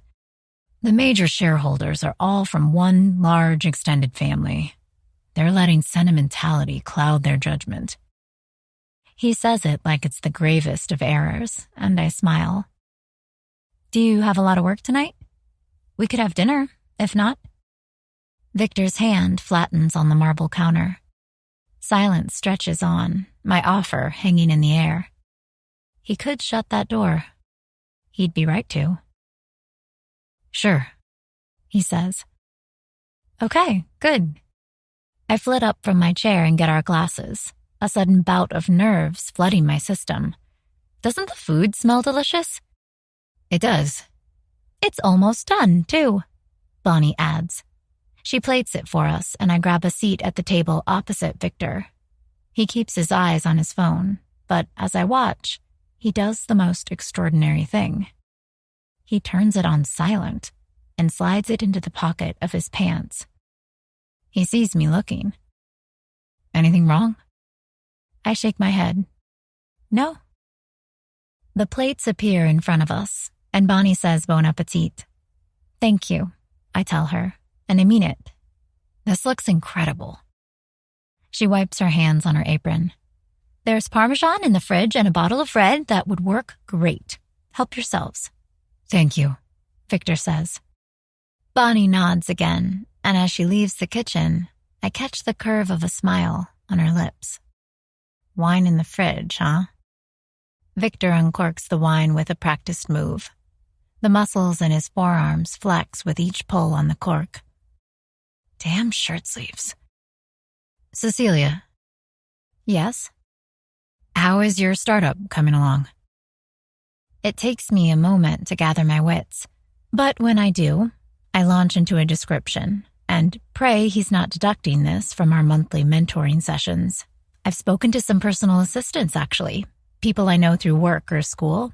Several are interested in joining. It's flexible, you know. They can sign up to do as many hours as they'd like to in a given week. He nods. It's as flexible from the client's perspective as it is from the assistant's. That's good, Myers. Thank you. The thing I'm struggling with at the moment is web design. Tell me. Victor listens to my problems, drinking from his glass and digging into his food. He looks like he usually does at business meetings, complete with the furrow in his brow. He remarks positively on one change and critically on 2 points. After that, we fall silent. The only sound in the kitchen are cutlery against the plates. I clear my throat. My mother is coming to town in a month or 2. Is she? She doesn't know I'm married. Quite a change, Victor says. Do you plan on telling her? Yes, I don't think I can get around it. You could show her the contract. Might make it easier for her to understand. I laugh. Yes, and then she'd lose her mind. She wouldn't approve. Of me turning marriage into a business arrangement? No, I doubt she would. Although she's unconventional. She never chose marriage for herself, and I think she never really thought I would either. Victor's stopped eating, his gaze on mine. Your mother never thought you would marry? I shrug. She'd say she raised me better than that. His eyebrows rise. Your mother sounds intriguing. She is. She's nothing like me, you know. She'll decide she's going to try fasting for a week only to have a month-long culinary course the next. A husband would only have slowed her down, as she loves to say. Men for a season, sometimes for a reason, but never a lifetime, I quote. Victor snorts. And your father? Not in the picture. Mom changed the story a lot when I was growing up. One week she'd say he was a traveling musician, and the next he was fleeing from the mob. Now that I'm older, I think she might not be quite sure who he is. He shakes his head. I did not expect this. That makes me smile. No, I can see that. I probably strike you as someone with a very proper background. Yes, raised to be an assistant. God, I hope no one is raised to be an assistant. He snorts, returning his gaze to his plate. You hated it then. Hated what? Your time working for me. You were counting down the days, Myers. I'm back to Myers again, I say. That happens a lot when we talk about work. Force of habit, and don't deflect. I'm not. I say, though I am. The gnocchi is delicious. Small pillows of heavenly goodness, and he eats them with methodical precision as he waits for my answer. I didn't hate it all the time. There were days when I loved it. Oh? Yes, I got to call a lot of powerful people on your behalf. Not to mention say no to a bunch of exciter executives when they wanted your time. Gatekeeper, he says. I nod. You had the power, but I had access to the power. His lip curves. Sounds like you liked that. Sometimes, yes. Controlling your schedule and calendar, making sure everything was in order. I loved that part of it. I still love organizing. It's my passion. He pushes his empty plate away. So the part you didn't love was me. That's not what I'm saying, really. Victor raises an eyebrow. You told me when I asked you to marry me that you wanted to get away from me. I shift in my chair. I remember. So I was the part of the job you didn't like. Yes, I admit. Not always. I learned a lot from you, but you weren't easy to please or to predict. Even so, a certain part of me had been proud to be his assistant because of that very fact. Look at me wrangle this beast. I had access to the man who regularly bit his employees' heads off, and I hadn't been fired.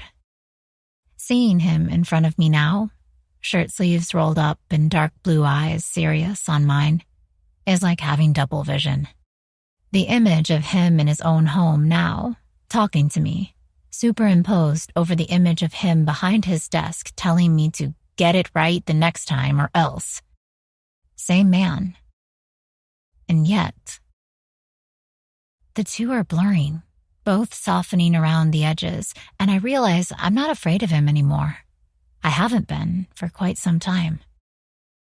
Noted, he says, as if I've spoken the realization aloud. I know it's too late, but for what it's worth, you were excellent at your job.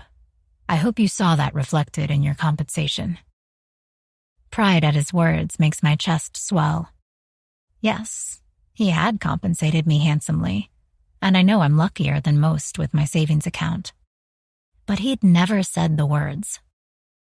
Thank you, I say. He nods again, like we're done with this topic, but doesn't rise from the table. Neither of us is eating anymore. I reach for the wine glass. Are you excited about tomorrow? Tomorrow, he repeats. Ah, Nadine's exhibition opens. Yes. I had Brad call a few art magazines and tell them about the gallery opening. You did? He crosses his arms over his chest, as if he's unsure of how to act. But he nods. Yes, should bring some more photographers there. They'll want to photograph us together. That's okay. We'll buy a few pieces for appearance's sake. I grin. Gosh, this is perfect. Thank you, Victor, for doing that. Yeah. I'm so excited for her, I say. She's worked so hard to get to this moment, you know? The gallery is perfect for her, and the owners have already hinted that they want some of her pieces permanently exhibited. I laugh then, remembering her words. But even at something as momentous as this, her first gallery opening, she's still trying to set me up with someone. Victor lowers his wine glass. To set you up with someone?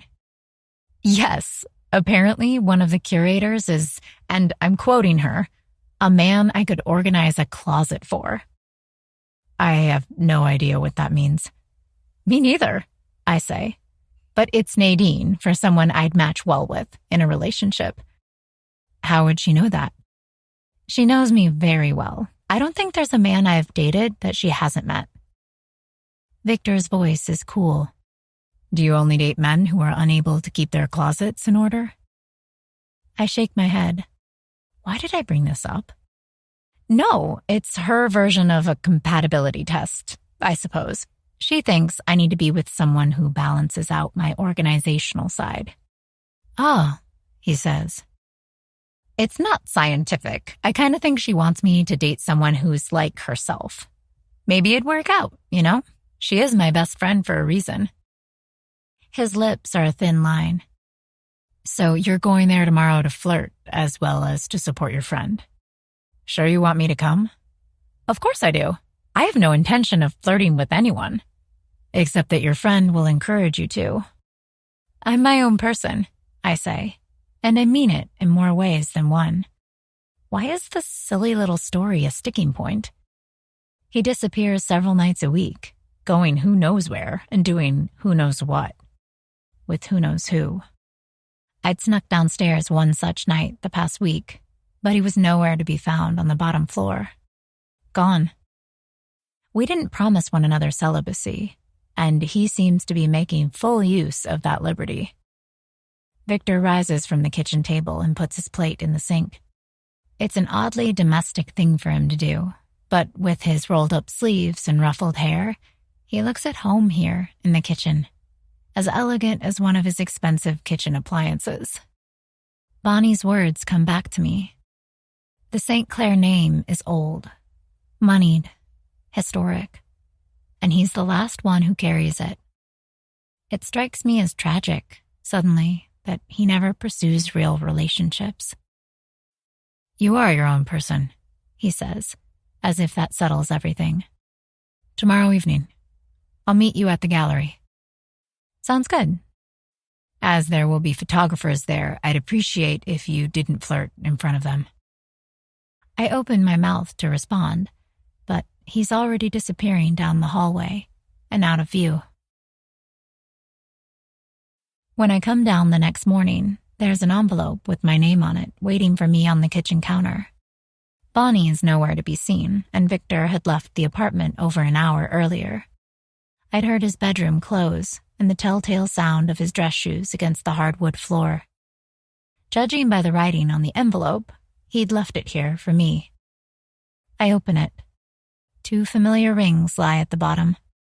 The message couldn't be clearer. For tonight. I hold them in the palm of my hand, the heavy gold ring and the peculiar design of the engagement ring. It's gorgeous, the solitaire diamond reflecting under the kitchen lights, the ring of emeralds sparkling. It's not something I thought he would have picked out. I slide them on and close my fist around them. He wants us to go tonight as a married couple. Him as the investor, me as the supportive friend. Does this have anything to do with the careless comment I made last night about Nadine's friend, Jake? The one she's so sure I'd hit it off with? I smile down at the rings. Pretty they may be, but they're an illusion, and that's what Victor's keen to protect. Nothing more, and nothing less. And if he thinks he's the only one allowed to have his fun, I'll give him my opinion tonight too. Because the contract goes both ways. I can date, as long as I'm discreet. Perhaps it's time to remind him of that. A few hours later, and he's late and Nadine is busy, but I couldn't be happier. I'm surrounded by my best friend's art. It's professionally displayed on the walls and sets the sterile gallery ablaze with color, the abstract pieces flowing from one frame to the next. The series with the 7 virtues is my favorite. She'd been working on it for a year. Sometimes she'd worried whether it was old-fashioned to have the virtues represented, but we'd both agreed the world could use more of them, and she'd infused that into the paintings, with abstract concepts and colors matching each one. I sip my glass of champagne and ogle Nadine without shame. She looks drop-dead gorgeous tonight, like she could take the stage and give an impromptu performance at any time. We'd been at her place yesterday to test out looks, and the fitted auburn jumpsuit she chose makes her look tall and graceful.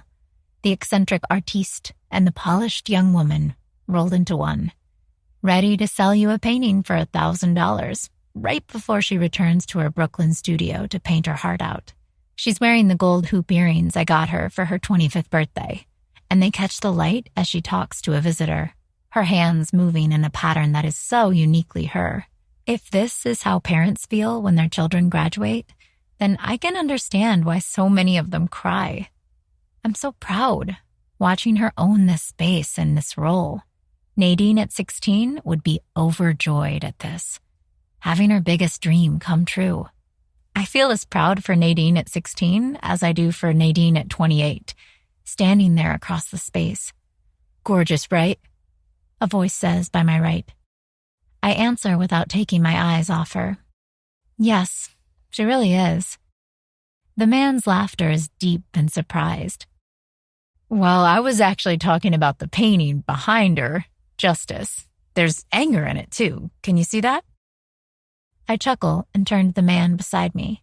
He's a head taller than me and in a navy linen shirt with a beard that looks artfully unkempt. There is, yes, perhaps justice is often accompanied by anger. Anger at the things that aren't so. Perhaps, he says. The fantastic thing is that she managed to capture it in an abstract.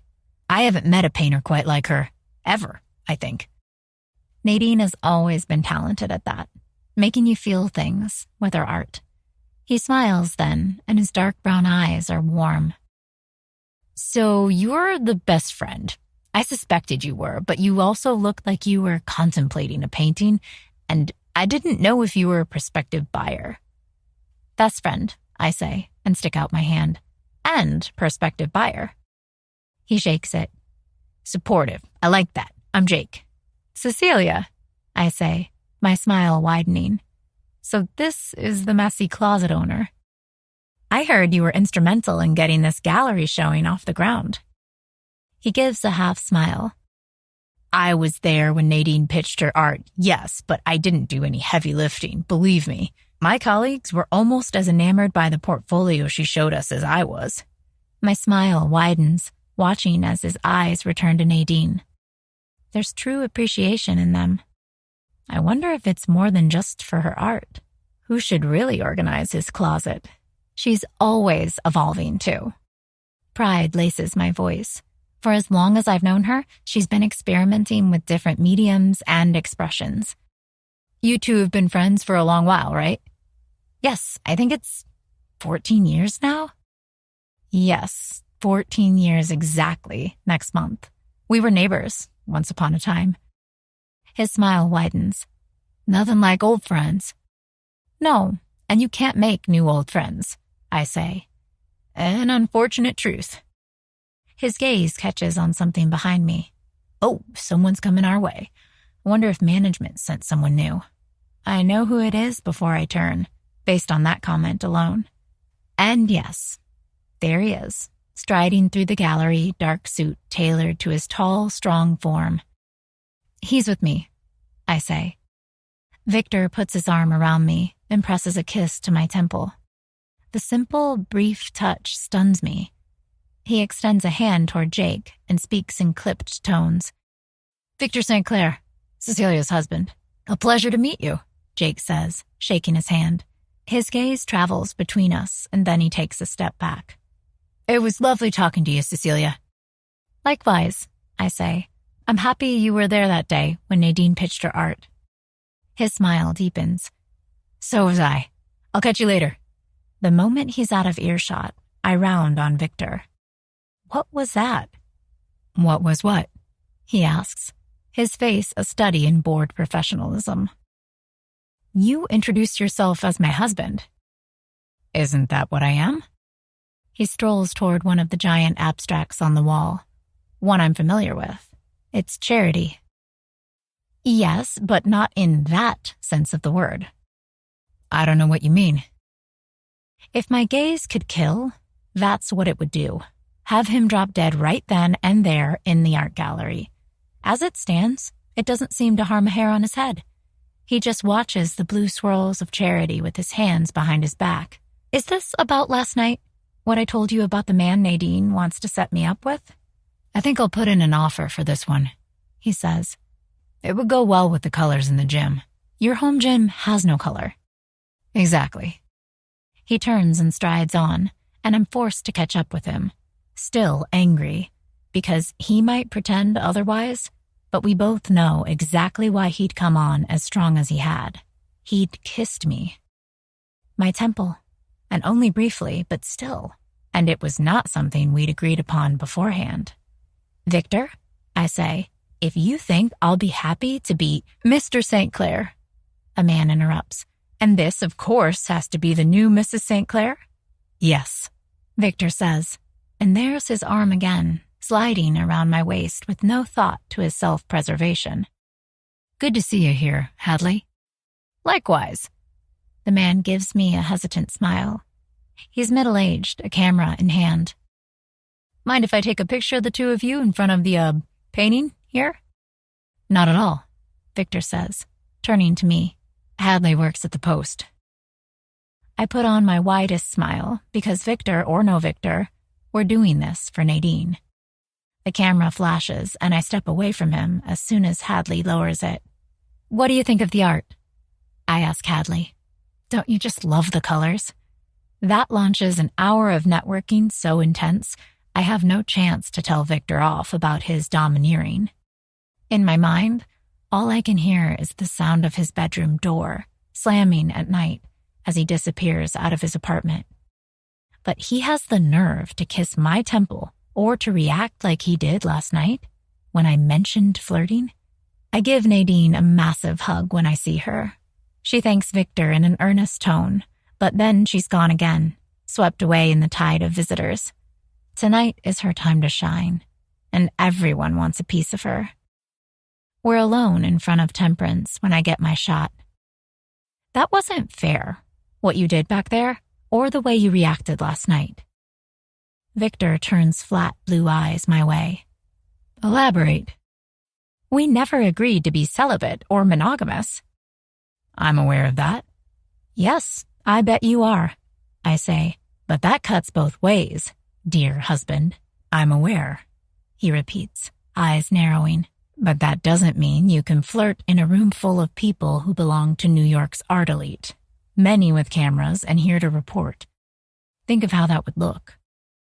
I was having a conversation with someone whose closet you're already planning to organize, Victor says, his voice dropping low with anger. Or was that not him? Are you still waiting to be set up with your Prince Charming? I'm not being set up with anyone. It was a dumb suggestion and one I shouldn't have mentioned to you, clearly. But that's not the point. Then what is the point, Cecilia? Explain it to me. I step closer, eyes darting to the couple by our side. I don't want to be overheard. You spend several nights away every single week. I've told you I know about it before, and you didn't deny it. Why is it okay for you to be involved with someone, but not for me? It's not as if a single conversation with someone here would make front-page news. Your fragile masculinity would remain intact, I'm sure. Victor's voice is sharp. What exactly do you think I do at night? Do you want me to spell it out for you? Yes, I think I do. If you get to have sex, I get to have sex, I say. The word sex feels like it echoes in the grand space. I glance around, but no one is looking at us. Sex, Victor says. His voice is midnight. Myers, I haven't had sex since I married you, which, if you recall, was several months ago. He sounds like that's a painful revelation. I recall. I was there. Good. So whatever you think you're accusing me of, I assure you, it's not that. Then where do you go at night? His jaw works, and then he turns away from me, looking out at the crowd. As soon as we leave, I'll show you.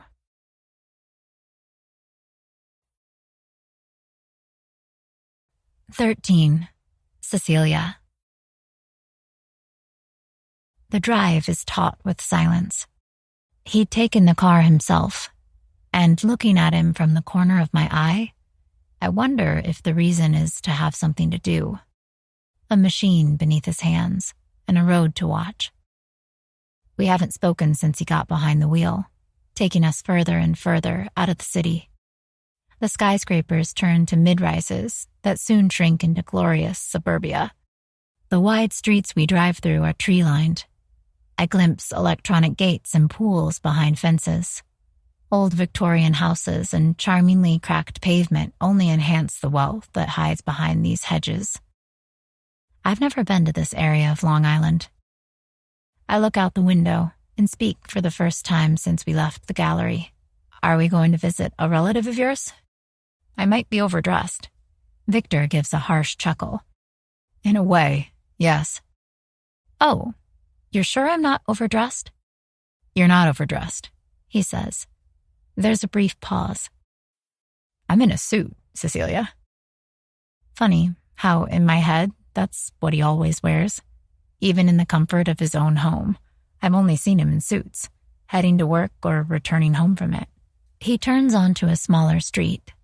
The pavement is smooth here, and giant oaks line it, their trunks too big to wrap my arms around.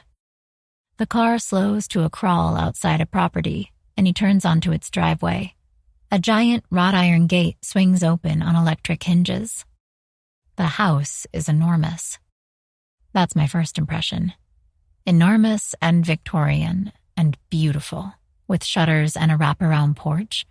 Boxwood hedges line the building and give way to a stone staircase, slick with leaves. Behind the house, I glimpse a lawn that stretches toward tall trees. No neighbors nearby. Wow, this house is... Victor parks the car. It's a lot of things. The air feels thick out here, smelling of fall and rain and nature. We walk toward the porch and scare a squirrel. It darts across the lawn. This is your grandfather's house? Yes. He unlocks the front door, and just like that, everything makes sense. This is where he goes at night. This is where he grieves, even if he'd never call it that. He won't look at me. I wonder if he's regretting this, that I'm here and witness to so much of him. But as I step into the wood-paneled entryway, his dry voice becomes that of a guide, telling me about the property and the rooms. I follow him through a sitting room with a giant fireplace, into a dining room with a table that's large enough to seat 12. I drink everything in. The antlers mounted on the wall. The framed picture of a family tree that looks yellow with age. It's like a cabinet of curiosities, meticulously decorated and richly furnished. You married me to inherit this house, I say. He stopped by the bay windows in the sitting room. It would make for a great reading nook, I think, looking out over the backyard. Although I'm not sure if backyard is the right word. Property, perhaps, or estate. The lawn and gardens beyond look endless. Yes, he says. Was it a good bargain? Victor gives me a wry smile. I haven't decided yet. Because of me or because of the house? Both, he says, and it feels like his gaze goes right through me. Both. I swallow. Will you show me the rest? He nods. We walk through the kitchen, a guest bedroom, 3 baths. We finish our loop back in the entryway and the 2 grand staircases. The house is beautiful. It has character ingrained in every single floorboard. Do you want to see upstairs? If you want to show me, yes. He leads the way up the staircase, and I let my hand slide along the worn railing. That was his room, Victor says, nodding down a hallway. I can just barely see a master bedroom. Oh. This, he says, pointing to an anonymous-looking guest bedroom, was mine. I know so little of his background, of his life, of his family. I know his parents are out of the picture. You grew up in this house, I murmur. Victor nods. Since I was 8. He pushes open a half-closed door, and my eyes widen at the treasures beyond. It's a study, and it's glorious. Multi-paned windows look out on the property, letting the last daylight into a room that could have been made for Winston Churchill. A wide oak desk with a leather inlay sits in the middle. The floor is covered in a thick oriental rug. All around us are bookshelves. My eyes travel over the spines, over memorabilia and trophies and pictures. This was your grandfather's study? It looks beautiful. It could be the set of a movie. Victor doesn't answer. and I turn away from my perusal of a small bronze statue of a dog. He's standing in front of a framed picture hanging by the side of the door. His hands are in his pockets, jaw tense. Perhaps taking me here was an impulsive decision, something to show me I was wrong when I accused him of sleeping around. But this is not a place where he's comfortable. I'm sorry, I say. For what? For the loss of your grandfather. I didn't tell you that when he passed. You organized his funeral, Victor says. You were there. In a way, I suppose. I step closer, my voice dropping. Do you come here to feel close to him? Victor looks away from me. No, not consciously, at least. It's your house now. Are you planning on changing anything? Yes, I have to clean this place out. His things are everywhere. My parents' things are everywhere. Your parents died when you were 8? Yes. He inclines his head toward the picture behind him, the one he'd been studying. 2 boys, one a head taller than the other, are standing in front of a smiling couple. The man has his arm around the woman's waist and his free hand on the small boy's shoulder. They're standing in front of this very house, I realize, but at the height of summer. The smaller boy's knees are scraped, and his grin is wide. It's Victor. The eyes are familiar, as is the thick mop of hair, much lighter back then. He's smiling at the camera like he's never known anything but joy. Oh. Victor turns. That was a long time ago. This is your brother? Yes. What was his name? Philip. Victor rolls his neck, every line in his body tense. He's uncomfortable. Uncomfortable with me here. Uncomfortable in this space. I step back from the picture. Thank you. For what? For showing me this. He opens the door, and I step out of his grandfather's office. Victor follows me, and halfway down the hall, his shoulders relax. I catch his sleeve. I'm sorry. He halts, a tall, suit-clad shadow beside me in the dimly lit hallway. You already said that. I shake my head. No, I accused you of something I had no proof of and no way to back up, not to mention something you're allowed to do under the terms of our marriage. Don't apologize, he says, or you'll force me to as well, for claiming you like that at your friend's gallery. You apologize? It would be a first. He puts steady fingers beneath my chin and tips my head up. I'm not sneaking out at night. I'm here, not having sex. I can't think with him this close. Good, I murmur. I'm not interested in Jake. Good, he says. He's so close that the word ghosts across my lips, and then he descends, kissing me. Not in a brief or tender way, not really like it's our first kiss either. He presses his lips to mine with strength and warmth, as businesslike as he does everything.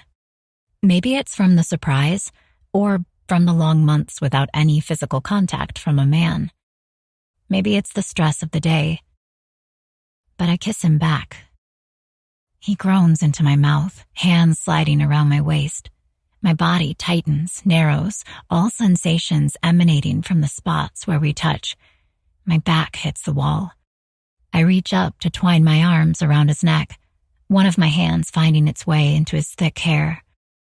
I'm touching St. Clair. His hands tighten around my hips, and it's like he's thinking the same thing I am, because he lifts his lips from mine. Myers, he murmurs. My whisper is breathless. This made you think of work? What? You only call me Myers when we're talking about work. I regret my words, because he lifts his head, a furrow in between his brows. I can assure you I wasn't thinking about work. At all. Neither was I say. His lips curve, and he reaches out to run a tendril of my hair between his fingers. He watches it for a moment before he tucks it behind my ear. Well, he says, stepping back from me, In the darkness, his eyes glitter. Let's go home before we do something we regret.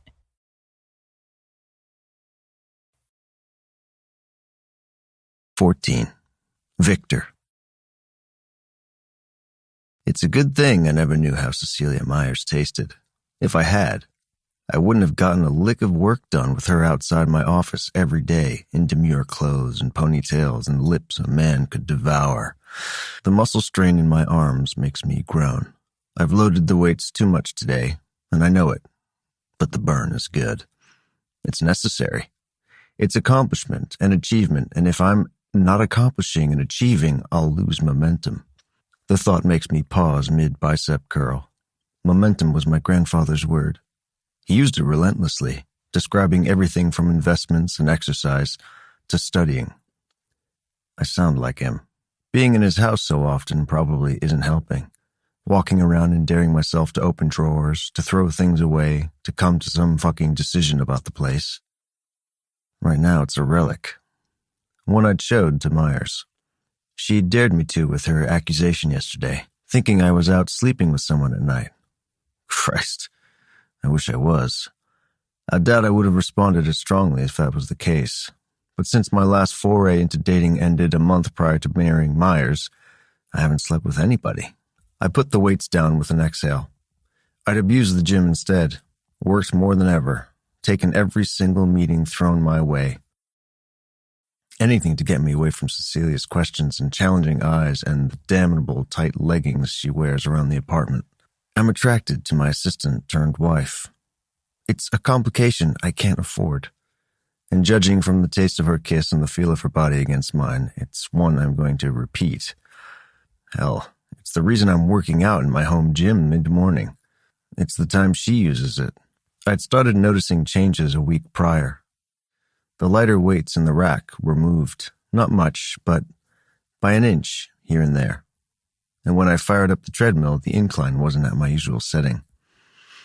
Now I've stayed an hour longer than usual, and all for the chance to see her again. Not that I have a clue what I'll do when she's here. Ogle her in her workout tights, probably. I'm losing it. I lift the hem of my t-shirt and use it to wipe the sweat off my forehead. The door swings open and I hear a small intake of breath. I drop the hem of my t-shirt, but it's too late because Cecilia's eyes are locked on my chest. She's seen the scar. Well, if what my body burns for happens, she'd see the scar anyway. Perhaps it was only a matter of when, but she'll have questions. She always has questions. "Hi," she says, a hand still on the door. I didn't mean to interrupt." You're not interrupting. Come in." She gives me a tentative smile. The memory is in her eyes, the same thing I'm thinking of, kissing her in the hallway last night. She walks to the treadmill, and yes, she's wearing her workout tights. The look of her ass in them makes my jaw clench. "Everything okay?" she asks. Yes. I force my attention back to the weights, grab one, and lie down on the bench, ready for tricep lifts. The air in the gym feels as weighted as the steel plate I'm holding, thick with possibility. Had she been lying awake last night too, thinking about the 2 doors and a hallway that separated us? I can only stand it for so long. I look over at her running on the treadmill, and I catch her watching me lift. Her cheeks color and her gaze darts down, landing on my chest. I have to divert her before she asks me about the scar. There are a lot of things I want to do with Cecilia Myers before discussing the car accident. "Have you heard from your friend?" I ask. "About yesterday?" She nods, walking quickly on the treadmill. "Nadine is over the moon. I don't think she can really believe she sold as many paintings as she did. And how many journalists were there? I mean, neither can I." "Oh, good. Thank you for that. I know you pulled some strings." I shrug, which is a hard thing to do when you have a 20-pound weight above your head. Making the calls had been painless. Save some idle chit-chat it had forced me to engage in. Not much work at all, I think, watching the smile on her face. Her voice lowers. "Thanks for last night as well." I close my eyes against the tide of need rising inside me. She'd looked up at me with too much knowing, standing there in the hallway outside my grandfather's office. I'd had to kiss her to get away from it, but now I can't get away from the memory. Anything to prove a point, I say. Her voice turns teasing. Right. All you wanted was to win. I don't like being accused of things I haven't done. I turned to her, meeting eyes that never looked at me this boldly before I married them. Trust me, Cecilia, I'm very aware of all the things I haven't done since we got married. The temperature in the room rises another degree. Well, she murmurs. She runs a hand over her forehead and pulls her ponytail up tighter. She's in a tank top, the smooth, strong lines of her arms on display. Then she jumps off the treadmill. Well, I think I'll try this machine. I sit up on the bench and watch her assault shoulder press. She's shoving, not pulling. I put down my weight and cross the space to her. Like this, I say, my hands atop hers. This close, she smells like shampoo, floral and warm and womanly. Oh, she breathes. You pull like this, you can feel it between your shoulder blades. Yes. Wow, I have no muscles. Building them will help you sit in front of the computer all day. I brush her ponytail aside and place my hand on her upper back, right between the wings of her shoulder blades. Hair curls along the delicate skin at her nape. Right there. I didn't know that, she says. I press a kiss to her neck. The skin is warm and fragrant beneath my mouth. Now you do. Uh-huh. I slide my hand down to her waist and continue my exploration of the long expanse of her neck. Dangerous, this, but my body is now in control, my stomach tightening with need. Victor, she murmurs. Yes. She twists on the bench and I kiss her. Her lips are soft and pliable beneath mine. She tastes minty from toothpaste, fresh and warm and irresistible. Her hands come up around my neck. I'm sweaty, but so is she, and we'd probably break a sweat in bed together anyway. Hell, if Myers is as feisty there as she had been negotiating our marriage, it's guaranteed. I slip my tongue between her lips and she sighs, deepening the kiss in response. The sound goes straight through me and I feel my body responding, need sharp in my lower body. I hadn't lied to her. It had been a long time. I pull her into standing and she follows me fluidly, the length of her body pressed against mine. Finally, I think, and slide my hand down to cup her ass through her workout tights.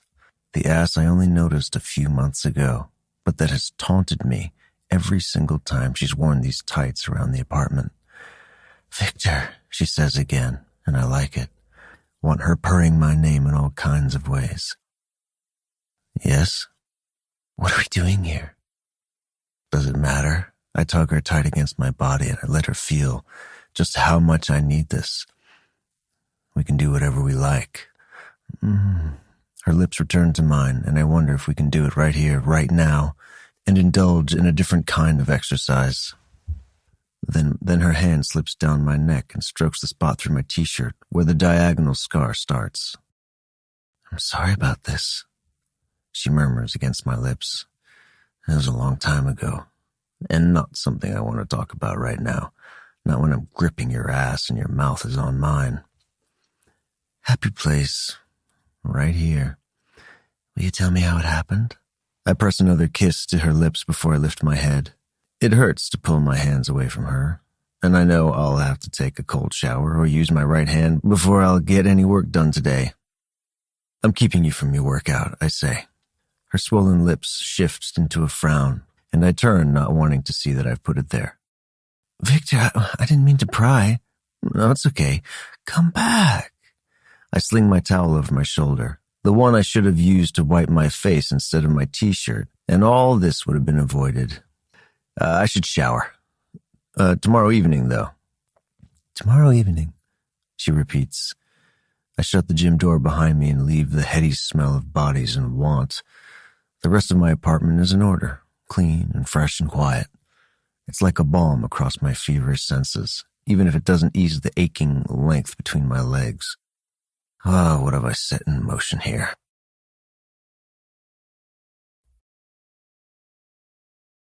"15.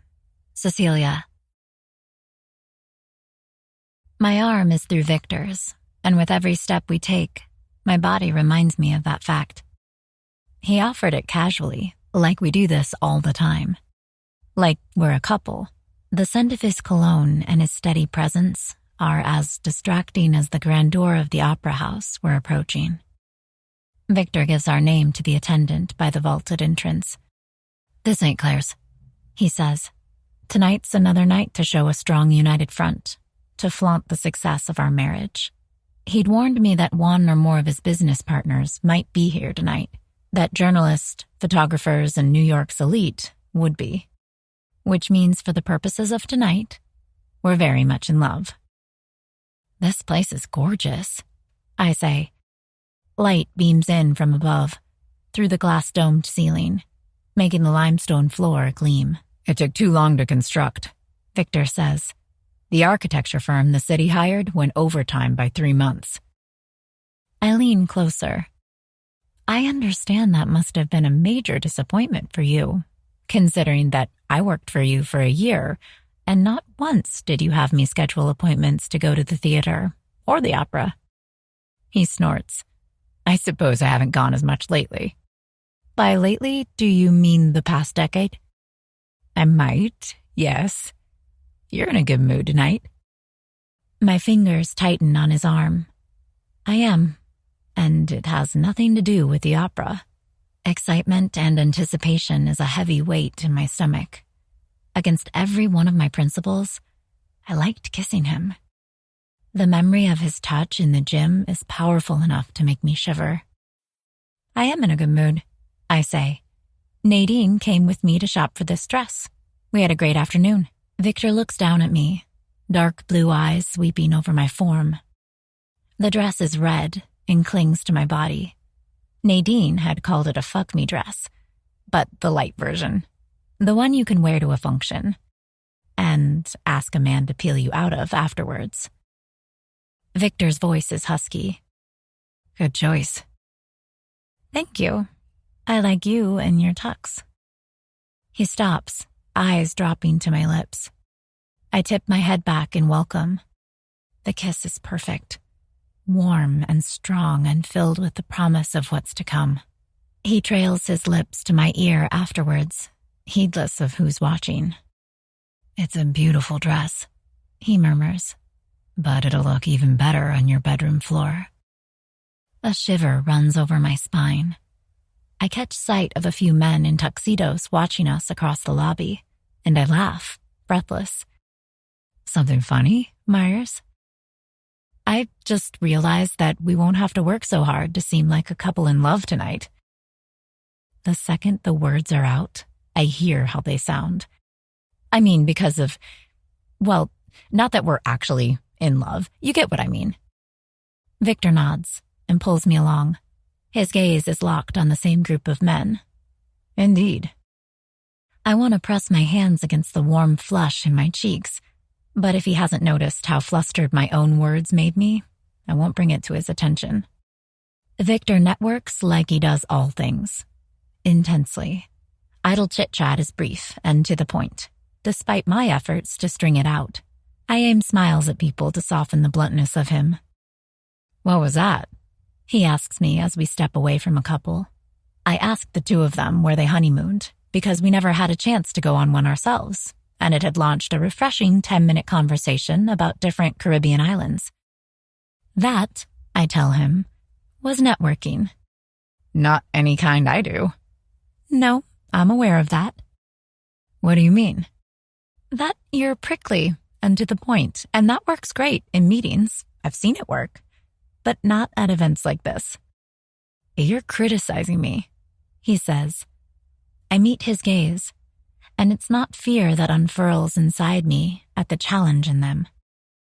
It's something else entirely, but it scares me just as much. "I'm giving you advice, not the same thing." You're talking semantics now.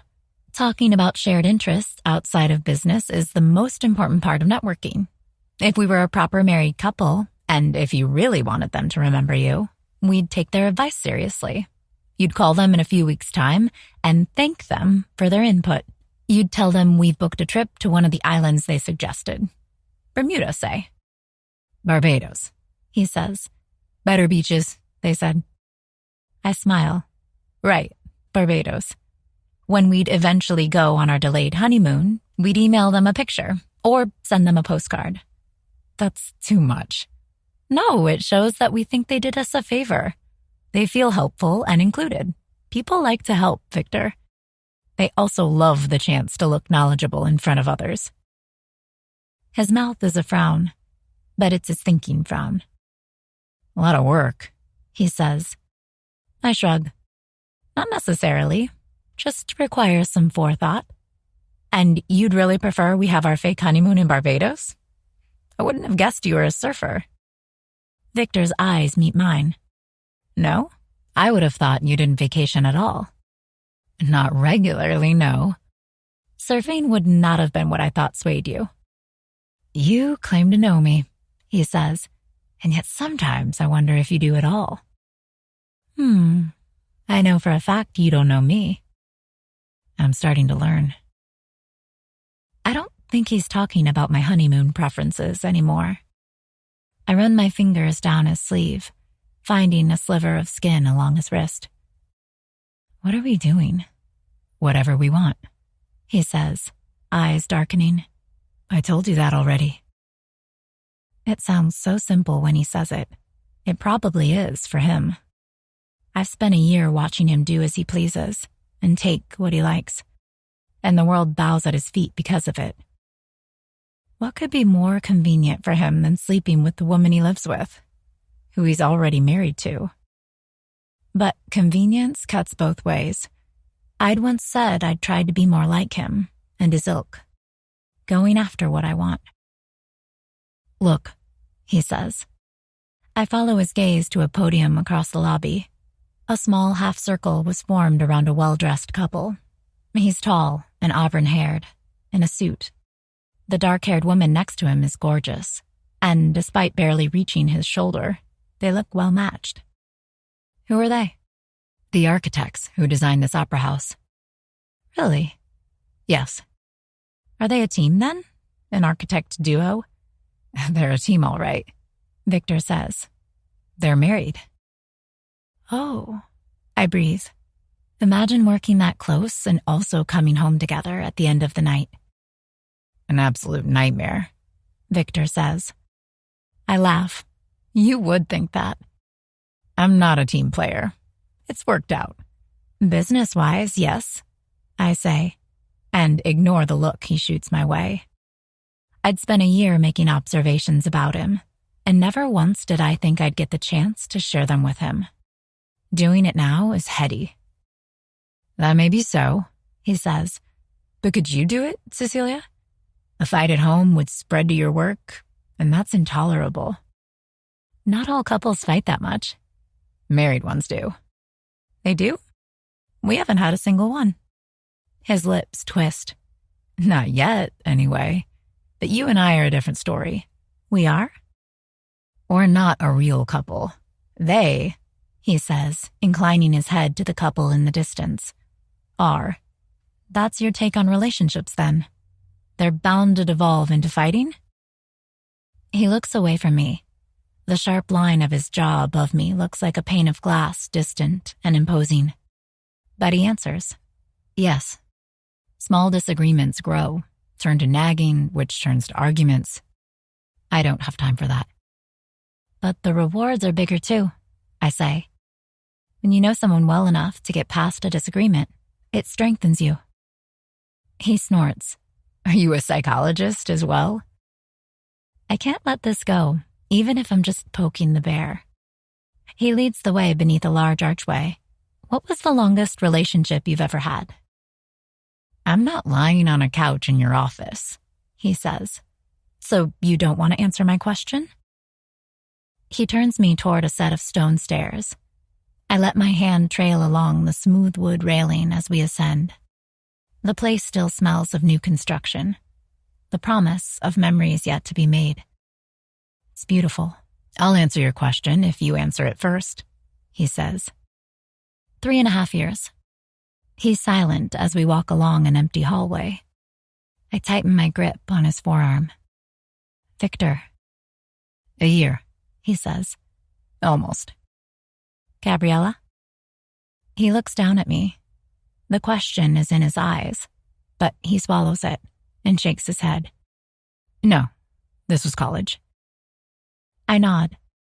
I had been in charge of booking his weekly dates with his supermodel ex, and when they ended things right after he took over as CEO of Exciter, I'd been the one to send her flowers, too. College was a long time ago.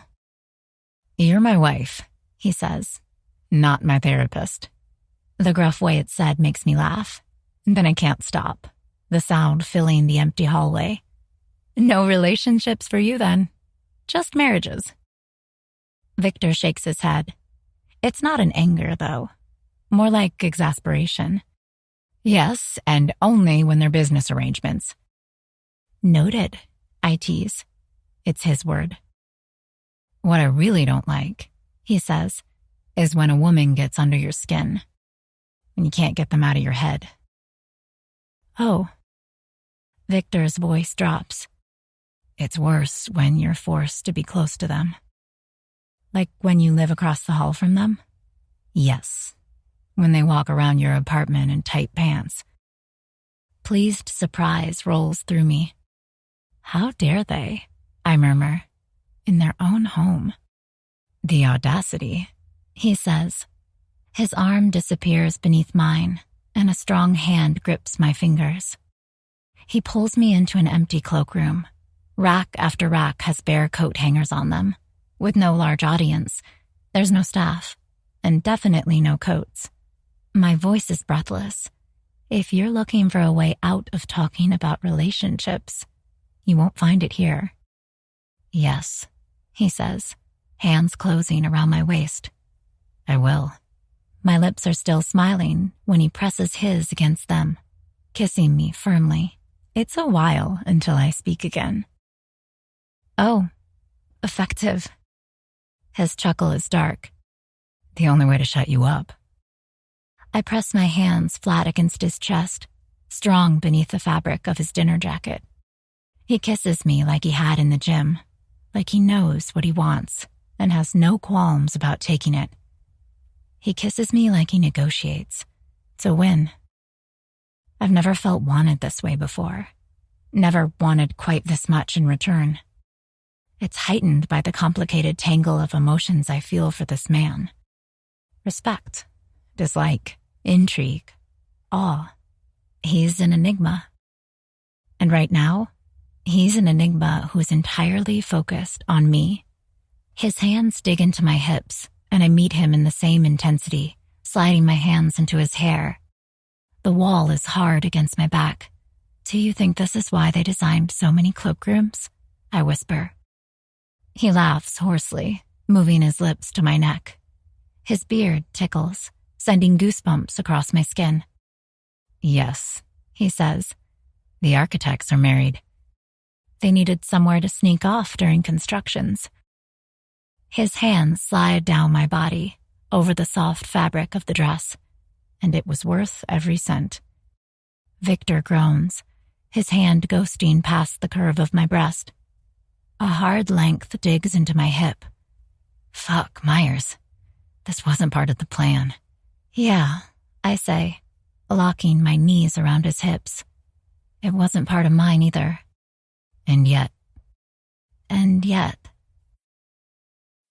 He kisses me again, more languorous this time, and with each passing second, the heat in my stomach grows sharper. I want him. If it wasn't our first time, he says, I'd take you here. The words are like a bolt through me, imagining him, imagining us. Where anyone could walk by. He rests his head against my shoulder. Fuck. But yes, I would.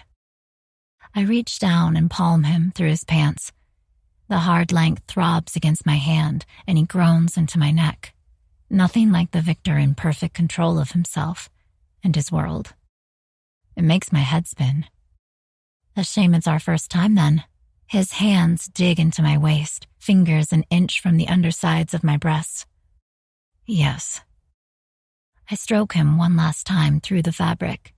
Then I push him away and rearrange my dress. My lips feel swollen, and when I look down, my nipples are visible through the fabric. We should leave. Victor is staring at me, eyes dark. Yes, we should. Don't call Stephen. I want us to walk home. Is this your way of getting back at me? He asks. For all the times I had you run my errands and handle my calls? Maybe. Would you object if it was? In the darkness, and in his tux, Victor looks every bit as dangerous as he does at the negotiating table. The fire in his eyes speaks of battles to conquer. No, he says. Bring it on.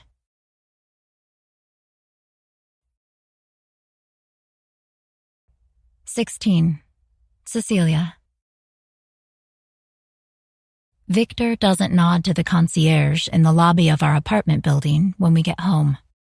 He just keeps a hand on my lower back, steering me into the elevator. He kisses me as soon as the doors close. I grip him tight, burning from the teasing, the taunting, the deliciousness of this man, usually leashed so tight, unwinding for me. We make it into the hallway, and the front door shuts hard behind us. We look at each other. His breath comes fast, wide chest rising and falling. And I'm lost. He reaches for me, and I step into his arms, back into his kisses. I'd never known it could be like this. Victor, I murmur. He gives a groan of acknowledgement, but doesn't stop. His hands skim down my dress, finding the smooth curve of my thighs. Hold on to me. I grip his shoulders just in time. Victor lifts me up onto the hallway table. Something brushes past my hip, and then glass hits the stone floor with a shatter. Oh no, our vase. Victor sears my neck with kisses, stepping between my legs. They split of their own accord, my knees rising to grip him tight against me. Whoops. I grin. You're telling me that wasn't on purpose? Of course not, he murmurs. I keep removing it. You're the one who puts it back. It annoys you. His fingers dig into my thigh. You like annoying me? Sometimes. His lips return to mine, hot and strong. One of his hands smooths up my leg. This dress is annoying me right now. I have to feel you. God, yes, please. Where? He cups one of my breasts through the fabric of my dress, and with unerring precision, brushes over a nipple. Here? Uh-huh. Or here? He finds the hem of my dress and lifts it up, up, up. I gasp at the touch of his hand on my inner thigh, my hands tightening on his shoulders. Victor. Keep saying my name like that, Myers. Cecilia. His lips catch mine and his hand cups me through my panties, warm against my heat. Cecilia, he murmurs. How about here? The confession is a whisper against his lips. Yes. He slides them to the side and I can't breathe, can't think, around the feeling of his fingers brushing my hot skin. Fuck, he mutters. You're wet. Yes, I think. All for you. Only for you. But the words die on my tongue as he strokes. His fingers tease my folds, and with a skill that shouldn't surprise me, he finds my clit. My breath turns shaky against his lips. That's right, he says. Fast or slow? I can't believe we're doing this. But I tell him, my eyes closed and breathing fast. Hard. Another of his smiles against my lips, and then the pressure increases on my clit. Heat radiates from that simple touch, and with each of his circles, it grows stronger. I tighten my grip on his shoulders. Life support, that's what they are, as he takes me higher and higher. His free hand joins the one he's using on me, and then I feel it, the sweet burn of his finger sliding into me. Oh my God. Do you know, he asks, how badly I want to be inside you? My fingers tighten around his lapels. I don't know, but if it's as badly as I want him inside me, he's burning too. The relentless movements of his hand feel like punishment. His fingers speed up, and it's all I can do to hold on against the racing of my pulse. I'm going to come if he continues. Victor, I know, he says. You hate me for this, but you love me for it too. Please. He kisses me, tongue moving against mine. His thumb presses down on my swollen clit, and I break apart. Pleasure sweeps my body, and I squeeze my knees around his hips. He holds me through it, a finger still sliding in and out of me. That's it, he murmurs. That's it. I'm breathing hard when the high ends, hands tight around his neck. Oh my God. His fingers circle one last time before he slides my panties back into place. The fabric feels rough against my sensitive skin. It's a good thing, he says, that I didn't know how good you feel. I'd never have gotten anything done with you as my assistant. My voice is breathless. Yes, you'd have done me. He chuckles, and I reach for him, finding his lips again. He's hard against me. He had meant what he said. He needs to be inside me, but I had meant what I said earlier too. I want to tease him for what he'd done to me for a year. So I slide off the console table on shaky legs and find my footing among the shattered glass. Thank you. My pleasure. That was enlightening. His smirk turns into a full-blown smile, and it takes my breath away. I'd use a lot of adjectives about what just happened, but enlightening isn't one of them. Yes, well, I don't have a thesaurus on me. There's one in my office. You could accompany me there. In your office? I raise an eyebrow, the after effects of my orgasm making me bold. You would, wouldn't you? Yes, he says, as would you. My desk is big enough. But not tonight. I turn, though it hurts, and start heading toward the staircase, to where both of our bedrooms are, separated by a hallway and 2 doors without locks. No distance at all. Cecilia, he calls. Yes? I have a dinner tomorrow with business associates. I put out a hand to lean against the wall. His eyes clock it, just as they do the flush in my cheeks.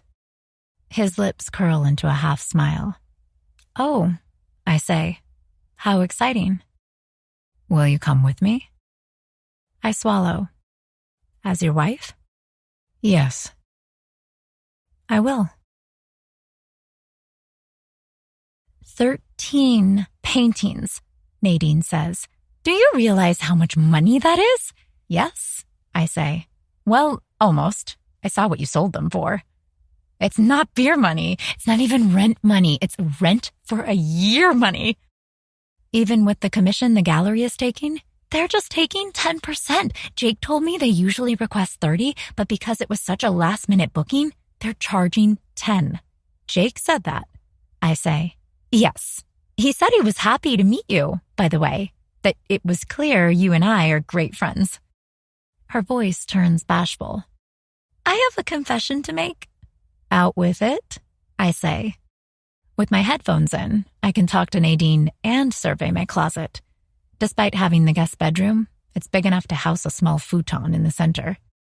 I think Jake might be interested in me. I laugh. Oh, do you? Yes, I'm sorry. Don't be. I guessed that the second I met him. You did not. I did, I say. The 5 minutes we spoke were all about how fantastic you are, and I didn't mind, because I love singing your praises. We were like 2 fangirls. Oh, stop it. It's true. So, are you interested in him? No, he's not my type. I smile, grateful she's not here to see it, and reach out to grab a handful of dresses. You know I love you, but you often see things in black and white. No, I don't. I'm an artist. I see endless nuances of color. Sure you do, but not when it comes to men. He's perfect for you. He's too similar to me to work. I think of Victor and his precise way of speaking, the methodical movements of his hands, the ambition and the business sense and the discipline. I don't know about that, I say. I think attraction is more about finding someone who is complementary. Nadine is quiet a beat, but when she speaks, her voice is heated. Okay, spill. I laugh. How did you know? Your voice, your words? Come on, you don't really want to know how I know. Not as much as I want to know what you know. I have no idea what you just said. Spill! All right. So, last night, Victor and I attended the opening of New York's new opera house. Right? As you do. As you do, I say, when you're married to a St. Clair. And, well, some things happened. Nadine is silent as the grave as I give her the whole seedy rundown of what took place, shortened to a few sentences. I make the scene on the console table in his hallway sound like a handshake, but by the time I'm done, my cheeks are still red. Saying all that out loud, wow. So what now? What do you want? I look at my dresses. Most are boring, the ones I'd worn a million times at the office. One is decidedly not. I think for him, last night was about control. Having it, specifically. For whatever reason, he always has to be in control. Sounds like someone else I know. I snort. I like things to be organized. I don't have to be in control. Right, I won't comment. Go on. Well, I want him to lose it. I run a hand over the silky fabric of the dress. I'm going to try and seduce my husband, and I know just how to do it.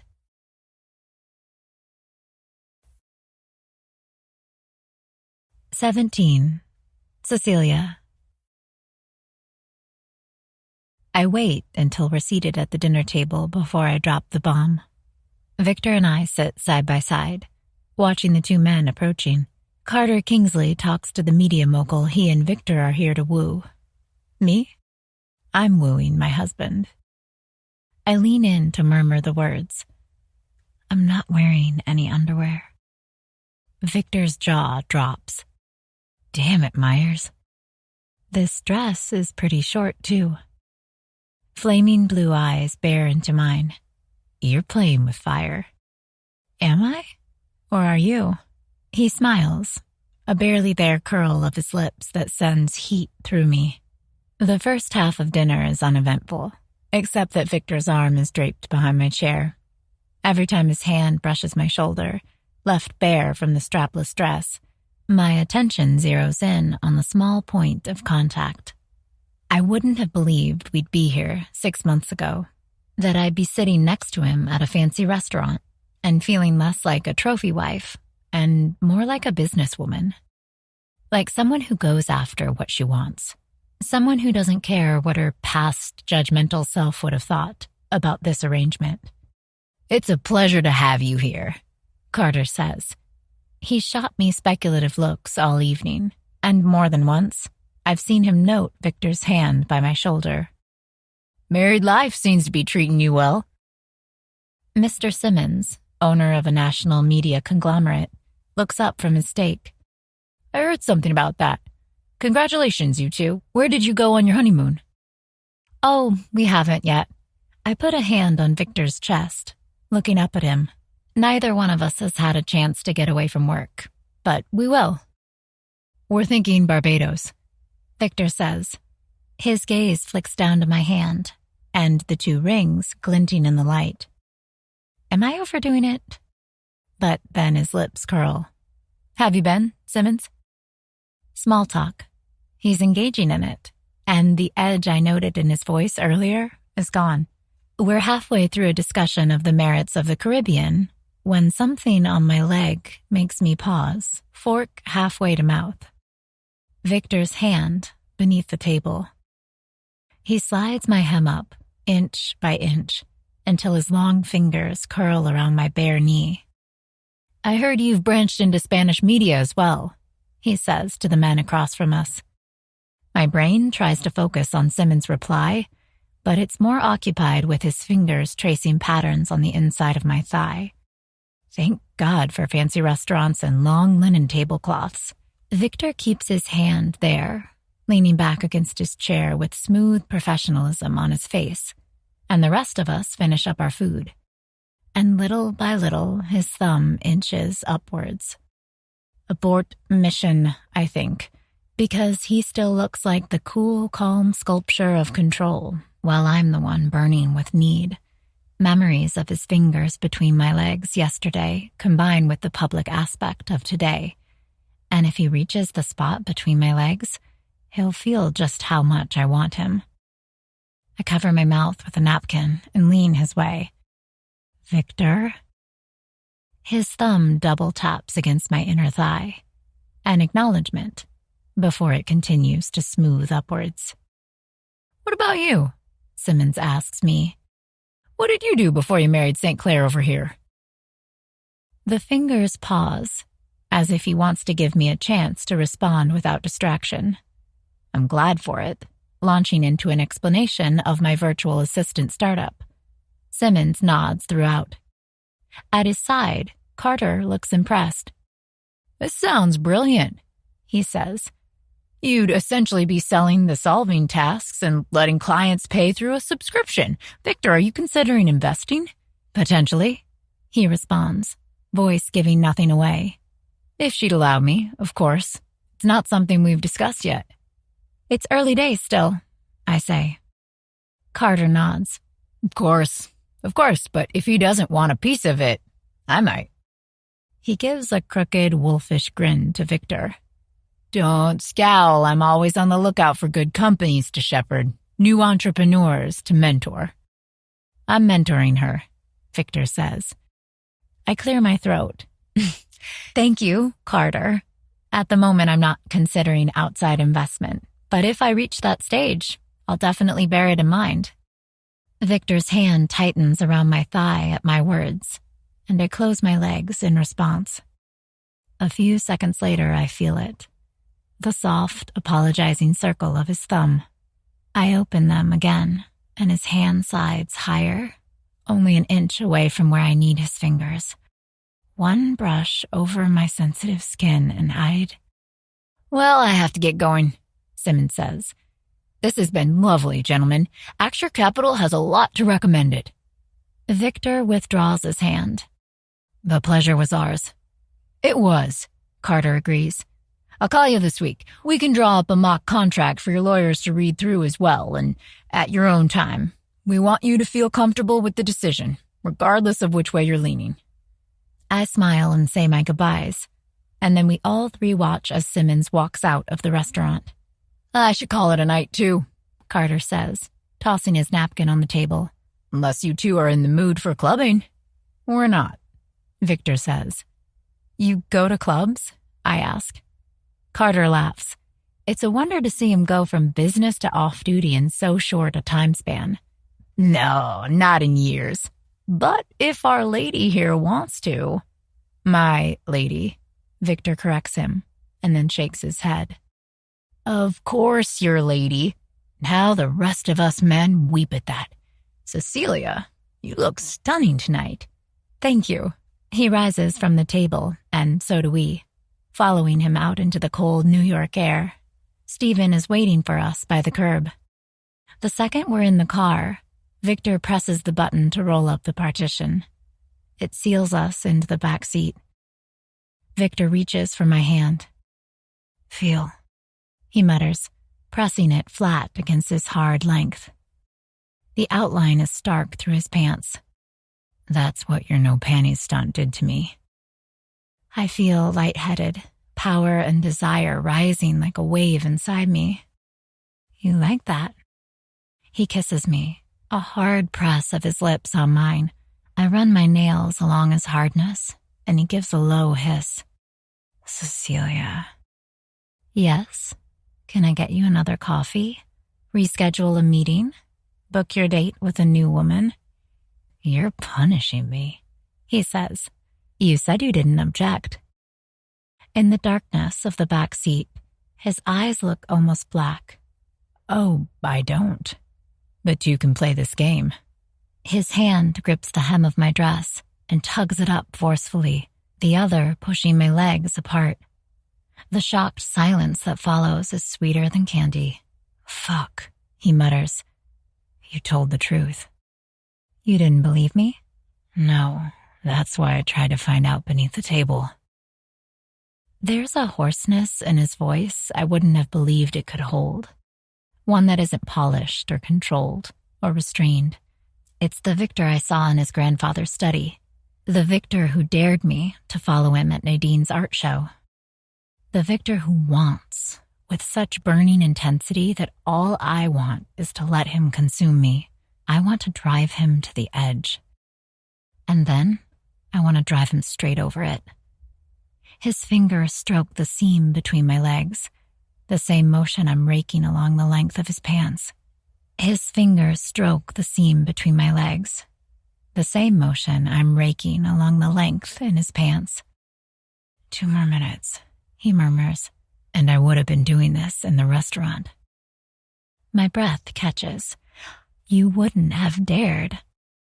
You know I would have. His fingers part me, and then he bends down, putting his mouth right over my clit. Oh my God. I find the thick strands of his hair gripping. Yes, right there. There's brief chuckle against my sensitive skin, and then his lips return, tongue manipulating my clit back and forth. With this angle, it's all he can do. But it's also more than enough. I was going to seduce you, I whisper. Victor turns his head to look up at me, his beard scraping against my skin. What do you think this is? I succeeded? You overperformed. He returns to the task at hand, and I have to bite my lip to keep from moaning. Twice in 2 days, Victor has focused more on my pleasure than his own. It's not what I would have expected. Perhaps it's because he has to be in control. But if this is what Victor in control is like, well, bring it on. A large, impatient hand on my knee spreads me wider, and I give up any pretense of stroking him through his pants. There's no room for concentration when he sucks my clit into his mouth. Victor, I whisper. Victor, I can't, not here. He doesn't stop, and in the rising tide inside of me, my body says something different. It can, and it will. This is my husband. This is our car driving us home to our apartment, and it's my pleasure to take. So I dig my fingers into his hair and focus on nothing but the sensation of his tongue flicking back and forth, like that. There's a hum against my clit as he agrees, and a few seconds later, the orgasm sweeps over me. I turn my head against the headrest to keep from moaning, fingers tightening in his hair. He doesn't stop licking me, doesn't take his mouth away until my legs relax against the leather seat, and my hand slides out of his hair, resting on the nape of his neck. That's right, he murmurs. You can't tease me like that, Myers, if you can't take the consequences. Cecilia. He presses a closed-mouthed kiss to my sensitive clit. Cecilia, he agrees, and pulls the hem of my dress down. Dazed, I look out the window. We're standing still. We have been for a few minutes. Oh, we're home. That we are, Victor says. He reaches down and rearranges himself, a frown on his lips. Can't wait to get inside. Inside what, exactly? His eyes light up. Inside who, I think. Victor knocks on the partition and raises his voice. Night, Stephen. A muffled voice comes from the other side. Night, Mr. and Mrs. St. Clair. My cheeks burn. I'd forgotten him completely, but it seemed Victor hadn't, and he'd still done what he did. Oh my God, I whispered to him out on the sidewalk. Stephen he was there the whole time. He didn't hear or see a thing, Victor says. His arm wraps around my waist, and I'm half carried, half escorted through our lobby.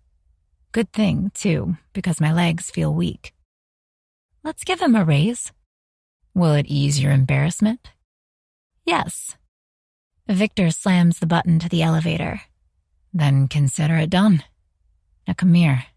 His kiss tastes like me and ignites the same fire he slaked just minutes earlier in the car. My body burns for his. I'm the one who unlocks our apartment with the key card tonight. Victor steps in behind me. Without letting myself hesitate, I push him against the closed front door. His eyes meet mine, but the flash of confusion turns to surprised approval when I drop to my knees. Myers. I undo his belt buckle and slide down his zipper. It's difficult to get it over the hard bulge beneath, but with heroic effort, I manage. I slide my fingers beneath the elastic of his boxer briefs and tug them down. He springs out, hard and swollen and gleaming at the tip. You don't think you're the only one allowed to tease. His eyes tell me he'd thought just that. They flutter closed as soon as I grip him, skin hot and firm to the touch. Christ, he mutters. I open my lips, closing them around his head, and then I swirl my tongue like he had done to me in the car. The sweet expletives are gone now. His hands finds my loose curls and he grips. Fucking hell, Myers. This is what I want. Him unbound and completely at my mercy. Victor St. Clair begging me for more. Victor St. Clair needing me for a change.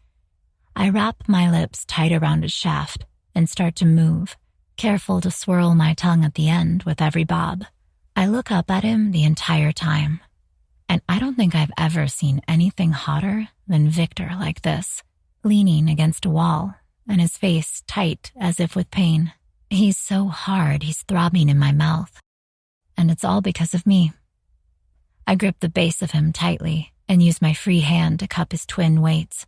He tastes musky and delicious, and as I speed up, he groans above me. The sound sends a bolt of heat between my legs. I can't wait until he's inside of me.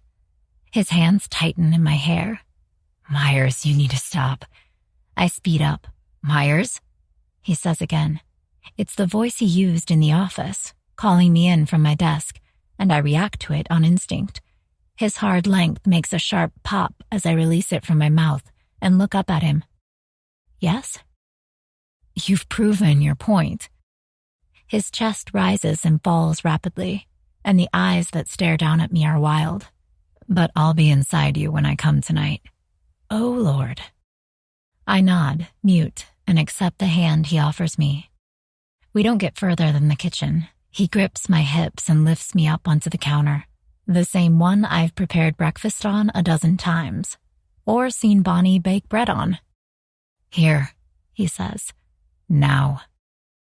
I reach for the buttons on his shirt and undo them, my fingers fumbling. I need this off. He helps me with an impatient growl, the shirt hanging off his frame. God, he's gorgeous. Sculpted from a daily exercise regimen that prioritizes health and well-being. A wide, strong chest, and the hint of a six-pack across a flat stomach, marred only by the long, jagged scar that sweeps across his torso. I run my hand over it, desire and curiosity at war within me.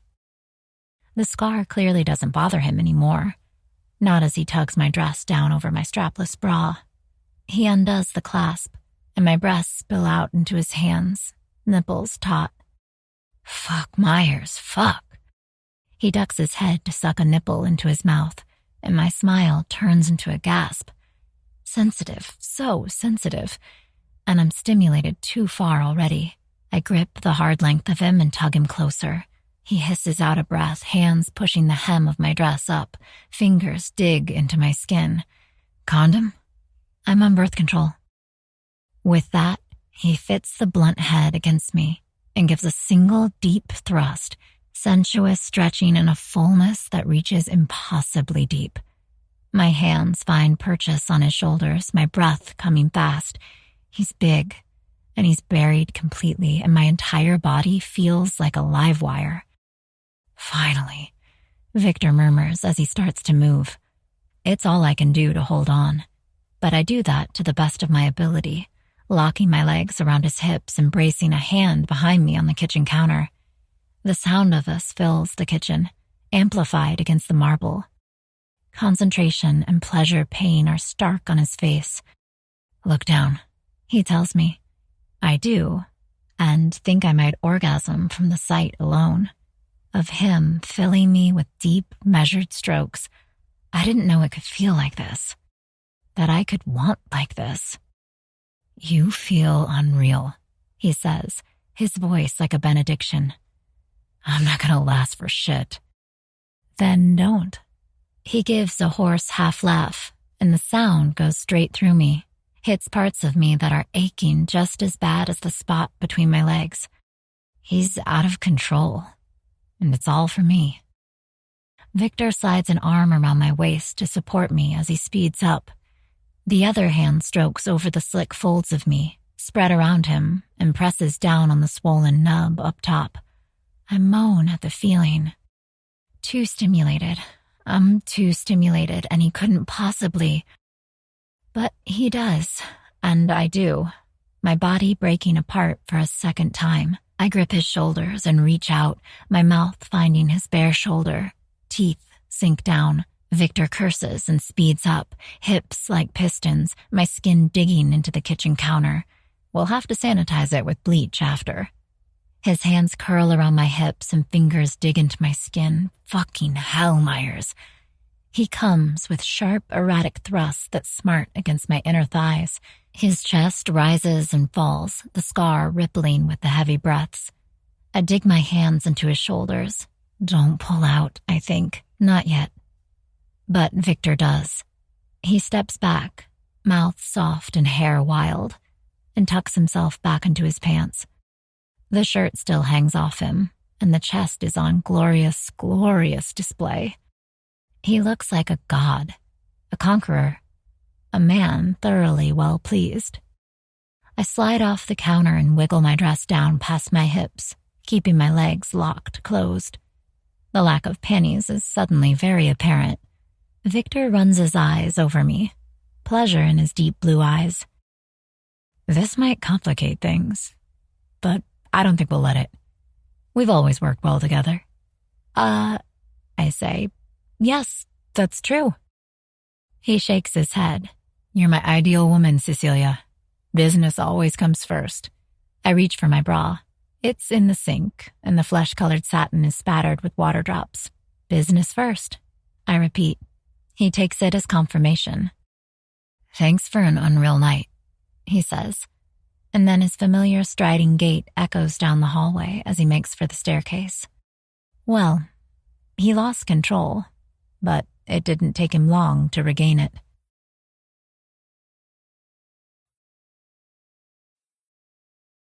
"18. Victor." It's been 3 days since the kitchen counter incident, but sleeping with Myers hadn't gotten the desire out of my system. It only increased it, to where my need for her feels like a fever beneath my skin. The idea of prim Cecilia Myers, quiet assistant and organizational genius, wearing a dress without panties, out to a dinner with business associates is, well, hot as fucking hell. But the idea of Cecilia, with her wide smiles and teasing jokes, standing in the bedroom across from mine and making the decision not to put on underwear so she could seduce me, makes me hard just to think about. I reach beneath my desk and rearrange the ache. 3 days since the kitchen is 3 days too long, as far as that part of my anatomy is concerned. It has a head of its own in more ways than one. She'd tasted sweet in the car. If I close my eyes, I can still hear her muffled whimpers. I can see the bare treasure between her legs and taste it on my tongue. The memories are doing nothing for my concentration or the pounding headache at my temples. Nothing to dull the ache in my pants either. But I have no time to solve that issue. Not now. Not when Myers and I have our meeting in 15 minutes. She arrives on the dot, punctual as always. We're at home, but with my office so similar to that of Exciteshare, it's hard not to draw the parallels. The only difference is her slippers instead of heels. "Hi," she says. Her hair is in a high ponytail, and a flush creeps up her cheeks. "Hello," I say. We haven't spoken much since we slept together, although slept is not the right word for the explosive kitchen counterfuck. She has her routine, and I have mine. I'm going to have to get more sex into it somehow. "Are you okay? You look tired." "I'm fine," I say.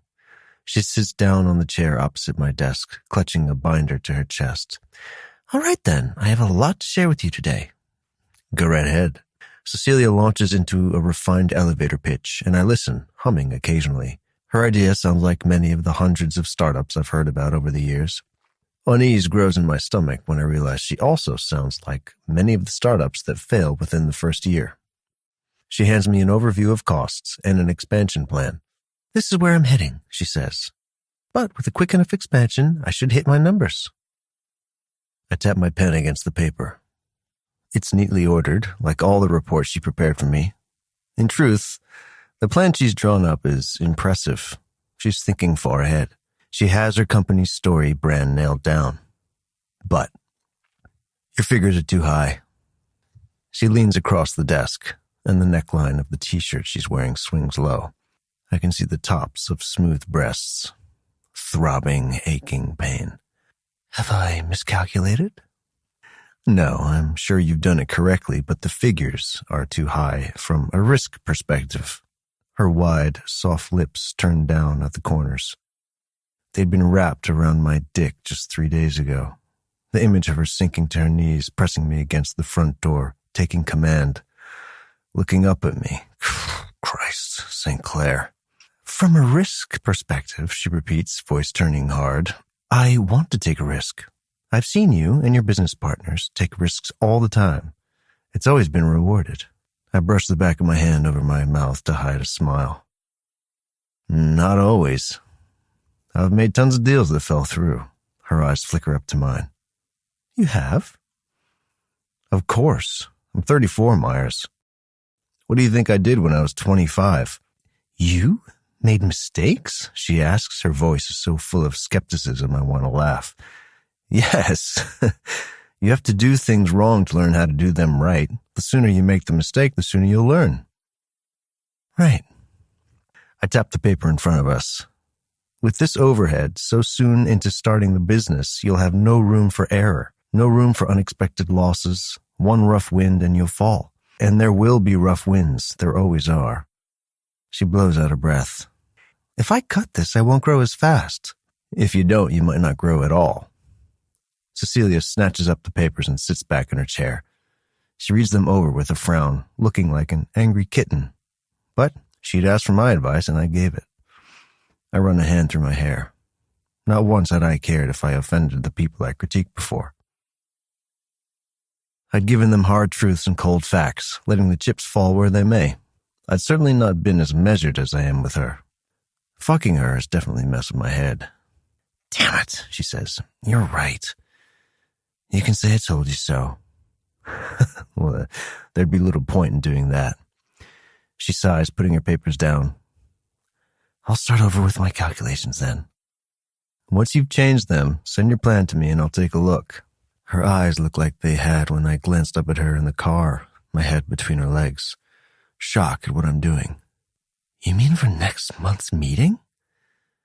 No, send them to me as soon as you're done. But you said... I know what I said. I nod down to the papers, breaking eye contact. My head is killing me, and now my throat started, too. It scratches when I speak. But I have an interest in this company, too. Send it to me. All right, I will. Thank you. She scoops up the papers and heads to the door, a look of deep concentration on her fair features. A year with her walking in and out of my office, just like that, and I never truly noticed her before. It strikes me as a gross oversight on my part. 30 minutes later, Cecilia knocks on my half-open door again. She's holding a mug and wearing an apologetic smile. Your voice sounded scratchy earlier. You think you're coming down with something? I can't, I say. It's the truth. Too much work and too many people depend on it being done. The steady stream of emails never ends. Brad is good, but he isn't Cecilia, and it shows. Not to mention the conference in Boston next week with Exciture. It will carve 3 days out of my normal work schedule. Still, she says, and sets the giant cup of tea down on my desk. A scent of honey wafts up from the hot water. For your throat. And thanks for agreeing to look at my numbers again this week. Yeah, sure. She's gone again, and I look at the mug for a long time. I can't remember the last time anyone did something for me. Something they weren't paid for, and that I didn't ask them to do. I drink the tea. It's late in the afternoon by the time I leave my home office, mug in hand. It helped, but only temporarily, and now my throat feels like it's closing in on itself. I haven't been sick in years. I don't allow my body to be sick, which of course means it's doing it anyway. I wonder if this is punishment for mixing business and pleasure and giving in to Cecilia. Or maybe this is my body's way of punishing me for not giving in with Cecilia over the past 3 days. I know which one my head wants it to be. Both of them. Familiar voices drift from the kitchen, and I stop in the hallway, listening to them chatter. Once my apartment was always dead quiet. Not anymore. Cecilia and Bonnie sound comfortable with one another, voices muted and soft. My mother and grandmother used to talk like that. My brother and I would sit at the kitchen table at Grandma's and listen to them chatter about everything and nothing as they cooked or baked. They're all gone now, and in 9 months' time, so will Cecilia be. My apartment will be quiet again. I step into the kitchen. Cecilia's eyes brighten when she sees me, and the expression sets off an ache in my chest. But her expression quickly turns to concern. Oh, you look awful. Hello to you, too. Oh, you sound even worse. She steps around the kitchen island and puts a cool hand against my forehead. Oh, you have a fever. She makes it sound like something I've done on purpose. I'm fine, Cecilia. No, you're not. Don't be a fuss. She steps back, eyes narrowing. I imagine it's the look she wore outside my office, warding off employees who wanted to speak to me for no particular reason. She was always good at that, my gatekeeper. We're having soup for dinner, she says. Should be good for your throat. Bonnie speaks up from the stove. Chowder and fresh baked bread. Christ, Bonnie, I say, sinking down in my kitchen chair. My head feels ready to explode. You're worth every cent I pay you. There's silence after my words, but I'm too tired to tell if it's stunned or disapproving. Too tired to care, too. Then a warm bowl appears in front of me and a giant glass of water. A small hand, one I recognize intimately now, places an aspirin next to it. Tea, and now this. We eat in silence, Cecilia and I. Her usual attempts at chatter are gone, and I don't know whether I'm grateful or if I miss them. After dinner, I make it halfway down the hall before her voice stops me. It has an unmistakable note of command in it. Where are you going? I reach out to steady myself against the wall, consider lying, and then discard the idea. I'm the master in my own house. To my office. You need to rest. Lie down. I can rest in the chair. It's ergonomic. Cecilia snorts, and then she's there in front of me. Her hand presses against my chest. Please rest. At least lie down for a bit. Please. Her eyes are impossibly close. Would she lie down with me? There's no way I can deny that offer, even if my body is at war with itself. Desire against the disease. I've decided, I say. I'm going to lie down for a bit. Her lips quirk. Great choice. How about your couch? I've never seen you use it. I use it. Well, you haven't in the past months. I didn't know you were keeping track. This time the smile on her face is unmistakable. She's laughing at me, but she doesn't say a word as we head back into the living room. I stretch out on the gray couch. It had been one of the few things I'd told the interior designer. The couch had to be comfortable. None of that look good but feel awful bullshit. He delivered. A sigh of relief. Feels good to be lying down, and the pillow beneath my head is, well, maybe I should try sleeping down here for a change. Might be better on nights when the bed holds nothing but nightmares. Isn't this much nicer than working? I don't open my eyes. Don't gloat. There's the sound of footsteps and then water being poured. I crack open an eyelid to see her returning with a clean towel in hand. She leans over my face. Hey, I don't... Oh, okay. The towel feels ice cold against my forehead. It's delicious. I've put a big glass of water on the coffee table for you, too. Do you want anything else? No. After a brief silence, I crack open another eyelid. Thanks. Cecilia smiles at me. That was more than I ever got as your assistant. Oh, kick a man while he's down, why don't you? She laughs, and then her slipper, muffled footsteps recede along the hardwood floor. She's leaving. Hey, I say. Where are you going? The steps stop. You want company? I should say no. Shouldn't even have asked. I shift on the couch, knowing that answering yes is showing weakness. But it's definitely not a part of the business box. Not even part of the pleasure box where I'd placed her 3 nights ago. Yes, I say. All right. Let me just get something to drink. A few minutes later, she sinks down next to me on the giant couch and props her feet up on the coffee table. She has a large iced coffee in hand, the color of caramel. That, I say, looks disgusting. It's 87% sugar, 12% milk, and 1% coffee. It's also 100% delicious. Ugh. It's not your preferred single-shot Americano, that's for sure. She reaches for the remote control. It's in a basket on the living room table, together with the remote for my surround system. I haven't had music on in ages.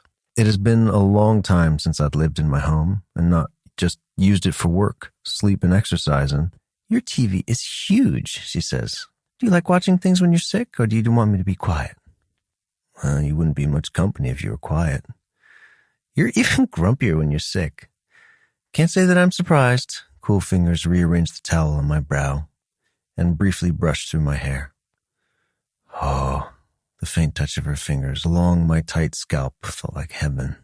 But her hand is gone, and I've already exposed myself too much tonight. I'm grumpy, I say, because I have you relaxed on my couch and I don't have the energy to make full use of that. The channel scrolling stops. You're talking about... Yes, I'm talking about sex. The channel scrolling resumes.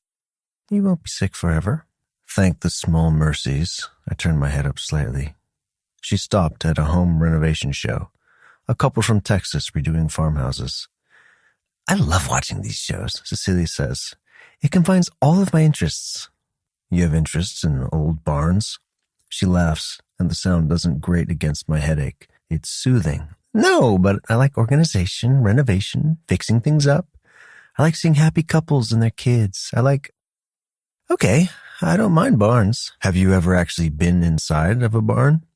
Oh yes, many times. I turn my head, ignoring the blinding headache. You're serious? Dead serious.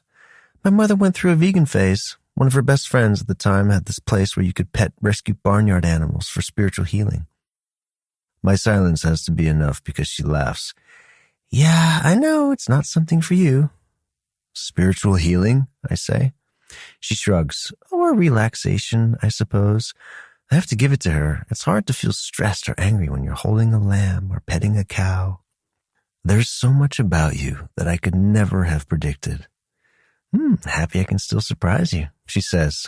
She stretches out an arm along the back of the couch, and I see her hand dangling only inches away from my face. It would be so easy to have her run it through my hair, and so complicated. I close my eyes. Tell me more about your mother. You sure? No. Yes. She pulls her legs up beneath her on the couch, settling in. She had me when she was 21. She dropped out of college and was road tripping with a few friends at the time. Wow. Yes, not the ideal time to get pregnant. Cecilia's voice doesn't hold bitterness, though, only fondness. She's not normal, not in the sense that you and I are normal. If we even are, because in truth, what is normal? She's special, fearless and obsessive. She'll go deep and far in one direction and inspire everyone she meets about it. Like veganism. Like veganism, she says, or geology, or ocean conservation, or space exploration. It was tantric yoga once. She made me practice with her every morning and evening. I make a choked sound and look up at her. She meets my gaze and then laughs, reaching out to slap me on the shoulder. Tantric yoga is not the same as tantric sex. Are you sure? Very sure. God, Victor, no, she's not into that. Cecilia frowns. Well, not that I know of. But maybe she was when I was at school. I don't want to think about it. What's the difference? Tantric yoga involves no sex at all, just a lot of breathing, mindfulness, and praying to deities. This was at the time she experimented with polytheism. Christ, I can't think of an upbringing less like my own. Cecilia chuckles. It was different than most of the kids at school, too. But thanks to her, I'm excellent at trivia. I know a lot about most things. Where'd you live? Well, we moved around a lot. The longest place we stayed was Santa Fe. New Mexico, I mutter. Figures. Be nice, she says, but there's only fondness in her tone. She loves very freely, my mother, and has no boundaries. We often had her friends sleeping on the couch. I can't imagine you in that household. How did you become you? Oh, someone had to be the adult. And that fell to you. The first person I was ever a personal assistant to was my mother. I organized our trips from the time I was 12. The image of a young Cecilia with a clipboard and a patient expression rises before my eyelids. Something tightens across my chest. Fondness. I really am sick. Is that why you want to start your company? So you can be the personal assistant to the whole country? She laughs. I suppose so. Yes. Since the model is subscription and task-based, it's affordable. People in all walks of life will be able to buy some peace of mind from us, helping people help themselves. In a way. Her fingers drum softly against her knee. So my childhood was different from yours then. I'm guessing your grandfather didn't bring you to any barns to pet cows for stress relief? I snort. He would have had a fit if I suggested something like that. What recreational activities were acceptable for a young St. Clair? Her tone holds a fake grandiosity, but there's interest there too. I flip the cold towel over. It slips slightly and then her slim fingers are there. Brief and wonderful. Tennis, golf, sailing, I say. Languages, we go to museums occasionally, especially if we knew the docent. I wave my hand. My skin feels flushed. Too hot. Damn fever. I came with him on most of his business trips. Travel was important for him. What did you do when he was working on the trips? I walked around whatever city we were in. She rearranges herself on the couch beside me, and then something rests against my head. Definitely her thigh. This woman's killing me. Tell me about it. I sigh. My throat feels shot to hell. But I do it anyway, because she asked. He went to Europe a lot, Asia on occasion. I walked across London when I was 11. It's deceptively big. I had to ask someone to explain how the tube worked so I could make it back to the hotel in time for dinner. She makes an incredulous sound. At 11, I was getting up at 6 every morning so my mother could realign my chakras. Well, you seem very well adjusted now. Thank you, she says. I haven't had my aura read in years, though. I might be all out of whack. Do you miss him? Who?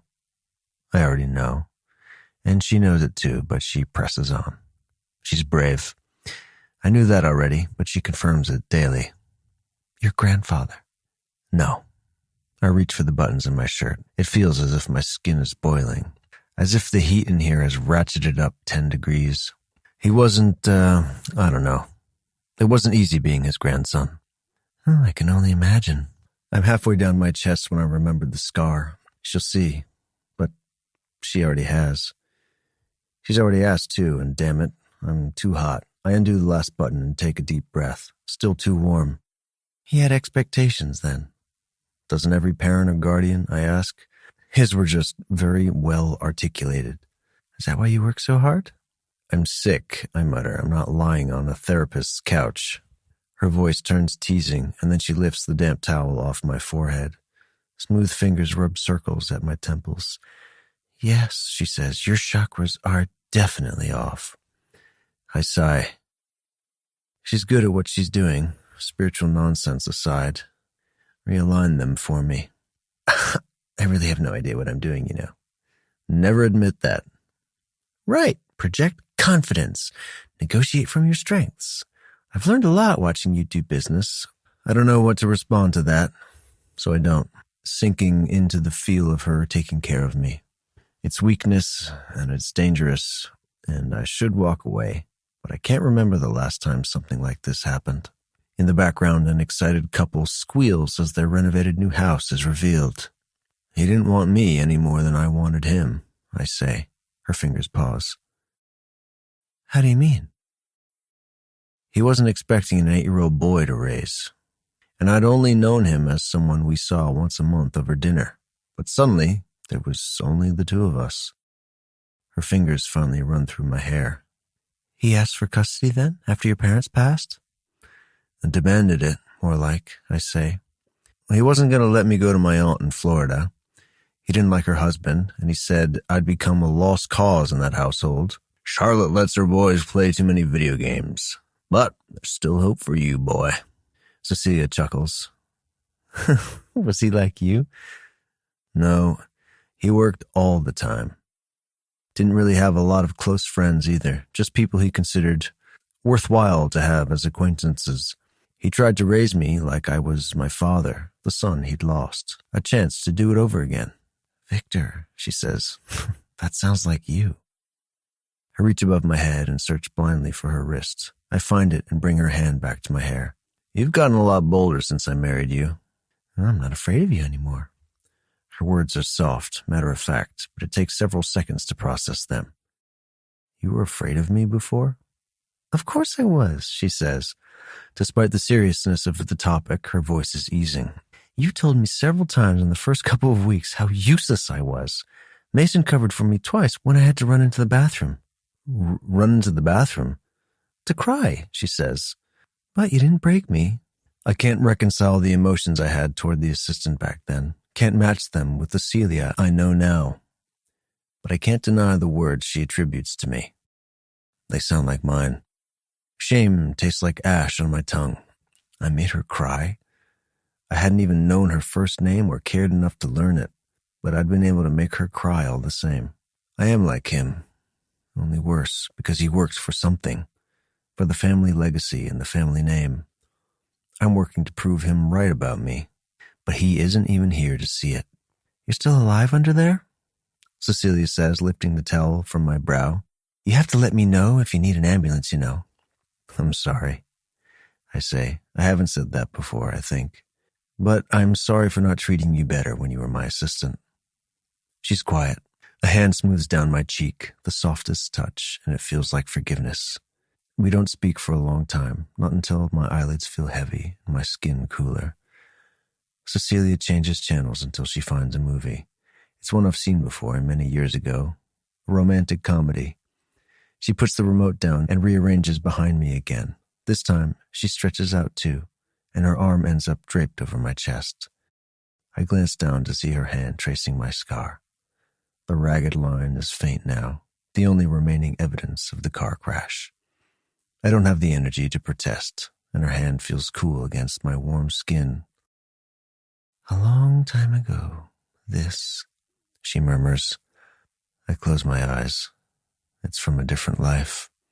She sighs, a soft sound of relaxation. Maybe you have many in you. That's what my mother used to say. And maybe I do, I think. And maybe this is the start of a new one.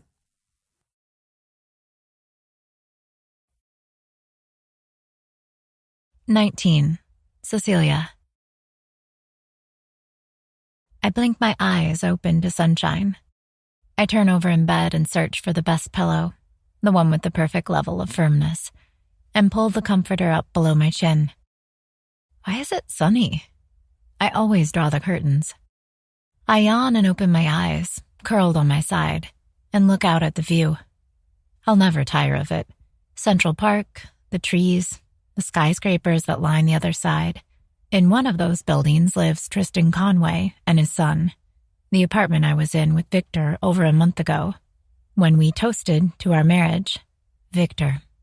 We had been on the couch last night. How did I get up here?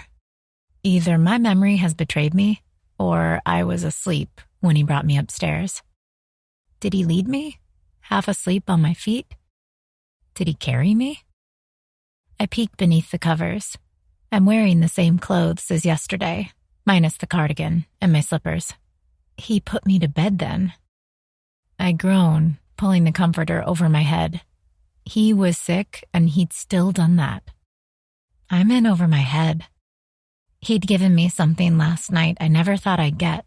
An apology, and insight into why he is the way he is. I think of him traveling alone with his grandfather to cities all around the world, and then left to his own devices while meetings were being held. I think of a man who had no idea how to raise a grieving grandson, but stepped up to do his best. A son who lost everything and learned to play by his grandfather's rules. I take a quick shower beneath the rainfall showerhead and wrap my fluffy purple robe around myself. I look in the mirror and see bright eyes, clean skin, and wet towel-dried hair. And then I plod out to the hallway in search of my sick CEO husband. He's not in his bedroom. The door is half open and I peek inside, but it's empty, the bed made in exact precision. He's not downstairs either.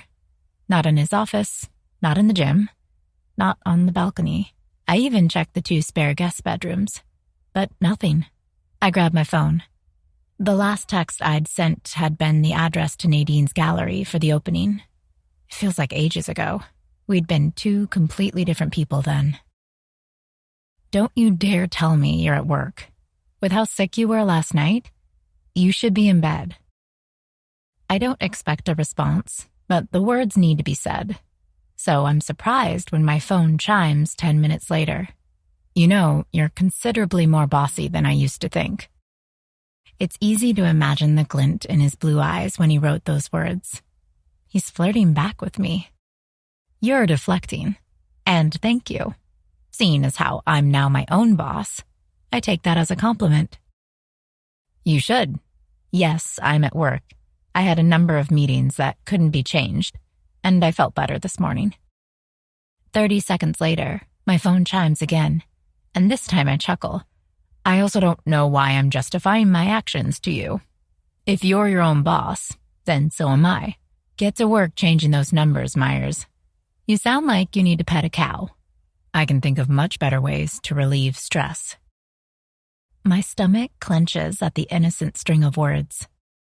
I imagine them in his voice, the dark, low tone that brokers no discussion. The way he'd spoken to me in the back seat of our car. A shame you didn't choose to work from home then. I took a shower before I went looking for you. And I'm only in my robe. Great. Now I'm hard, and I have a meeting with Japanese investors in 5 minutes. Heat blooms inside, imagining him, tall and imposing and in a suit, sitting in his office. I've seen him like that hundreds of times, every day I worked for him.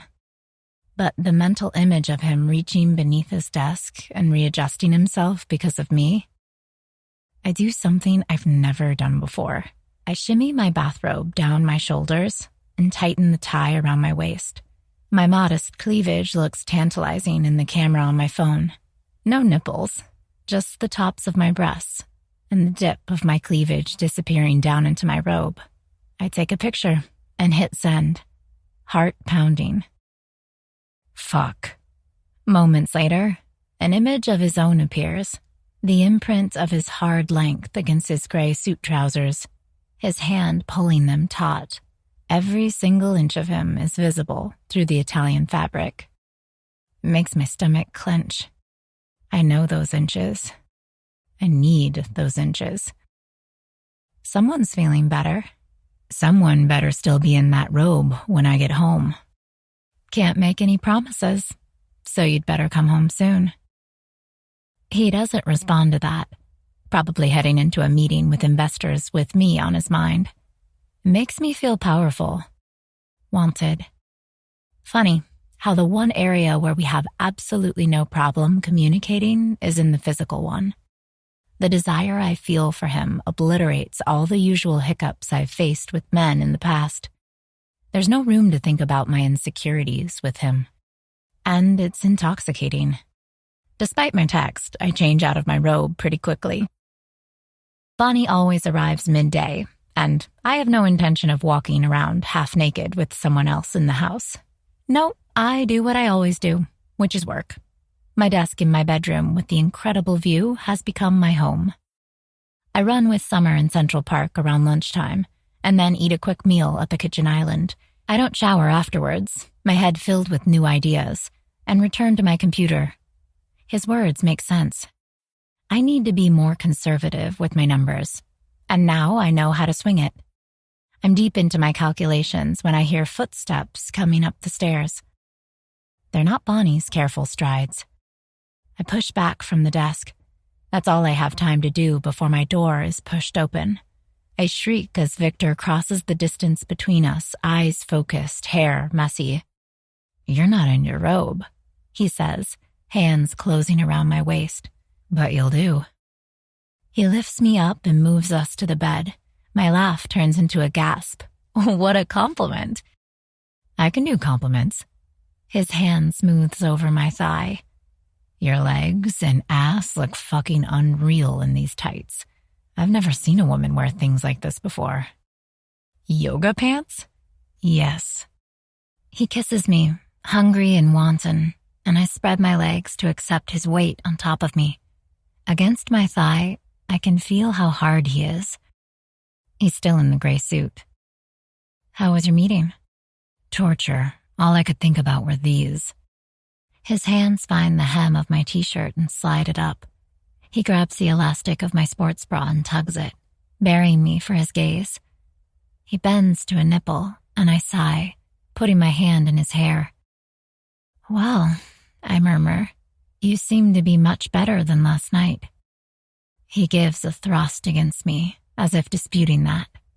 I chuckle and reach down to palm him through his pants. "In some ways, I mean." "I am much better," he says, his 5 o'clock shadow scratching my skin as he kisses down my stomach.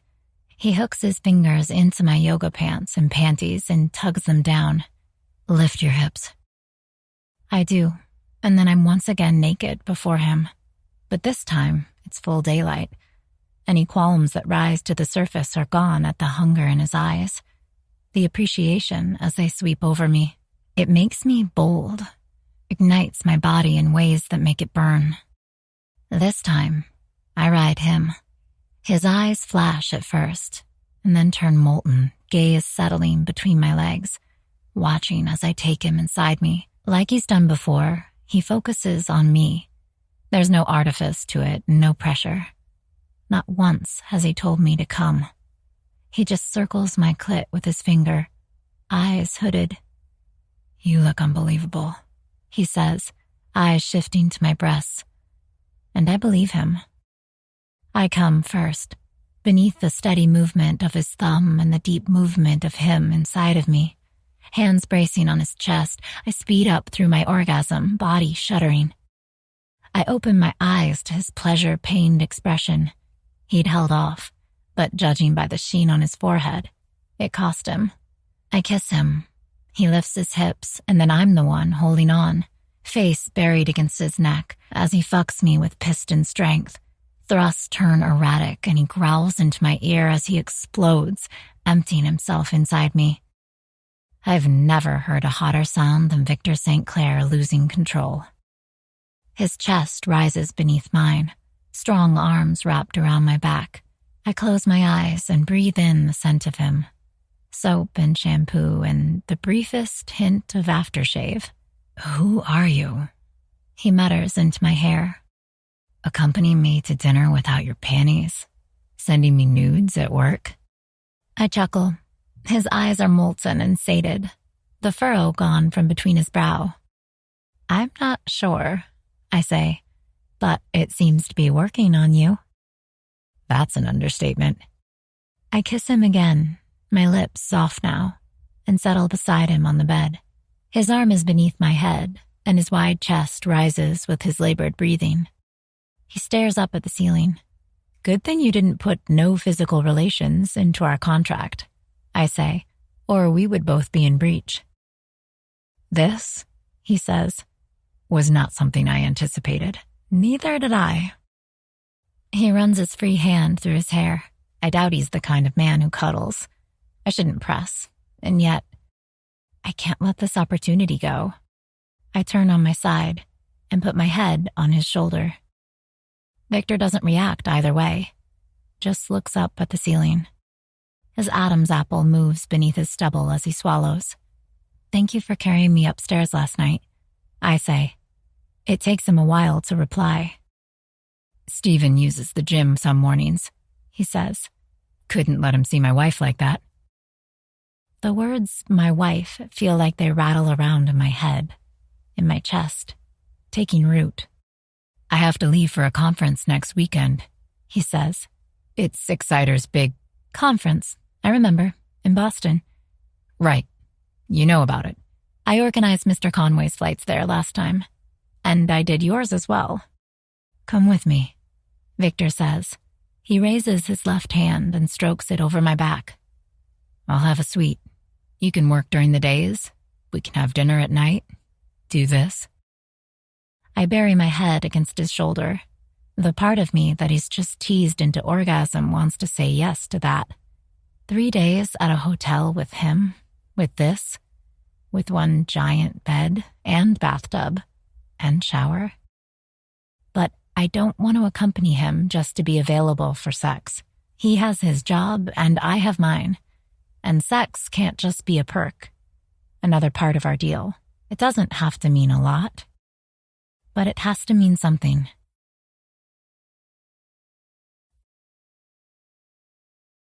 20. Cecilia. Let me get this straight, Nadine says on the other end of the phone.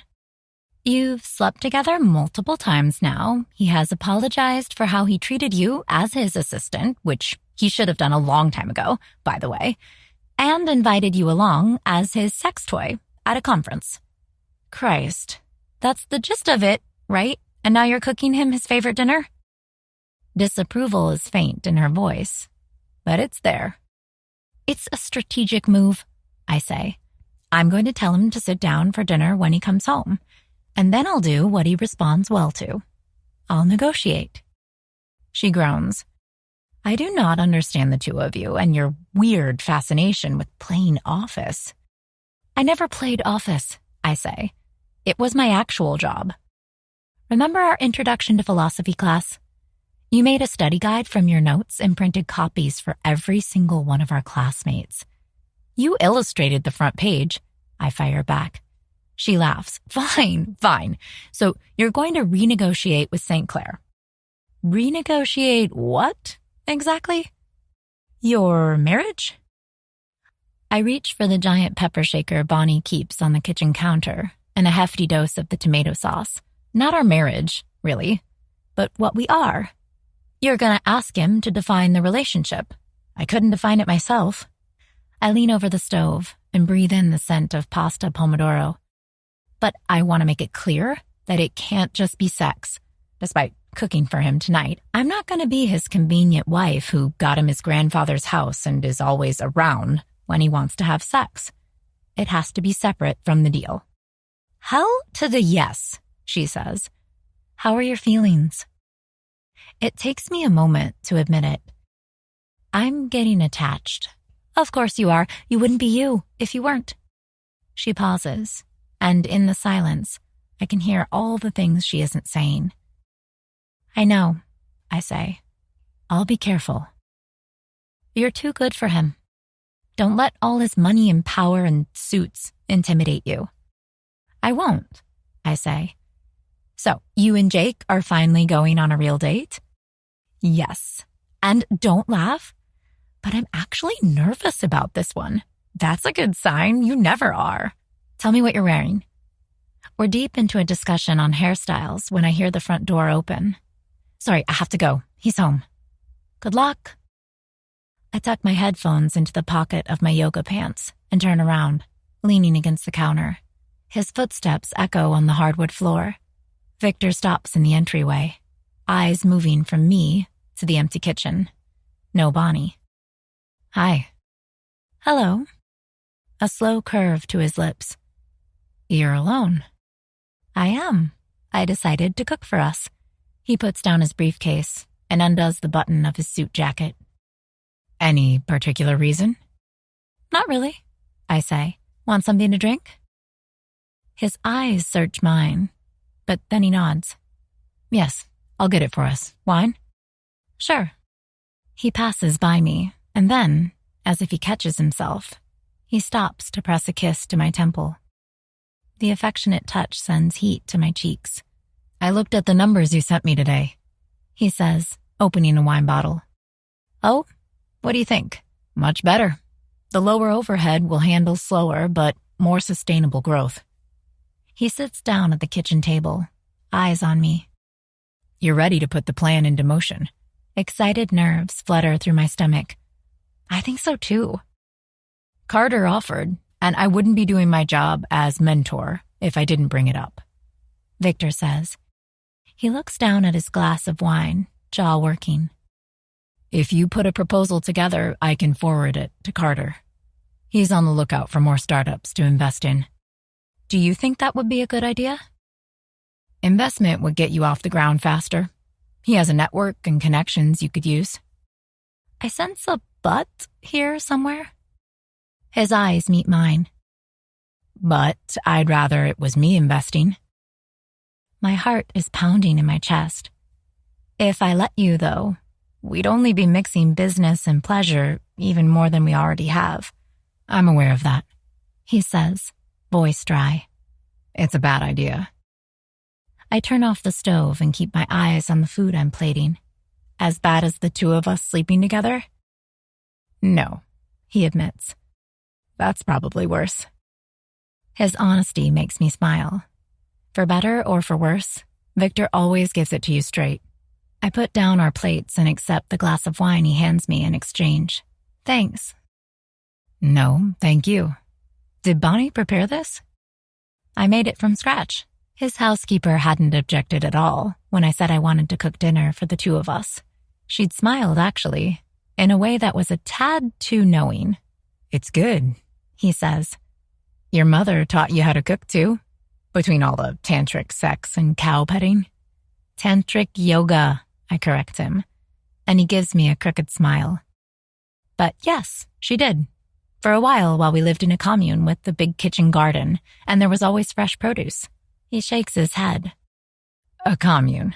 It was great for a time. There were always other kids to play with.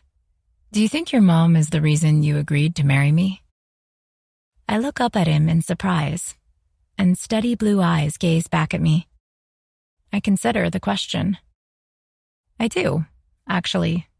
Not directly, but she was never afraid to think big or differently. She always said that the most important thing was a person's integrity. That going to bed at night wasn't difficult as long as you had that. She also told me that the sky was the limit. I look down at my food, thinking about her, about the things I haven't told her. She's adventure itself. And if I start this company, if I pursue my own dream, I will have had an adventure in my life. An attempt at one, anyway. Victor's silence is complete.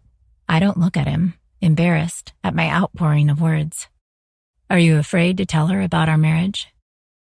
Yes, a bit. If you explain it to her in those terms, I don't think you have anything to be afraid of. He says, you've been true to yourself throughout this whole thing. And if it's an adventure you want, well... I smile, looking up at him. Marrying my boss is definitely an adventure. Happy to oblige, he says. I bite my lip, considering my words. Actually, speaking of integrity and mixing business and pleasure, I don't just want to be here for you when you want sex. His eyes burn with sudden focus. All right, he says. What do you want? If you're asking for a relationship, Cecilia, Oh, I'm not. Not at all. Don't worry. I know our marriage is a business deal, and I respect that. What I'm saying is that I want a friendship, too. I want this, what we're doing, to be equal. We're equals. I'm aware, he says. I've never seen you as someone who just caters to me. I snort. Right. Fine. I no longer see you as that. Good. That's honest. I'm always honest with you. I nod. I'll do the same with you. But the words don't soften the expression on his face. His eyes narrow instead. What brought this conversation on? Was it something I said or did? Not per se, just I'm not going to come with you to a conference just to be in a hotel room where you can come back from work, just to satisfy you. His voice turns dark. Don't I satisfy you in return? Last night you came not once, not twice, but yes, you do, a lot. My cheeks are on fire. It's one thing to do it, another to talk about it casually over dinner. I have no complaints in that department. No complaints, he mutters, after she just promised me honesty. Fine, the sex is amazing, better than I've ever had. If I had known it would be this good between us, I would have jumped you a lot sooner. A smile breaks across Victor's face. It's pleased and masculine, and it transforms his stern features entirely, as if a spotlight has just illuminated them. Best you've had, huh? I rub my neck. I didn't think this conversation would go in this direction. First she makes me dinner, then she compliments me in bed. Fuck, Myers.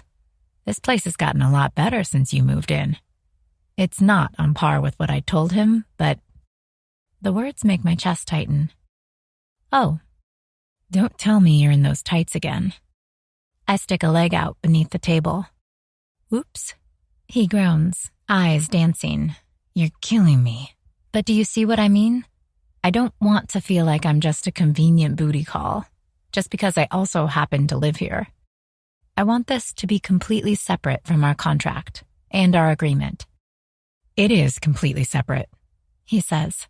This has nothing to do with your compensation, with mentoring, with my grandfather's house. Was that what you're worried about? A little bit, yes. Don't be. They're not related. He pushes his empty plate away and reaches up to undo the top buttons of his shirt. I catch a hint of dark blonde chest hair and have to look away. I was going to suggest dessert, but I've changed my mind.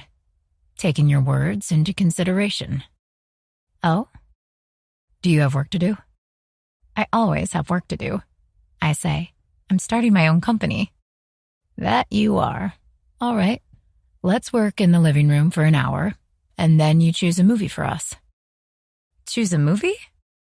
His voice turns gruff. Yes, isn't that a suitable friendship thing to do?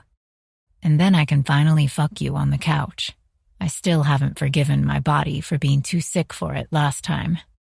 Yes, I say. That does sound like a suitably friendship thing to do. You might regret giving me free reign of movie choice, though. My eyes feel like glue, heavy and weighted down with tiredness, and my bed is like a cloud of cotton. The room is still dark, and the alarm clock by my bed reads 2:14 a.m. No reason for me to be awake. I turn over and snuggle into the pillow, relaxing back into sleep. I'm nearly there when I'm jolted awake by a sound, the same one that must have broken through my sleep earlier. It sounds like someone yelling. I throw the covers back and grab my phone from the nightstand. Is someone in the apartment? I pad across my bedroom floor and press my ear to the door. But all is silent. Not a peep. The scream had to be close by, too. I crack the door open. Everything is dark. Then a muffled sound echoes in the hallway. It's coming from Victor's bedroom. I walk closer on bare feet and stop right outside his closed door. On my phone, I dial 911 and keep my finger over the call button. My heart feels like it's about to burst out of my chest, 1,000 possibilities racing through my head. Is there someone in there with him? Is everything all right? I turn the handle and push his door open. Victor's large bedroom is cast in shadows. The king-sized bed stands in the middle, and only one figure is outlined on it, covered by a single thin sheet around his hips. He hasn't drawn the drapes, and there's enough light from the city behind to see his pained expression. He turns over, another low, agonized sound escaping his lips. He's having a nightmare. I'm locked in indecision on the doorstep. The one thing I can rule out is calling 911. But from what I know of Victor, he would not appreciate me seeing him like this, not to mention waking him up. Weakness, I've found, is one of the many things he hates. I turn to leave, but then he gives a hoarse scream, this time into his pillow, and it twists my heart. I have to wake him up. I leave my phone on the floor and hurry across the soft carpet. Dressed only in an oversized t-shirt I always wear to bed, I crawl into his California King. "Victor," I murmur. "Victor, I think you should wake up." He stirs, twisting onto his back. His eyes rove beneath his eyelids. I put a hand on his chest and find it clammy to the touch. "Victor," I say. "No," he mutters, legs moving beneath the sheet. His knee hits my shin with agonizing strength. "No!" I grip his shoulders and shake him. "You have to wake up. It's not real. It's only a dream." His body stills, and I soften my hands, moving them up to his cheek. His hair is damp where it sticks to his sweaty forehead. "Victor, you're okay." His eyes open and blink. They take a moment to focus before settling on mine. "Cecilia," he says. His voice is hoarse. "Yes, it's me. You're okay, you know." He looks down at my hands on his chest. I'm about to lift them when he moves, pulling me against his chest. Through the thin fabric of my t-shirt, I can feel the pounding of his heart. It mirrors mine. "What are you doing in here?" "You were having a nightmare. I heard you." "You heard me," he says, "all the way into your bedroom?" "Yes." I don't want him to retreat, though, so I turn and kiss his neck. His pulse thunders beneath my lips. "I'm fine," he says. His hand smooths up my back, and finding the hem of my t-shirt, slips inside of it. It's warm as it strokes up my spine. "I'm fine." "Do you want to talk about it?" He kicks off the sheets and shifts my hips against his, to where I learn that Victor St. Clair sleeps naked. "No." I lift my head and kiss him. The racing of my heart turns into something else, and trapped against my stomach, he grows long and hard. He doesn't want to talk about it, all right. His free hand curves up my thigh to the elastic of my panties and tugs them down. He turns me onto my back, and I arch mine, letting him peel the t-shirt off. A strong hand tugs at my nipple. The raw need he's exuding has me more than ready, and he discovers the same thing, fingers teasing between my legs. We don't speak as he fits himself against me and pushes inside. I lock my legs around his hips, arms around his neck, and hold him as he speeds toward release. It doesn't take long. He collapses on top of me with a groan, and I close my eyes, gripping him tight in every possible way. His weight feels delicious, and even sweaty, he smells good of man and soap and Victor.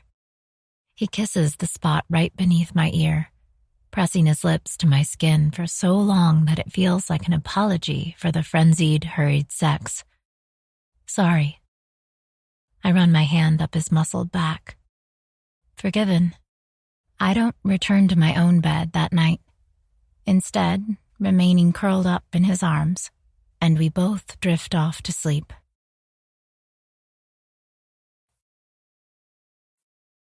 21. Victor. "I can't believe it," she says. "I mean, I know we haven't signed anything yet, but still, I can't believe it." "You better start." But I mean, oh, thank you so much, Stephen. Have a great evening. My driver tips his head in Cecilia's direction, a faint smile on his lips. You too, ma'am. Good night, I tell him. He nods and closes the car door behind us. I wrap my arm around Cecilia's waist. She's wearing heels, and even if they aren't that high, the leaves on the sidewalk can be treacherous. She leans into my touch. I know you'd rather it be you. I hope you understand why I have to accept Carter's offer. I understand, I say, and I mean it. While I'd rather it be me she's coming to for money, as well as guidance, she wants to stand on her own legs. Keep what distance she can between us. Her company will last longer than a year, and our marriage won't. The happiness in her voice is enchanting. He said you pitched to him, I say. Unwelcome jealousy burns in my chest. It has no place here. It's me she's going home to. Hell, it's my ring she'll be wearing on her finger. She nods. I did, right after dinner. Rather unprofessional, perhaps, at a party. It was just a quiet dinner at Tristan's. Business makes sense. Carter said my startup sounded exactly like the thing he's been looking for. I pressed the button for the elevator, my arm still around her waist. Carter's good at what he does. I can hear the obvious reluctance in my voice. I have a business! I have an investor! Oh, I can't believe this is happening. I'll soon have a launch date. Within a few months, I might have clients. Can you believe this? She shakes her head, dark curls flying. Her eyes are lined with elegant sweeps of makeup. But it doesn't take away from her natural beauty. It just makes her more striking. I tip her head back and kiss smiling lips. She tastes sweet, like white wine and elation. Sorry, she says. I've been bragging. Stupid, endearing humbleness. I grab her hand and lead her into our apartment, straight to the hidden wine cooler in the kitchen. Bragging, I say, opening the door.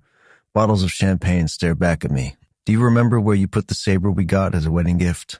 The one I was brandishing as a weapon when you got home? The very one. I'll get it. A few minutes later, she meets me back in the kitchen. I have 3 bottles tucked beneath my arm. They should be cold enough. Her eyes widen. Wow, are we having a party? We're celebrating you scoring your first investor, and we're doing it the way I know best. By drinking a lot of expensive champagne? By using the saber you're holding. Come on, let's do this on the balcony. Outside? But she's smiling, leading the way through the living room. 2 champagne glasses dangle from her left hand. I've never sabered champagne before. I've done it times enough for both of us. Come on, I'll teach you. You will? Yes. I open the door to the balcony and we step out in the fall air. She pulls her jacket tight around herself, the wind playing with curls around her face. The evening air is cold, but I feel warm. Watching her looking with open curiosity at me untwisting the screw caps of the champagne bottles. How do you do it? It's been too long since I've done this. Too long since someone looked at me like that with openness and ownership. Peel away the foil like this, exposing the neck. Unscrew the cage. Remember to keep your thumb on top of the cork. Now hand me the saber. She does, apprehension in her eyes. It makes me grin. New York with its glittering high-rises as the backdrop and a beautiful woman looking at me. I feel 14 again, showing off in front of a girl. Then you run your finger along the neck. See the seam in the glass here? You need to slide the saber along the seam, toward the head, and strike at where the cork is. The spot where the 2 seams meet is the weakest. Pressure on that point will make the glass crack clean and the cork will fly. Are you sure this is safe? Yes, I say. It mostly is anyway. I've done this hundreds of times. So that's why you got it as a wedding gift. I shrug. Yeah, it was probably from one of the guys I went to boarding school with. Boarding school? I didn't know you went to boarding school. Yes, I was at Andover for a time. It was better for both my grandfather and me. We did a lot there. You can even do it with a kitchen knife. Or if you have an appetite for risk, a credit card. Wow. The wind whips at my clothes and lifts her hair from her face. Ready? Her eyes widen. You gonna do it out there? Yes. I angle the bottle at 45 degrees out towards the dark city beyond. It's been years, but I slide the saber along the neck once, twice, tighten my grip, and then strike. The glass breaks clean and the cork shoots out into the cold New York air and into the darkened park. Oh my God! I laugh and pour out an inch of champagne onto the deck. It had been a clean hit, but the practice is ingrained into me. Removes any glass splinters. Can I try? Of course. Why do you think I brought several bottles? I hand her the saber with a flourish. You just got your first investor, Cecilia. Brag as much as you like. This night belongs to you. A smile lights up her face. It reaches deep inside me. Twists. Too much. She sees too much, but I don't want her to stop looking. It takes several tries and a bit of coaxing, but then she manages a single swipe of the saber in her grip and the cork shoots out over the railing. Oh! You did it! Holy shit, that was such a rush! You picked it up fast. Liar, she says, grinning. It took me 12 tries. I couldn't do it at all my first month at Andover. I still can't believe you did this at boarding school. What kind of place is that, really? I'm imagining you in a school uniform, harassing teachers. I chuckle. It was an interesting environment, that's for sure. Is that Victor for I hated it? I didn't hate it, I say. At times, sure, but it was good for me to get away from living with my grandfather for a few years. So you could drink champagne and smoke in the dorms? Pretty much. I wrap an arm around her shoulders and open the door. Come on, you're getting cold. No, I'm not. I have champagne to warm me. Then why were you shivering? She stifles a yawn with the back of her hand. You need to stop winning arguments. That's the way I am, I say. And you, Cecilia, need to stop apologizing for bragging or for your success or for taking what you want. She sets her glass down and wraps her arms around my neck. I smooth my hands along her hips. She hasn't said a word about the nightmare she'd woken me up from the other night. Nor did she comment when I got her from her own bed last night either, pulling her toward my bedroom. Sleeping next to her hadn't been difficult. It hadn't felt like a burden, and I hadn't been waiting for her to fall asleep so I could head downstairs to my office. I'd fallen asleep with the scent of her hair on my shoulder and the weight of her on my arm, and dreamt absolutely nothing. So, she says, are we still going to the house tonight? I'm planning to, but if you feel tired, stay home. She shakes her head. I'm coming. It's my opportunity to learn more about you. I snort. Right. The Spanish Inquisition. If you ask too many questions, I'll banish you to the first floor.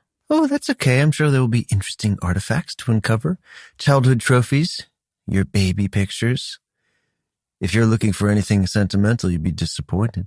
But come on, let's go. She hums along to the song on the radio as I drive out to the house. The familiar route takes us out of the city and into the suburban paradise. I'll sort through papers tonight. That's the goal, anyway. Even if I know Cecilia might be a distraction.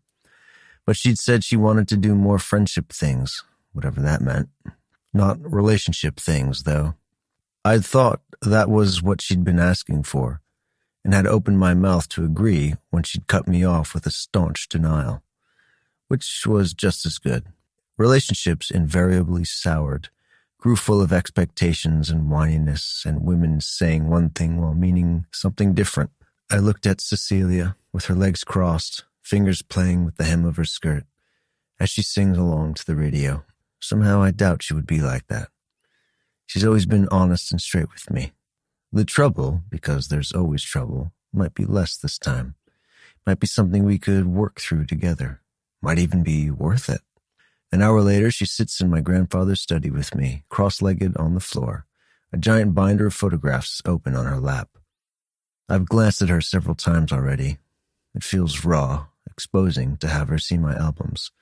I never knew he kept. Half of me wants nothing more than to snatch them away. But that would be admitting they mean something. I return to the neatly kept ledgers of expenses on his desk instead. He has dozens of these, records dating back decades. There are things here he expected me to pick up after he died. Things I've neglected to, including the yearly expenses he paid for cemetery keep-up. I look at the receipt until the letters blur. Of course he paid for that. And with him dead, the responsibility falls to me. How had I not realized that before? Are my parents' graves overgrown now, devoid of flowers? Oh, Cecilia says, you are adorable. I tear my gaze away, focusing on her. She's wearing a soft smile. I can't believe you actually found baby pictures. This goes in the keep pile. She closes the leather-bound album with a snap and stacks it on top of the others in her corner. I close the ledger I'm reading. Gravesite maintenance. Things I've never thought about, not since I moved away from this house. I can't even remember the last time I was there. For the first time in years, guilt punches me in the gut. Hey, she says, you okay? Yeah, I am fine. It must be hard being here, surrounded by all his stuff. I brace my hand against the desk. His desk. Suddenly my hand looks foreign to me. A grown man's hand on a desk I remember so vividly from childhood. I'd been sent here to do my homework on occasion. He'd sit in the armchair and watch with a book in his hand. I'd considered it punishment then. Now I wonder if it wasn't his attempt at getting us to spend time together. He sat here so often, even after he retired. Work was such a big part of who he was. Her eyes soften. Part of his self-image? Yes, I say. I stroke the leather inlay with a single finger. He loved trivia and quizzes. It was the only game we played, him and I. There should be an old Trivial Pursuit box around here somewhere. Trivia, huh? Yeah, the questions got outdated eventually, and we'd end up in arguments about whether or not to accept the answer on the card or the actual truth. You know, Moscow is the capital of the Soviet Union. That sort of thing. Did it get heated? Yes, stupidly so. We were both pretty stubborn. She smiles. You? Stubborn? Yeah, hard to believe, isn't it? Oh, incomprehensible. I look at the neat rows of books surrounding us, gaze wandering. On the anniversary of my parents' and brother's death, he'd ordered pizza. We never had takeout pizza otherwise. I think he assumed greasy pizza was the best way to take a 9-year-old's boy mind off their deaths. What kind of pizza did you get? Always pepperoni for him. And I chose something different every time. We'd eat it in the backyard. I reached for his letter opener and looked down at the engraved handle. R. St. Clair. He always made sure he was home that week. No business trips or meetings. Even the last few years we'd had dinner together on that day.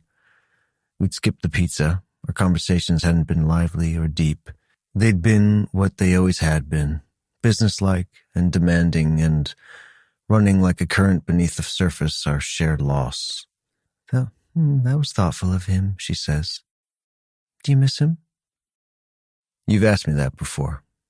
I know, but sometimes questions have different answers. I brace my hands against the desk, the gold of my wedding band hard against the oak. A grown man's hand, indeed, like my father's. Yes, I say. He was the last piece, connecting me back to my family. The last source of information about my mother and father. He was your father's father? Yes.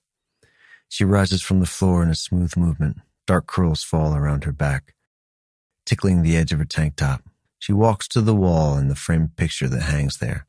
She plucks it off the wall and my heart feels like it's standing still in my chest. These your parents? Yeah. She turns toward me, frame gripped tightly. There's a smile on her lips. You look like your dad a bit, but you have your mother's smile. Not that you use it often enough. I swallow. Right. You look similar to your big brother, too. I've always loved that about siblings, the same features, but tossed together in a different order. How much older was Philip? 3 years. Did you look up to him? A memory breaks through and I chuckle. Yes. I followed him around everywhere when I was a kid. Every single interest he had, I picked up a week later, without fail. Cecilia smiles down at the picture and then back up at me. I have a feeling you were even more stubborn as a kid. I've been told I was, yes. She walks around the desk, picture frame still in her grip. Are they part of your nightmares? The time you lost them? I can't get air into my lungs. They work, uselessly, against the tide of shame that rises up inside me. It had been too much to hope that she'd never bring them up.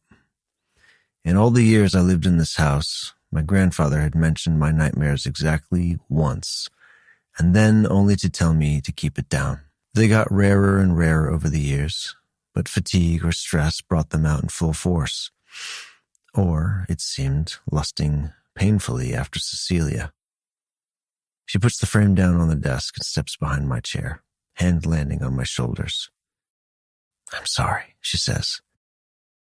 "We can pretend I never asked." Her palms against my chest restarts my breathing. I look down at the frame, at the familiar image of all of us happy and blissfully unaware. Yes, they're what I dream about. Her hand traces the scar through my shirt. It doesn't surprise me that she's put it together. What surprises me are my own words, slow and pained. It was a car accident. A drunk driver. We were driving home from dinner. In this very house, actually. Oh. I grip her wrist and tug her around, pushing back from the desk. She settles onto my lap with a sigh. I fit my hands to her hips, pressing her tight against my chest, something to hold on to. Dad and Philip died right away. They were on the left side of the car, where the other car hit. She tightens her grip on my shoulders, and I can see them in front of me, my brother and my father, stuck next to me in the crushed car, not breathing. I clear my throat. A piece of metal went straight into my chest. Not deep, but wide. The rescue team had to cut me out of the car. "Oh, Victor." I say the next part because it belongs to the story, because it's important, because it's her memory. But I hate every single word. Mom spoke to me in the car when it was just the two of us and the silence before the sirens came. Told me to hold on. We both made it to the hospital in ambulances, but I was the only one who left. Turns out a giant piece of metal in your chest isn't as bad as a head injury and internal bleeding. The memories of those long, painful days in the hospital are ones I've never managed to suppress. Lying in the hospital bed, body half broken, and being told that Mom had gone. I hadn't seen her. They'd wheeled her into surgery, and then she was no more. And I was given jello and pitying glances and the crushing sense of being absolutely and completely alone in the world. Never again would I feel that powerless. Grandpa saw that desire in me, helped me mold myself into someone who took control, someone who wasn't at the mercy of fate. Cecilia leans back in my hands, shimmering green eyes meeting mine. Her voice is shaky. "I'm so sorry, Victor." I close my eyes. I don't want to see her pity. I don't want to hear it. Women I've dated in the past have always looked at the scar like that. At first it seems to make them want me more. For some reason I've never understood. But then they want an explanation, and the explanation leads to pity. And I've already had so much fucking pity. My entire life was full of it back then, in the months and the years after. Every single time someone at school asked an innocent question about my parents, and I had to say the words, "They're dead." "Don't," I say, "don't feel sorry for me. I don't want it." With the uncanny way of knowing she has, she shakes her head. It's not pity. It's compassion. My thumb moves in a sweep over her hip, and I can't think of a single thing to say. She doesn't say anything either. Just kisses me, and that's good. That I know how to do. I lift my head a while later. My throat and chest both feel uncomfortably tight, and it's not from her glorious weight on my lap. I reach for her left hand and hold it between our chests, running my thumb over her wedding rings. "Oh," she murmurs, "I forgot to give them back to you earlier." I separate her engagement ring from her wedding ring, pressing my thumb down on the emerald's encircled diamond. This was my mother's engagement ring. "It was?" "Yes." Her voice is quiet. "Well, thank you for letting me wear it." "It's been in a safe for over 20 years, I say, eyes on the rock. And it's just a ring." It's not just a ring." She starts to worry it off her finger, sliding first the engagement ring off and then the wedding band. Her ring finger looks bare without them. She puts them in my palm, warm from her skin. I look at them for a long time, but then I slide them back on her finger. I'd rather they be with you than in my safe. You want me to wear them? She asks. All the time? I keep my eyes on the rings. If you don't mind. Her hand closes, rings on. I don't mind.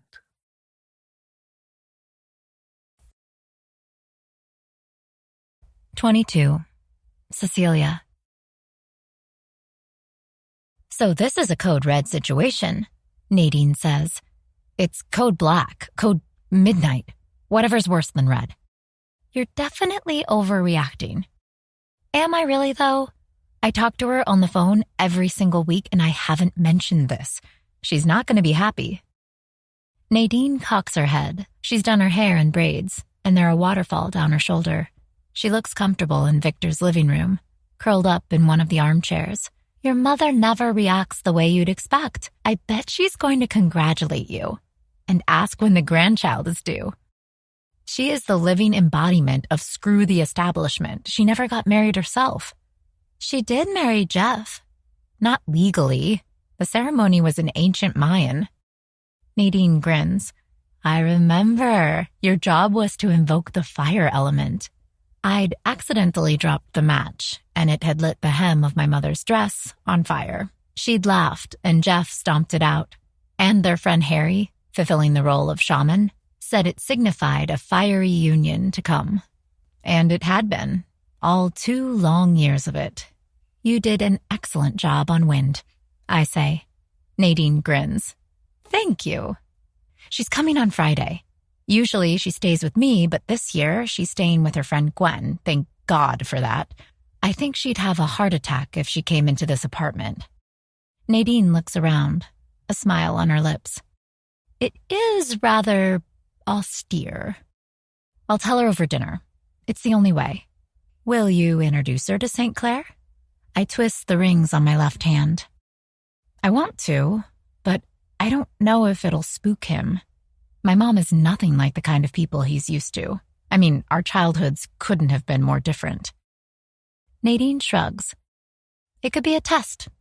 If he cares about you, he'll do it without hesitation." That might apply to normal men. I'm not sure if it applies to him. She tuts. "He's a normal man, Cece. I don't want to hear you giving him special allowances just because he's rich and powerful. I'm not doing that." "Good." She looks like she has more to say, but the sound of the front door opening stops both of us. Bonnie's in the kitchen preparing. Stephen never comes into the apartment unannounced, which means Victor's home early. Nadine smiles. "This should be interesting." Victor stops in the living room, gaze moving between the two of us. "Hello." "Welcome home," I say. My cheeks feel warm, and I don't know what to do with my hands. His eyes glitter, meeting mine, seeing all of it and more. "I didn't know you were coming over, Nadine," he says. "Would you like to stay and have dinner with us?" She glances at me before responding. "I'd love to, but I'm afraid I can't. I'm going to a new exhibition opening in NoHo." "The Tavasso Gallery?" he asks, shrugging out of his suit jacket. "Yes. Do you know it?" He nods. "They called me about investing a year or so back. I passed at the time, but I might reconsider. The place looks good." "It does. They're opening an exhibition on the theme of ruins tonight. The lineup is impressive." "Well, the next time we see each other, you'll have to let me know what you thought," he says. "Sure, happy to." I clear my throat. "One of the paintings Victor bought from you hangs in the lobby of Excitor now. It has a large sign next to it with your name." Nadine's voice turns high. "It does?" "Yes," I say. Victor had taken a picture of it one day and sent it to me. No comment along with it, no explanation, fulfilling his side of the bargain. And yet, it had made butterflies explode inside. "Wow," she says. "Thank you, Victor." He nods, working on the sleeves of his shirt, rolling them up inch by inch. "Temperance is a good fit." Come by and see it someday. I will. Nadine looks at both of us, a stunned expression on her face. I'm not sure when I'll get used to the idea of my paintings actually being out there in the world. I'm not sure if I ever will. It still feels surreal.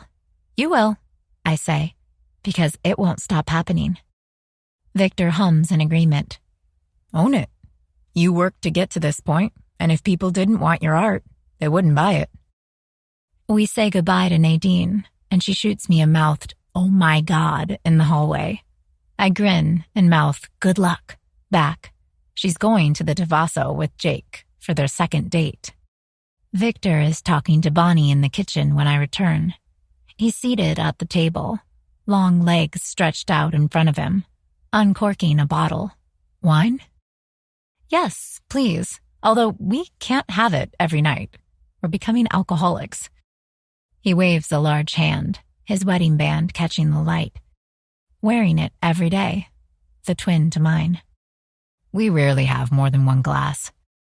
I sit down opposite him. You're persuasive.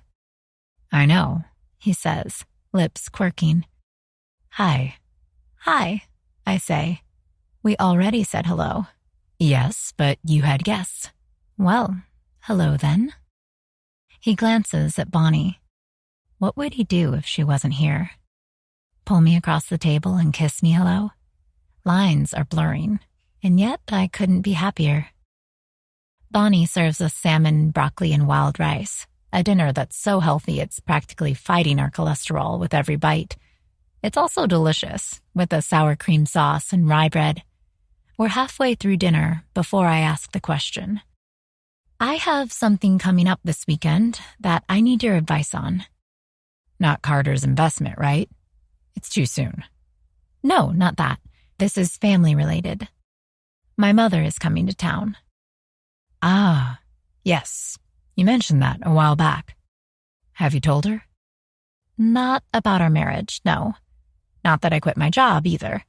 I've been avoiding it. He puts his fork down, eyes focused on mine. Do you want to share it with her? Yes, we've always shared everything.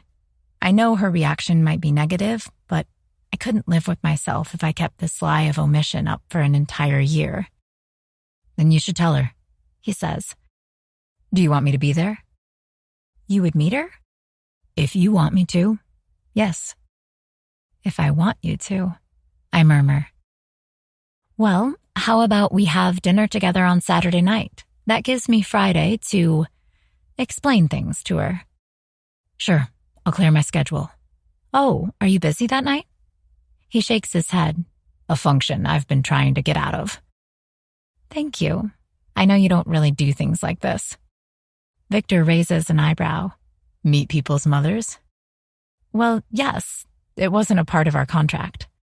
We've done a lot of things that weren't a part of the contract. My cheeks heat up, but I don't look away from his gaze. On my left hand, my rings feel warm. I don't think either of us could have anticipated this. No, he says. I certainly didn't. I didn't know I was attracted to you when I suggested marriage. Ouch! He chuckles, light dancing in his eyes. I was blind back then. But trust me, that's a good thing. I wouldn't have made the suggestion if I had been. Because it complicates things.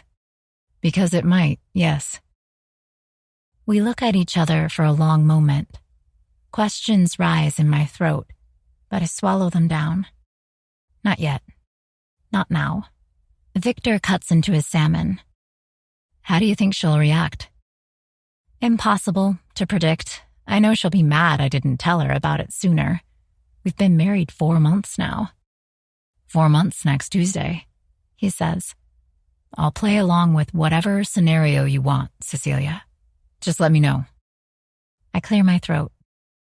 I think I'll go with the truth.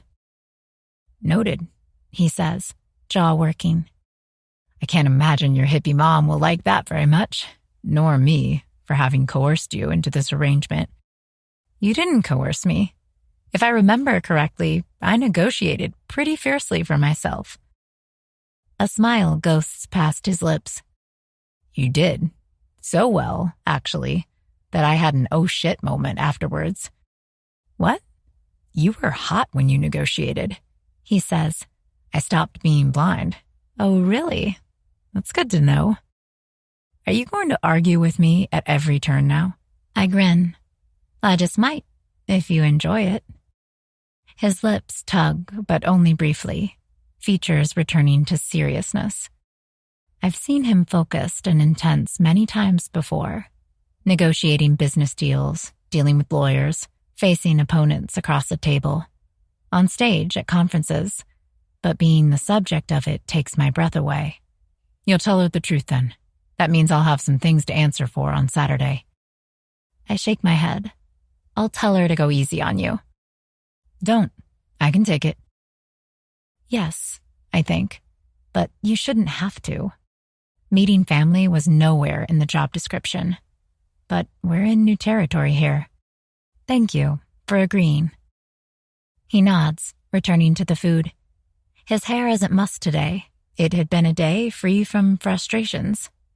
You have to let me know if I can return the favor, I say. Any distant relatives you need to explain your sudden nuptials to? Only the ones who would have benefited from us not getting married. Oh, I didn't think about that. Are they upset? He shrugs. I haven't spoken to them since the will was read. Real close, huh? Not at all. I'm guessing they didn't send any wedding gifts? He gives a half grin. You'd know better than me. You were the one who sent out all the thank you notes, after all. Right. Did you see that the champagne saber was engraved with our wedding date? Some people really put thought into it. Or their assistants did, he says. You sent a lot of gifts on my behalf. Oh, I sure did. I don't think you realized it, but white lilies with pink peonies was the standard bouquet you sent to the women you dated. Very thoughtful of you. He looks down at his food. Right. Was that based on your preferences? Yes. I never told you, but I sent it to myself once, on my birthday. You paid. His eyes widen, and then he laughs. It warms the kitchen and sets his eyes alight. Fuck, Myers. I can't say I disapprove. You earned them. Yes, I rather think I did. Have you figured out who gave us the glass dick, by the way? I chuckle. The one you deliberately broke? Wasn't deliberate. If you remember, I was very focused on something else at the time. Oh, I remember, I say. Carter gave it to us. Victor snorts. Of course. The asshole. He knew exactly what he was doing. Think it was a sign? Yes. He pushes back from the table and takes my empty plate with him to the sink. It's as rare a display of domesticity as the laughter he'd let out earlier. That he thinks I'm a dick? Is that your role in your foursome? Our foursome, he mutters. He returns to the table and leans over me, mouth hovering inches from mine. Yes. With my business partners, I'm generally the one with the most practical business sense. You mean you're the most ruthless? The world is like that, he says. The strong and the weak. The takers and the taken. My grandfather made that very clear. I've always known which category I want to fall into. I think you're succeeding. He kisses me, long and searching. We can't have a foursome, he murmurs. Will a twosome work? What did you have in mind? A bath. For both of us? Yes. The tub in my bathroom is huge, but I've never used it. I imagine we could put it to interesting use. Over his shoulder, my eyes clock Bonnie. She enters the kitchen, but seeing us, she turns on her heel, giving us privacy. I slide my hands up his neck. You're sure your office isn't more attractive? Compared to you? Absolutely not. His tub is big enough for two, even if we're a snug fit with his tall frame. I lean against his chest in the water and close my eyes at the rising pleasure. His fingers have become expert, teasing between my legs, one hand on my soapy breast. His hard length is trapped between our bodies, digging deliciously into my back. He puts his mouth by my ear. Good idea. I give a shaky laugh, but it cuts off as he slips a finger inside. Yes, very. You're not too sore from yesterday? A bit. The warm water is helping. Was that your plan? I turn around to catch his eyes. They're fixed on my breasts, rising above the water's surface. The sex we'd had last night had been rough and hard, and I'd loved every single moment of it. It had also left my inner thighs sore this morning. It occurred to me, yes. He adds another finger, and my body stretches to fit him, aching in the sweetest of ways. I lean my head against his shoulder and close my eyes. His thumb has started to circle my clit, and it's hard to think around the rising tide of pleasure. Yes, I whisper. His chuckle is dark in my ear, but he makes me orgasm first, taking his time to warm me up. And when we shift in the bath and he pushes inside of me, we both groan at the sensation. It's soft and quiet, a stark contrast to last night. Afterwards, we're silent and slow. Each movement feels heavy, and I don't want to speak, don't want to break the magic. We lie on our usual sides of his king-size bed. The room is cast in shadows, but they're soft, comforting ones. I close my eyes at the sated tiredness in my body.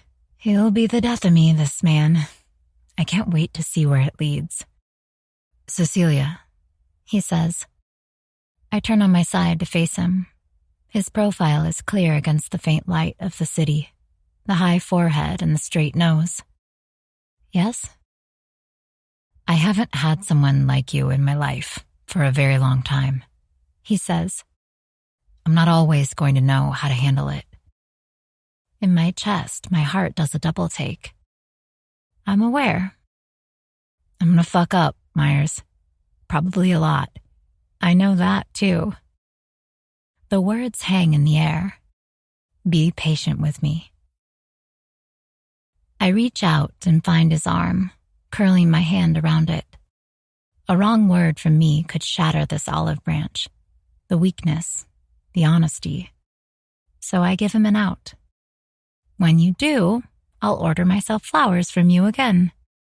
He chuckles. Good. Plan for that.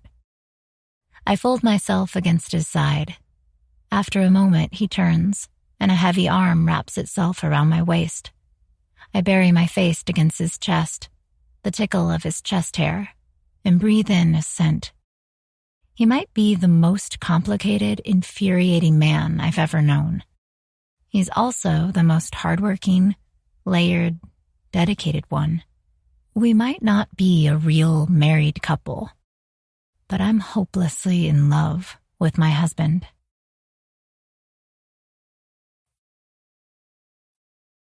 "23. Victor." I'm sitting at my desk on Saturday when the phone rings. Thank God, I think. I'm looking into grave upkeep for my parents, brother and grandfather, not trusting Brad with it, and a distraction is welcome. Especially this one, I think, seeing the name on my screen.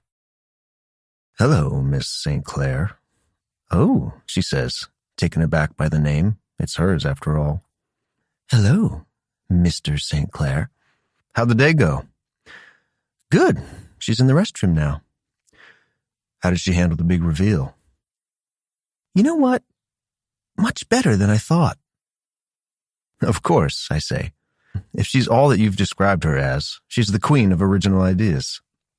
Oh, I reminded her of that. "You're coming to dinner, right?" "Of course I am. I made the reservation." "Oh, thank you so much, Victor. Would you mind printing my business plan for my computer and bringing it along?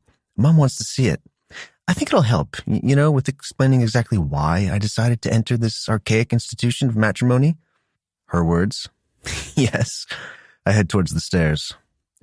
"Password on your computer?" "Promise me you won't laugh?" I promise." "Chocolate." I don't laugh. I'm grinning, though. "Of course it is." "It's on my desktop. See you soon, then," she says. Mr. St. Clair. Looking forward to it, Mrs. St. Clair. The line clicks off, but my grin doesn't fade. A fool, that's what she's turning me into. Not a single part of my orderly, contained world is the same with her in it. But I don't miss it. Her bedroom is filled with her, despite the furniture being the same as mine. Clothes draped over the bed she no longer sleeps in. A desk with neat papers and a closed laptop. I open it up. Her screensaver is a beach on some faraway tropical island. It makes me think of our joke about honeymooning in Barbados. Did it have a kernel of truth in it? I can take a week off work if it means seeing Cecilia in bikinis, laughing on the beach, teasing me in the pool. I type chocolate, and the tropical island dissolves into her desktop. It's filled with neat folders, organized and color-coordinated. Best assistant I'd ever had. Should have appreciated her more when I had her, even if I prefer the way I have her now. My eyes flick from folder and file to the next one. They stop on top of a widget on the desktop. It's a timer. A stopwatch, to be exact. It's set for months, weeks, and days. 7 months, 22 days, 15 minutes, 56 seconds. Above it in tiny letters are 7 words. Until I get rid of St. Clair. I watch the timer for a long time. The seconds add up. 57, 58, 59. Another minute shaved off her sentence. She's counting the days until our marriage ends. When I finally print her business plan and staple it, I don't have the mind to appreciate the neat front page. All I can see is the timer. She'd pitched her business to Carter because she wanted his investment, not mine. She's committed to not making our marriage messier because she's always planned on ending it, following our contract. Like I was. Once. Like I should always be. Business and pleasure don't mix. How many times had I heard that? How many times had my grandfather told me that? Never hire your friends. Never work with your family. He hadn't mentioned girlfriends, probably because he never assumed I'd be that stupid. Well, watch me now, Richard. You shouldn't have died. I dressed for dinner. Dinner with Cecilia's mother, which was something she'd asked me to do. Introducing me to her mother feels off now. Not a step forward, but as damage control. Shame is like a beat beneath my breastbone, hiding a more painful emotion. I'd been so poor of a boss to her that she, still, couldn't think of me as anything more serious than a business partner or a playmate in bed. Stephen doesn't say hello when I get in the car. Perhaps he's learned to tell my moods by now. Or perhaps he doesn't dare because I'm that fucking intolerable of a boss. I tug at the sleeves of my shirt. Fucking dinner with my fucking wife who can't wait to fucking get rid of me. Everybody leaves. Everybody has always left. Why would she be any different? Traffic makes me late, and the blackness of my mood turns sulfur. It's oil beneath my skin, tar black and sticky. I need to shake it off or I won't be able to play my part. St. Clair, I tell the hostess at the restaurant. My wife should already be here. She shines up. Oh, yes, we gave you a great table in the back. Follow me. I walk through the crowded Upper East Side restaurant. I shouldn't have booked something like this. The white tablecloths and candles scream pretentious money expectations. Everything her mother is not. Another strike for me. They're seated at a round table in the back of the restaurant. Marguerite Myers looks like her daughter, only 2 decades older. They're the spitting image of one another, one polished and dark-haired, the other wild and with hair streaked with gray at the temples, but both sharing the same wide smile. The expression of her face makes me guess she's not holding a grudge about our marriage. No wonder. Cecilia has probably told her she's going to be rid of me soon enough. Only 7 months and 22 days left. Cecilia sees me and a private smile lights up her face. It's not fair of her. You made it! Yeah, traffic made me late. I press a kiss to her cheek. It's hot and flushed beneath my lips. I'm sorry. Not a problem at all. Victor, this is my mother, Marguerite. Mom, meet Victor. The table had made her look taller, but now I'm looking down at a woman a head and a half shorter than me. Green eyes run over me before she extends her hand. He's tall, she says. I shake her hand. Nice to meet you. She flips my hand over and grips it in both of hers, studying my palm for a few seconds. Good grip. Thank you. Mom. She releases my hand and sits back down. Good hands are important, Cece. I know they are. Well, I didn't. Marguerite locks her eyes on mine. She's going to be the one in control of this conversation, I think. Not me and not Cecilia. I wanted to meet the man my daughter married as part of a business transaction, she says. I nod. I'm sure I would have wanted the same. Her eyes narrow. You're also the one my daughter spent a year working for on evenings and weekends, fetching your dry cleaning and ordering your lunches. Cecilia's voice is fierce. Mom, that's not all I did. You know I learned a lot from my years at Exciture. I attended conferences, I traveled. I know. But I also know that the man right here made your life very difficult for a long time. It's a good thing that he learns that. He knows, Cecilia said, and sounds embarrassed. My hands are white-knuckled in my lap. I'm aware, Miss Myers. Cecilia did excellent work for me, and I didn't appreciate her enough. I like to think she gained valuable experience, though, and I hope and learned things to apply to her own business. But that's only a hope. I've apologized to her for the times I stepped out of line. I did learn a lot, Cecilia says. You're talking like he took advantage of me with this marriage. Like I said, it's a mutually beneficial agreement. It has a start and an end date. We signed a contract, Mom. Contract? Her mother says. The word is infused with dislike. Contracts can be broken. I brace my hands against the table. The stakes are high, and beneath my feet, I can feel the thin tightrope I'm treading. Well, not by me, they won't, I say. The contract Cecilia and I signed was checked by 3 separate lawyers. It protects her as much as it does me. Marguerite waves a hand like it was never the real issue. Why my daughter? Why did you offer this deal to her? We haven't ordered food yet. I glance toward the waiter, but he's nowhere to be seen. Give me a drink, please. Mom, he doesn't have to justify himself, Cecilia says. He's been nothing but professional through this entire process. And that's why you didn't tell me for months. Cece, you have so much light inside you.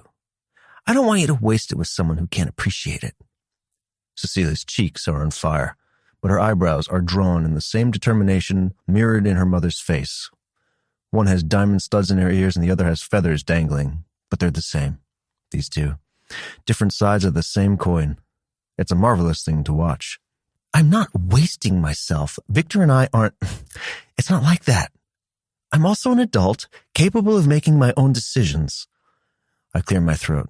To tell you the truth, I offered the deal to Cecilia because she was the best person for it. I knew her as someone loyal, competent, intelligent, and looking for a new job. In the months since, she's proven me right 100 times over. She's all that and more. Marguerite's gaze meets mine. I don't look away. Let her see how true every single one of those words were. Well, Marguerite says, you know, honey, that it's not the transaction itself I'm disapproving of. Marriage is an archaic institution. If you two have managed to reinvent the wheel and both gain from it, well, more power to you. I just don't want to see you being exploited by this young man here. I'm not, Cecilia says, her voice firm. Please, trust me when I say I'm not. I focus on Marguerite. I understand your concern, and I'm sure I would feel the same in your position. Ask whatever you'd like tonight. I'll answer. It's risky as hell, giving someone that power. But Cecilia had asked me to do this. So do this I will. Cecilia looks at me with warm eyes, like she's glad I'm here, like she hears more than just the words I'm saying. I look down at the menu. We order eventually. Marguerite and Cecilia decide to share dishes, something it seems they do often at restaurants. They chatter about options, and in my mind, all I can see is the timer. Until I get rid of St. Clair. Halfway through the meal, Marguerite clears her throat. You clearly have an arrangement that works. I felt myself slipping into the territory of judgment earlier, and those are not the fields I like to wander. Mom, Cecilia murmurs. It's a metaphor. Look, Victor, St. Clair, whatever you like to go by. If what you and my daughter have told me is true, then I'm happy for you. You're both gaining from experience, perhaps gaining understanding and sympathy for others as well. But I'm getting ahead of myself. Thank you, Miss Myers, I say. Call me Marguerite. Miss Myers is my daughter, or I guess she's Mrs. St. Clair now. Cecilia shakes her head. I didn't change my name. No, she never had. Her name wasn't really Mrs. St. Clair, as much as I might tease her about it. Why would she change it legally, when we only have 7 months and 22 days left? I'll just tell the two of you one more thing. You should get out of the city for a bit. Both of you. You're too pale, Victor. She shakes her head again, reaching for her glass of red. Working all the time isn't balanced. Well, but we have to work, Cecilia says. Well, no one has to. It's a decision, she shrugs, looking between the two of us with glittering eyes. Maybe this little fake marriage of yours will even become real by the end. Cecilia gives a pained laugh and shoots me a look out of the corner of her eye. I look out at the other guests and pretend not to see. If she wants me to laugh with her at the preposterousness of the idea, I can't. Not anymore. We're quiet in the car on the way home. Cecilia has the air of someone about to speak, but whatever she's working up to doesn't emerge. It isn't until we're back at the home that it does. Her voice is soft. I'm sorry about that. I know it wasn't easy for you. It was fine. No, she implied a lot of things and assumed others. She's protective. I'm glad your mother is like that. Cecilia nods, eyes searching mine. Okay. Well, thanks for dinner, and thank you for doing that. I know you had other plans tonight. I shake my head. A function. Like I said, I didn't want to go to it anyway. No, instead you got to play 20 questions, she smiles, looking at me, waiting for me to reciprocate. Yep. Survived it, though. It's late. I should go to bed. Oh, yes. Me too. It's been a long weekend. And tomorrow I'm going with my mom to her friend's pottery class. Right. Well, I'll see you for dinner tomorrow, then. She braces her hands against the kitchen counter, and for a moment the expression on her face is lost. Yes, of course. Good night. I take the stairs in two and close the door to my bedroom. My breathing comes heavy. My bedroom feels empty and alien without her in it. I want her here, but not if she's waiting to get rid of me. Not until I know she's really forgiven me for how I behaved during our year together at work.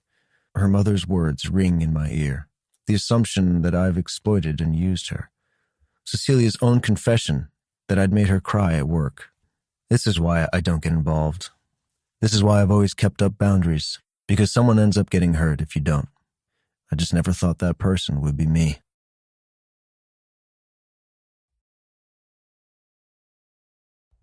"24. Cecilia." Victor hasn't been himself for the past week. He comes back late from the office, sometimes way past dinner, and goes straight to his computer. We don't sleep in the same bed anymore, despite me trying twice. I had wrapped my arms around his neck and kissed him desperately, passionately. He'd kissed me back for a long moment, and then lowered my arms from around his neck. "Victor?" He'd run a thumb over my lower lip, eyes on the movement rather than meeting mine. "We'll talk more this weekend." "This weekend?" "Yes." "Will you let me take you out to dinner?" "On a date?" "Yes." "I'd like that, yes."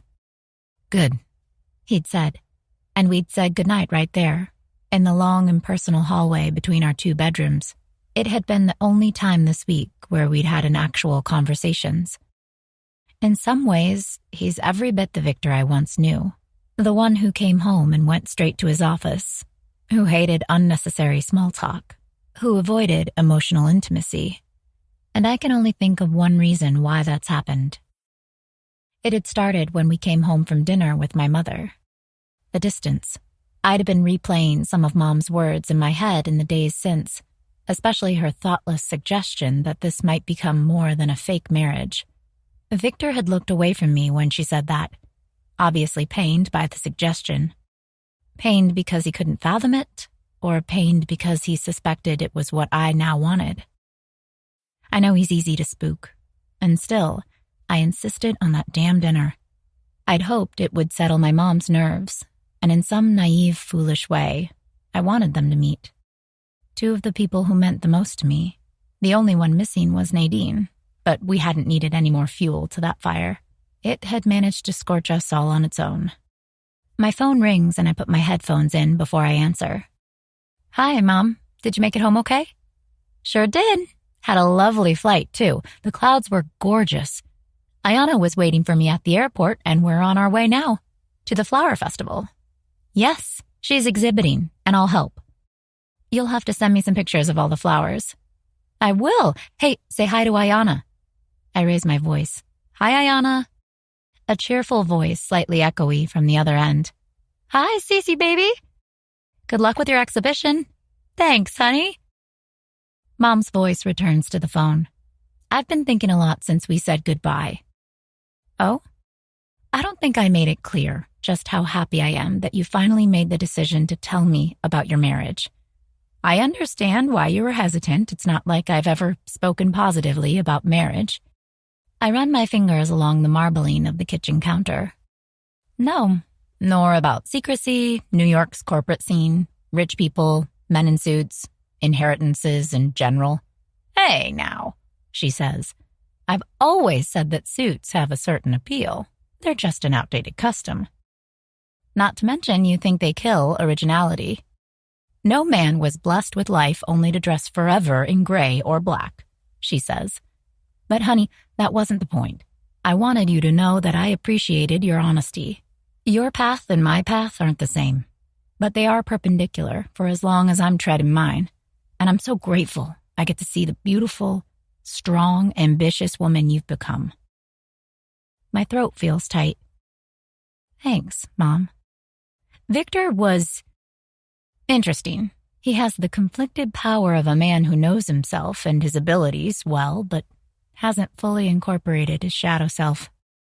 He still fights his weaknesses when he should be embracing them. He won't let me heal his chakras, I say, half joking, half serious. I tried once. Mom hums in thought on the other end. A man like him wouldn't. But there's healing to be done in other ways, sweetie. He'll find it in time, and you can't do it for him. Just remember to keep your channels of communication open. I sigh. Yes, I will. Mom once drew a chart of the channels she considered a part of communication, and you'd be surprised how many nonverbal ones she included. This week, we haven't been using much of any channel, Victor and I. I love you, I say. You know, I don't know if I've ever thanked you for giving me a childhood unlike any of my friends. I know I wasn't always grateful when I was younger, but I am, Mom. We're a team, you and I, and we saw so many things and did them all together. You were always there for me. There's a beat of stunned silence on the other end, and then Mom sniffles. Her voice is warm. Honey, I love you too. I know the life we've lived wasn't always easy for you. You're cut more from your grandparents' cloth than mine, you know. Yes, I know. But the years I raised you were the best ones in my life, always. Thank you, I whisper. I'm going to cry if we don't end this. Perhaps she thinks the same because she gives a strangled half laugh, and I join in. Well, aren't we a pair of criers today? She says. The conversation stays with me as I cook my lunch and eat it in silence. She had always been there. No boarding schools, no cold silences. Listening to every thought I had. My phone chimes again. I'm expecting a picture of bohemian flower arrangements, and knowing Ayana, perhaps with white lotuses in the center to represent the female sex. That's not what I get. Nadine has sent me a selfie. Her braids are a mess and her eyes are smudgy with mascara. Her smile is also huge. A comforter pulled up to her neck. She's in bed. She's written 5 words. So I did a thing. I type back. Did you just wake up? I'm so jealous of the life of artists. I did, and think, Cece, is this my comforter? Oh my God. You're a Jakes. You're in his bed. Yes! What? Judging from your smile, I should say congrats. So, congrats. How was it? Unreal. Can we have brunch next week? Please, please, please. I have so much to tell you. Clearly. And yes, I thought he was too similar to me, but he's not. He's amazing. He understands my art, and we have these long debates about cubism and the future of mixed media, and it's so hot. Who knew? Also, I saw his closet, and it wasn't messy at all. I laugh. She's infatuated, and I couldn't be happier. Not when he's as enamored by her. People can surprise you. I'm happy for you. Get your ass up and make him some abstract art eggs. How's your hubby? Falling for him yet? I'm very much afraid the answer is no, but only because I've already fallen. There's no response, so I guess Jake woke up. I smile at the picture of her grinning from ear to ear on my phone. I can't think of anyone who deserves love more than her, after years of working so hard and dating only weirdos. I recognize her smile, because that's me, too. I can't figure out when it started, what moment things shifted inside me. But when I look back, it feels like it was always there. A thrumming in my body when I'd see him striding down the hallway at work. Pride when he'd negotiated and strong-armed, and I'd be the one to come in with his memos. It had been buried deep at times, fleeting and ephemeral. But it had been there. Now I've seen the other sides to him, the ones he keeps hidden. The tortured side, the caring, the confident, the silly, and the surprisingly sentimental. The one that holds me tight at night and breathes in the scent of my hair, like it's more valuable to him than air. I want this to be a real marriage. I want it so much my heart aches with it. Is that so crazy? After everything we've done together? The front door rings. I startle from my desk and wait a moment, but then it rings again. Bonnie isn't in. I run down the stairs in my slippers and answer. Hello? Hello, ma'am. We have a delivery in the lobby for Mr. St. Clair that requires a signature. Is he available? I'm afraid he's at work. Where's the delivery from? A law firm, ma'am. I can sign for him. My voice snaps into professionalism. How many times had I done this for him when I was his assistant? You're welcome to send the courier up. The concierge breathes a sigh of relief. Excellent, Mrs. St. Clair. She will be outside your door in a minute. Would you like a longer delay? I look down at my yoga pants. No, that's okay. Thank you. The courier is hesitant outside our door, but I shake away her concerns. I'm Victor's wife, I say. I'll make sure they get to him. All right, ma'am, she says. The manila envelope she's clutching is thin. I sign my name with a flourish on the paper and smile at her. Thank you. We appreciate it. Of course, ma'am. Have a good day. You too, miss. The door shuts behind her, and I stand in the hallway, envelope in hand. I flip it over. It's from his lawyers, Irving and Hardman. I've seen dozens of these envelopes before. They always contain important documents from his various business acquisitions, investments, hirings. It had been express delivered here, which means it must be urgent. Had they sent it to the wrong address? It's only 2 p.m., and Victor won't be home for hours yet. The decision is split second. I've opened his mail 100 times before. I've sorted it and organized for him. I've scanned it for him when he's been on business trips. This is no different. I open the seal with careful fingers and pull out the document inside. The headline is in bold black font and falls like a scythe. Petition for divorce. Below, already printed in fine font, are our names. Victor St. Clair and Cecilia Myers.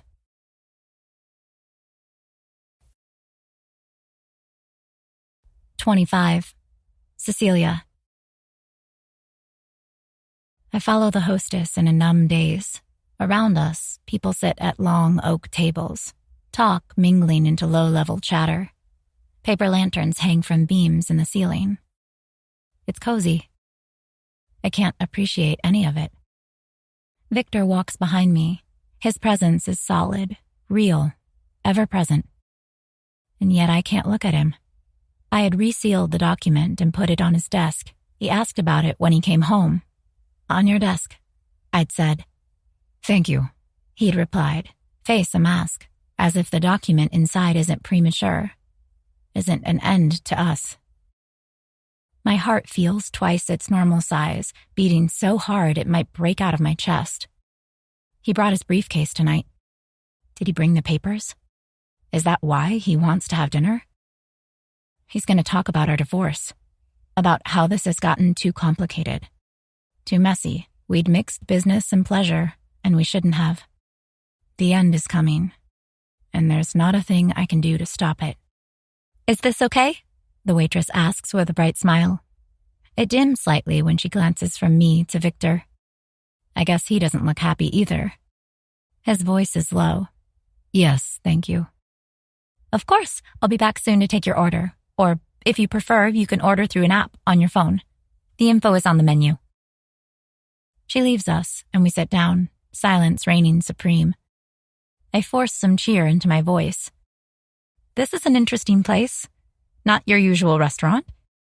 Thought I'd branch out. Was that okay? Yes, yeah, absolutely. I look down at the menu and fight the knot in my throat. Of course I'd end up here. It's a surprise to absolutely no one, least of all myself. And the sense of, I should have known better, is crushing. If you don't like what they have, we can leave, he says. I'm not set on Asian fusion. No, we'll stay. This looks good. Look, I say, tossing out the first thing I see. They have barbecue pork buns. I like those. All right. We order through the app on my phone, and I'm grateful for it, for the practical discussion and something to do with my hands. But it doesn't last. And as soon as the order goes out, we both fall silent. He looks still as a statue, gazing out at the fully packed restaurant. Not at me, or the silent pleading in my eyes. As impenetrable as he ever was. You've been busy this week, I say. Work is gearing up, he says. Oh, anything in particular? Exciter is purchasing a small Canadian consulting firm. It's failing, and by taking over their operation and clients, we'll expand our reach. I force a smile. A venture capitalist serving as CEO, turning back to venture capitalism? He snorts. I guess, yes. It's a good opportunity. I'm sure it is. Did you negotiate it? No, Eleanor did a good job with it. I was only needed at the final stage. I can imagine how he'd done it, too. Broad shoulders and sharp tones, commanding the room. Not taking no for an answer. Laying out his arguments in a pattern so ruthlessly logic you could only agree. Victor runs a hand through his hair. Did you have a good day? Panic crawls up my spine. No distance tonight. Not like he's been for the past days. All focus. I have Victor St. Clair in front of me, and he's preparing himself for a negotiation. Yes, a good week, even. Got my business plan sent to my new accountant. I hired the one you recommended a while back, and I have a meeting set up with Carter next month. Victor gives a single nod, eyes intent on mine. Good. That's good. Yeah. Nadine, actually. She finally got together with Jake. You know, the man she thought would be good for me. I say, and seeing his jaw tense, my words tumble out with the weight of bricks. You know I never thought that. I wasn't interested in him then. Anyway, point being, she's happy, which makes me happy too. Right. That's good too. Yes, I say. So all is good. I'm having a good week. Don't destroy it, I think. Please. He clears his throat. Cecilia, I want to talk to you about something. And to tell you the truth, I'm not sure where to start. It's not the kind of conversation I'm used to having. He runs a hand through his hair, the telltale sign of frustration, and I can't let him get the words out. Look, I've been thinking too, I say, about us and what we're doing means for our contract. You know, about how it complicates things. But I want you to know that I have a lot of respect for what you're doing with your grandfather's house. I'm not going to jeopardize that. So while mixing business and pleasure isn't good, I think... No, let me go first. Please. It's the please that leaves me silent. I nod, mouth still open. He turns to his briefcase. Here it comes. Doom in an envelope. And horror rises within me at the sight of the familiar manila color. Victor pulls out the piece of paper like he's comfortable with it, like it won't bite him. I don't want it anywhere near me. His jaw works once as he reads it over. This is for you, he says. if you want it. He puts the paper down on the table. Petition for divorce. And at the bottom, his signature. The hard press of the V and the flourish on St. Clair. He's already signed it. The words vanish in a haze of tears. I bury my face in my hands, but he's seen it. Cecilia? It was my mom, right? It got too much for you last weekend. Don't cry, Myers, please. My husband wants to divorce me. I think it's appropriate. He gives a low groan. I don't understand people, he mutters. No, it wasn't your mom. She's a tough negotiator. You think so? Yes. Then why? Victor braces both forearms against the table, blue eyes boring into mine. Cecilia, don't cry, please. Look, I know I've been intolerable. I was a horrible boss. I'm tough to deal with. I have a short temper. I'm sorry for all of that, for making you cry at work, for making you cry right now. If you only knew how much that's killed me, to think about it. I know it's all my fault. I shake my head, but I can't find any words. He doesn't need them. I saw the timer on your computer. You're counting down the days until you're out of this marriage, until you get rid of me. I don't want to shackle you to me for a day longer than you want to be.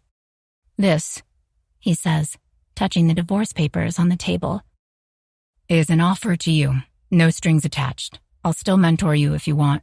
The money is still yours. Nadine will continue to get as much press as I can throw her way. You're offering me a divorce? If I want it? His jaw tightens. Yes, I've signed it. You can do whatever you like with it. Sign it now, sign it in 6 months. But after you divorce me, I want to ask one thing. Yes? Will you let me take you out on a date? Properly, as you deserve. Not as equals, because you're much better than me. But I think I can change, he says. It just won't be overnight. I shake my head. It's slow at first, but soon it becomes so strong my hair whips at my neck. His eyes look pained. No? You wouldn't go out with me afterwards? No, I don't want to divorce you. I don't want this piece of paper. You don't? No, not at all, Victor. God, the stupid timer on my computer. I'd forgotten about that. I'm so sorry you saw it. It was something I had when I worked as your assistant, because I heard you say to Tristan that you doubted I'd last a year. A flush creeps up his cheeks. I don't know how to apologize to you for all the shit I've pulled.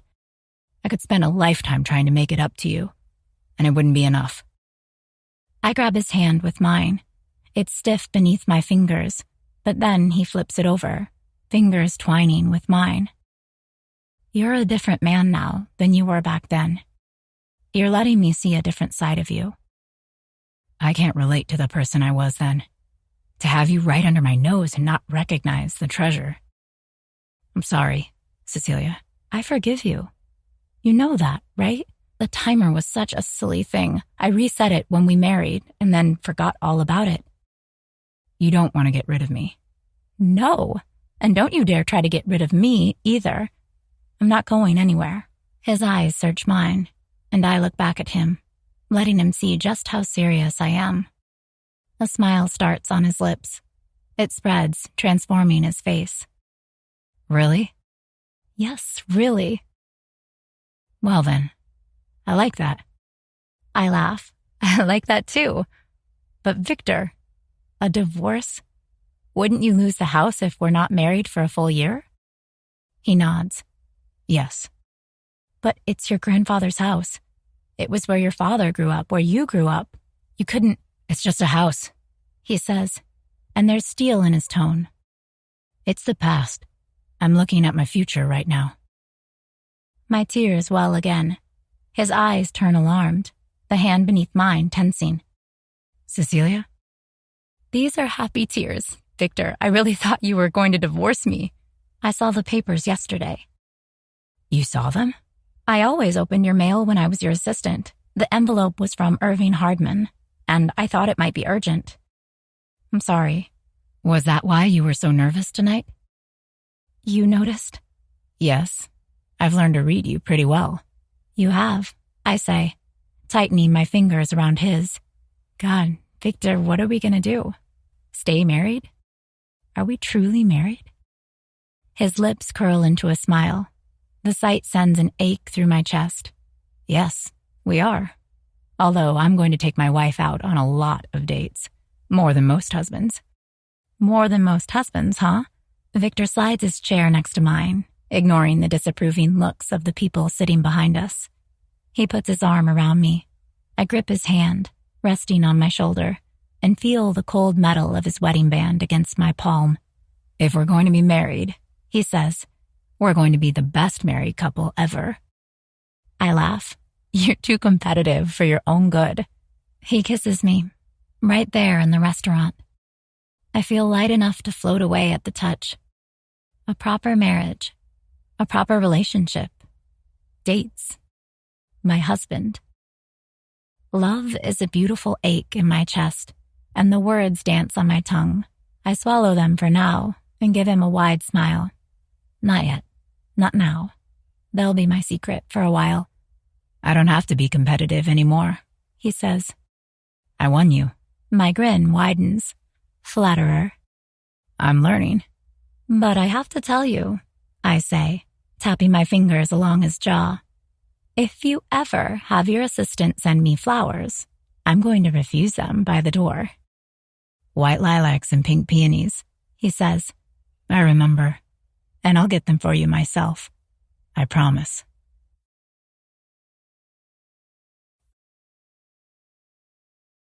"26. Cecilia." He shouldn't be emailing you this much, Victor says. You're on vacation. I look over my shoulder at my grumpy husband. He's lying in the shade, a dog-eared biography beside him on the wide lounge chair. Despite the privacy of our backyard and private pool, he's wearing swim trunks. Not me. I packed cute bikinis I hadn't used yet. He's not on vacation, I say. You know Carter is helping me set this up. I can't afford to be picky about when I answer an email. Victor's look tells me I should be pickier. I smile and finish off the quick email, sending it off. I close the laptop and shove it back in the shade. I turn to him. That's not what's really bothering you, is it? His eyes run over my body with naked appreciation, stopping at my breasts. My skin is picking up a tan in record speed here in Barbados. No, that's not what's bothering me, he murmurs. I push him back on the lounge chair. He leans back with a grin and grips my hips, settling me cross-legged over him. A private pool was an excellent decision, he says. It was, I say, but you're still annoyed that Carter's investing, despite it being your idea. He focuses on my skin instead of my face, fingers painting patterns over my stomach and hips, occasionally brushing across the underside of my breasts. He's getting a tan, too. The sun has started to bleach his dark blonde hair, and he hasn't shaved in days. He looks glorious. Victor? Yes, he says. Fine. I'd rather it was me investing. Call it illogical, or just plain sexist, I don't know. You did invest, I say. You invested in me. Our agreement gave me what I needed to start the business, not to mention giving me the time I needed. You're the initial investor. His lips curve, eyes on the nipple he's teasing between his fingers. I like that. Besides, if this is some weird jealousy thing, you know Carter isn't my type. He's too easy to talk to. I like men who make you work for it. His fingers clamp down on my nipple and I gasp, swatting his bare chest. Hey! He laughs and closes his lips around my nipple in a sensual apology. I grip his broad shoulders and press a kiss to his damp hair. Do you know something? A hum sends shivers along my chest. You don't know how to relax. We've been here for 4 days so far, and you're either working, catching up on reading for work, or making love to me. He speaks against the skin between my breasts. You ranked them in the wrong order. Oh, did I? Yes. Do you know you once called me the hardest working person you'd ever met? I chuckle. Did I? I remember. It was quite the compliment, you know. Of course you'd think that was the highest compliment.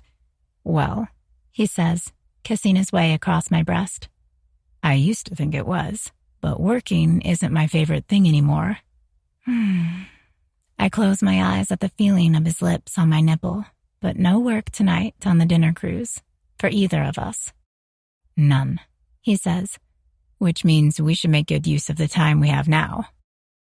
His hands slide down to grip my ass and he rocks me forward, over the growing hardness in his trunks. I laugh. God, you have one-track mind. I'm on my honeymoon with my wife. A thrill runs through me. It hasn't stopped whenever he says the words, my wife. When you put it that way. His beard scrapes against my neck, a kiss pressed to my skin. My pulse thunders beneath it. Thank you for this trip, I say, for taking the time off.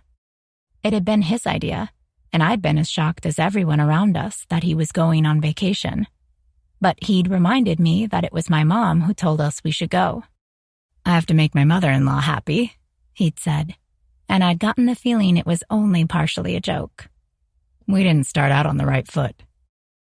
Victor kisses the hollow in my throat. You're welcome, but that's the third time you've thanked me. Do you think spending time alone with you on a tropical island is hard? It might be the easiest thing I've ever done. I run my fingers through his hair, scraping my nails over his scalp. He hums in pleasure, like a large golden cat. I can't resist. I rock my hips along his erection. Something sure is hard. He groans, eyes downcast. God, I love you without clothes. So beautiful. I revel in his words, his hands, the feel of him. Our bodies had understood one another long before Victor and I did. I'm not concerned about walking around naked in front of him in bright daylight, wearing only the 2 rings on my left hand. Comfortable intimacy is like a web between us. Victor kisses me, slow and languorous. There's no rush here. We're not hiding from our feelings, and we're not hiding from each other. I brush hair back from his forehead. Victor. He trails a line of kisses along my collarbone. Yes. I love you. His lips pause. Against my chest, I feel the sudden pounding of his heart. I hug him closer. I'm not asking for anything or demanding it back. I just really wanted to tell you. Even if his lips crush against mine, the languorous kisses are gone, replaced by a hunger that sets my heart racing. He tugs at my ponytail and my curls spill over my back, tickling my bare skin. Then his fingers are between my legs, stroking and circling. Victor, I have to be inside you. His words set off my own need, and I tug at his swim trunks. He lifts his hips and then he's free, hot and hard in my hand. I duck my head to suck him into my mouth, and he lets out a deep groan. I can't resist, not when he's like this. A tripwire hovering at the edge. Victor doesn't let me enjoy him for long.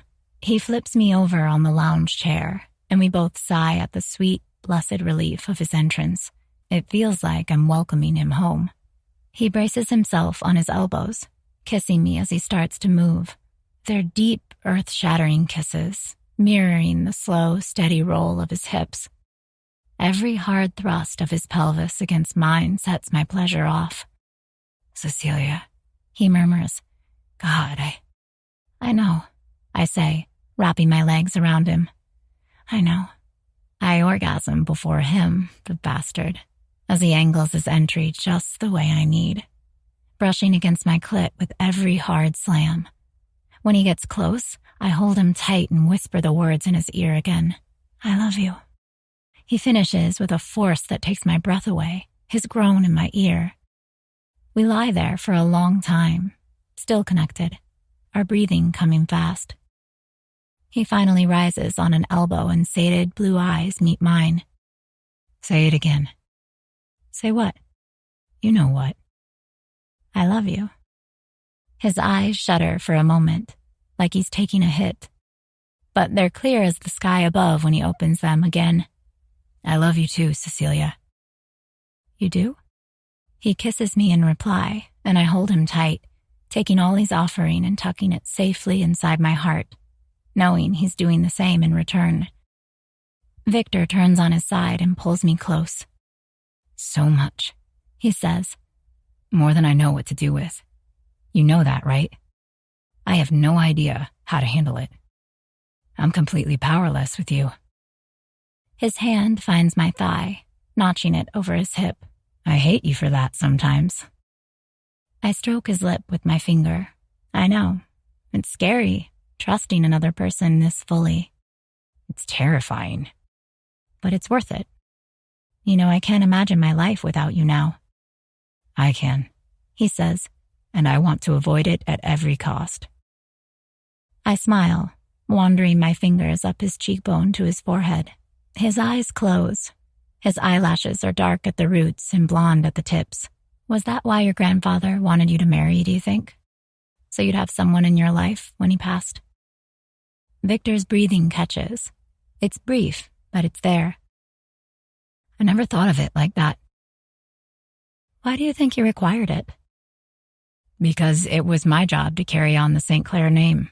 He said that often enough while he lived. That if I didn't put the hours in, the family would die with me. Victor clears his throat, eyes drifting to my temple. His fingers trail one of my curls. I think he wanted me to carry on my father's legacy. Grandpa never really got over the loss of his son, I think. I can't even imagine that. But maybe he didn't want me to be alone either, he says. I like the idea of that. He loved you, I say. I know you never spoke about it, the two of you, and from what you've told me, he was far from perfect. But he loved you. Victor closes his eyes again, leaning into my touch. It takes a long time before he replies. Yes, I think he did. I stroke his hair, enjoying the warmth of the Caribbean sun and the gentle breeze sweeping across our sweaty skin. But eventually, my curiosity wins out. So what? Are you interested in carrying on the St. Clair last name? Victor's lips tug. I don't know. My wife never took the St. Clair last name. There's no guarantee she'll agree to give it to my children. I lift up on an elbow. Your children? Yes, our children. So you are interested in having kids. His gaze drops to my collarbone, and he reaches out, tracing it with a long finger. Not anytime soon, and I don't know how good of a father I'd be. You'd be amazing. He snorts. You don't genuinely believe that. Yes, I do. I'm not saying it wouldn't take some work. It would for me, too. I don't know the first thing about being a mother. But is it something you want? I smile at him, his beautiful, strong face and clear blue eyes, the furrow between his brows. Loyal and skilled and dedicated. I do, I say, but not anytime soon. He closes his eyes, hand curling around my hip. Well, that's good then, even if it's mildly annoying to give my grandfather the last laugh. He always loved being right. Like his grandson? Victor's hand tightens on my hip. Watch it, Myers. I laugh. Happiness makes my chest feel like a bubble, floating high. His voice is lazy. You know, if you change your name, I won't be able to call you Myers anymore. You'll still be able to. Technically, yes, but it wouldn't be accurate. Well, if you started calling me St. Clair, wouldn't that be confusing for you? I think I'll manage. He shifts me closer on the wide lounge chair, a tanned leg resting by mine. You know, we only have 2 months left until our 1-year anniversary. You're right. 1 year since our wedding in the courthouse. The one you wanted to schedule at lunchtime to avoid traffic. Christ, I clearly have my priorities right. His gaze turns teasing, mercurial, the Victor I love best, the side only I'm allowed to see. He walks his hand up the curve of my waist. I've decided to do things right. Oh, that sounds ominous. I've looked into vow renewal ceremonies. You have? That's interesting. It is. Some even look like real weddings. White dress, catering, the works. Catering, huh? Tons of it. Well, it looked exciting, something my wife deserves. So I think when the time is right, I'll ask her if she'd want to renew her vows with me. I bite my lip, holding his face between my hands. When the time is right? Yes, he says, when she'll say yes. I think I might even go down on one knee. But then again, perhaps she'll find that corny. My heart is stuttering in my chest, and I speak the next words against his lips. No, she wouldn't.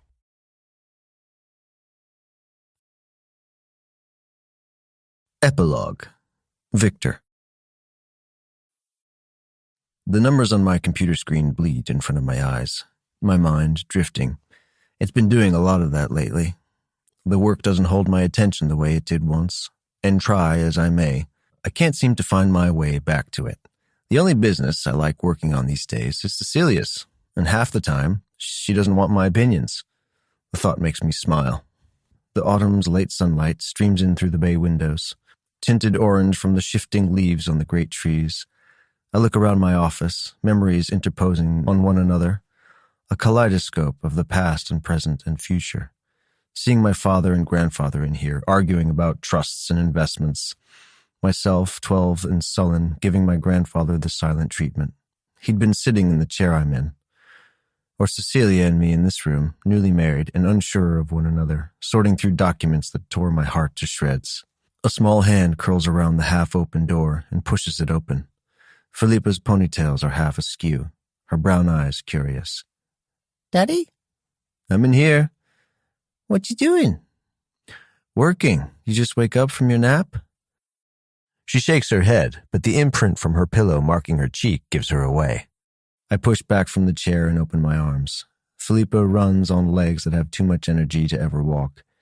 I swing her up and put her on my knee. Her little body is sturdy and getting heavier by each passing month. The marvel of her hasn't stopped knocking the breath out of my chest. How can a person be so tiny and still be a fully formed human being? When they'd placed her in my arms at the hospital, she'd been so small, minuscule and infinitely precious, her head fitting in the palm of my hand. Impossible. Incredible. "What you working on?" "Numbers, lots and lots of numbers." She screws her face up and I laugh, pressing down on her button nose. Felipa has so many of her mother's features, including the beautiful eyes. But her hair, as Cecilia likes to remind me, is all mine. As light blonde as mine had been at her age. "I know you don't understand it, honey." "Boring," she says. "Daddy, let's go outside." "You want to play?" "Yes." "Isn't it snack time?" She shakes her head, eyes glittering. We both know it is. I lift her up and walk out of the office, and Felipa sits content on my hip, happy to be carried. Cecilia keeps telling her that she needs to walk more and that her mother is too far gone to carry her, but she knows she can still demand rides from her dad. "Outside, outside, outside," she sings songs. "Your playhouse?" "Yes." "Where's Bonnie then, and Mommy?" "I don't know," she says, but eyes blinking at me. For a 2.5-year-old, she's remarkably clever. Too clever for her mother and me on frequent occasion. "Oh, really? I'm going to guess Bonnie put you down for a nap, and after you woke up, you were to go straight to the kitchen for snack time. But you went to my office instead, She giggles, leaning back in my arms. A sticky hand presses against my mouth. "No." "No," I mumble. "I don't believe you." "Shh, Daddy." Right. We walk through the living room, past the French doors, and open up the backyard. Felipa makes a sound of protest. "Nope," I say. "We're informing your mother about your little escape first before we play." I find my wife in the dining room. She's pacing in front of the reading nook she'd created, her headphones in and hands at the small of her back. No, she says. "I don't think that's a good option. Can you get another appraisal? Thank you." I hoist Felipa up and we stand in the doorway watching Cecilia pace. "Mommy's working," my daughter whispers. I nod. "She'll be done soon." Cecilia spots us and gives us a wide smile. Then she looks down at her belly, back up to me, and rolls her eyes. "Ah. So our son is doing backflips again. I'd tell him to be nicer to his mom if he could understand me. Look, Philippa says. Look, look. She's pointing at Cecilia's feet. She's in slippers, but they're not matching. One is her gray, fluffy slipper, and the other is too large and leather. She's wearing one of mine and one of her own. I chuckle, and Philippa laughs along. Her toddler laughter filling the dining room. Cecilia turns to look at us with warm eyes. Her free hand is smoothing over her rounded belly, and I watch the movement. My beautiful wife. That's good. Thanks for getting back to me. I'll talk to you tomorrow. She pulls out her headphones. Sarah? I ask. Cecilia nods, pushing hair back from her forehead. She looks flushed. It's about the West Coast expansion. She's good. I'm glad you have her on board. Oh, so am I. But what do we have here? Did you wake up from your nap, honey? Philippa squirms in my arms and I sit her down. She's moving before she hits the floor. Yes, and Bonnie wasn't here, so I went to Daddy. We're going to play outside, I say. Cecilia runs a hand over her daughter's fair hair. Oh, are you? Do you have time for that? I do. Good. But that means there's a certain little girl here who has to have her afternoon snack. Philippa looks up at her mom, hopefulness etched in her face. Can I have a Pop-Tart? No. Ice cream? No. There are apple slices and peanut butter for you in the kitchen. Go on. The faster you eat, the sooner Daddy will take you outside. Philippa looks at me, as if to confirm this. I give her a serious nod. On my honor. She doesn't understand that, but she reads my nod well enough and scampers off to the kitchen. Through the open doorway, I hear the sound of Bonnie's voice and Philippa's questions.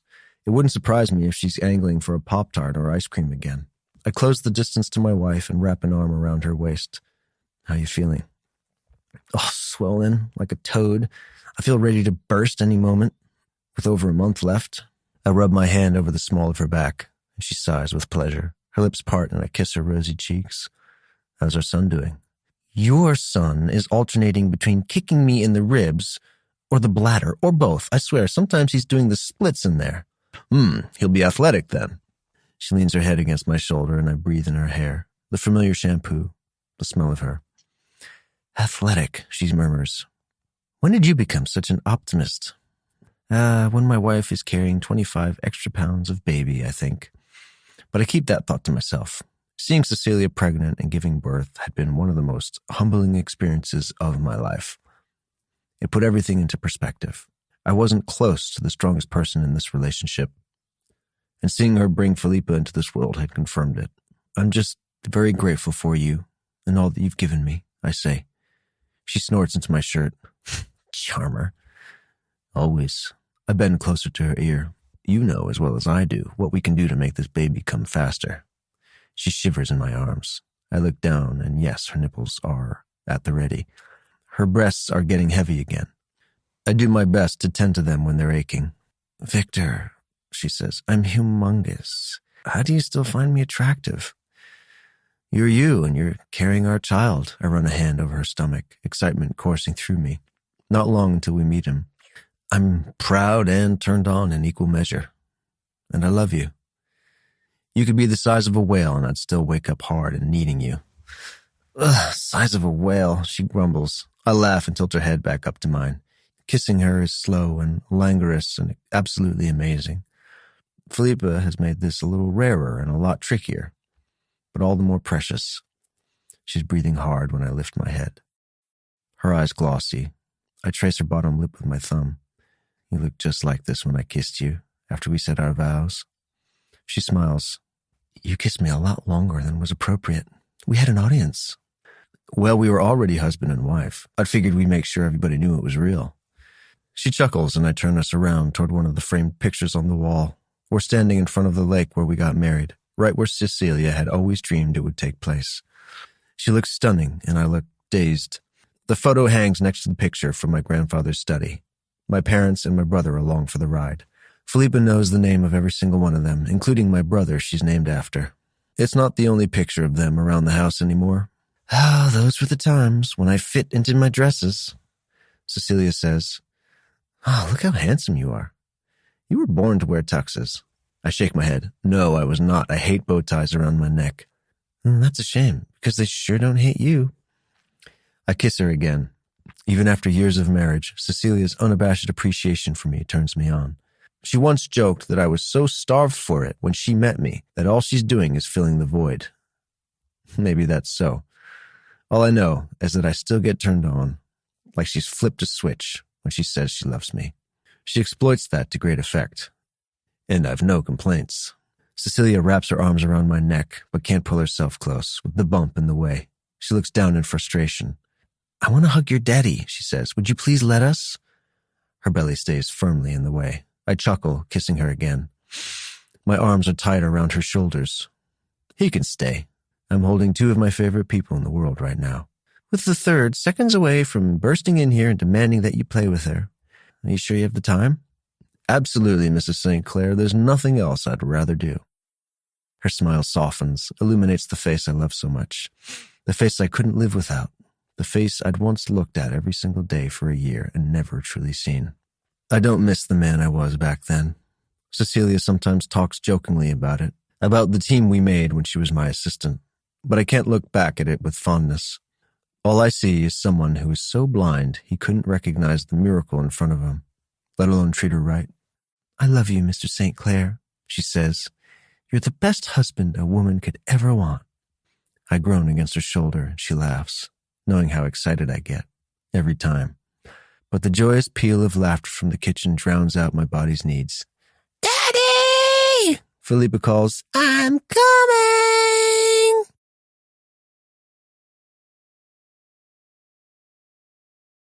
You've been listening to Say Yes to the Boss by Olivia Hayle, narrated by Maxine Hamilton and Mercer Boffey, published by Quest, an imprint of W.F. Howells Limited. This work is copyrighted 2021 Olivia Hayle. This recording is copyrighted 2022 W.F. Howells Limited.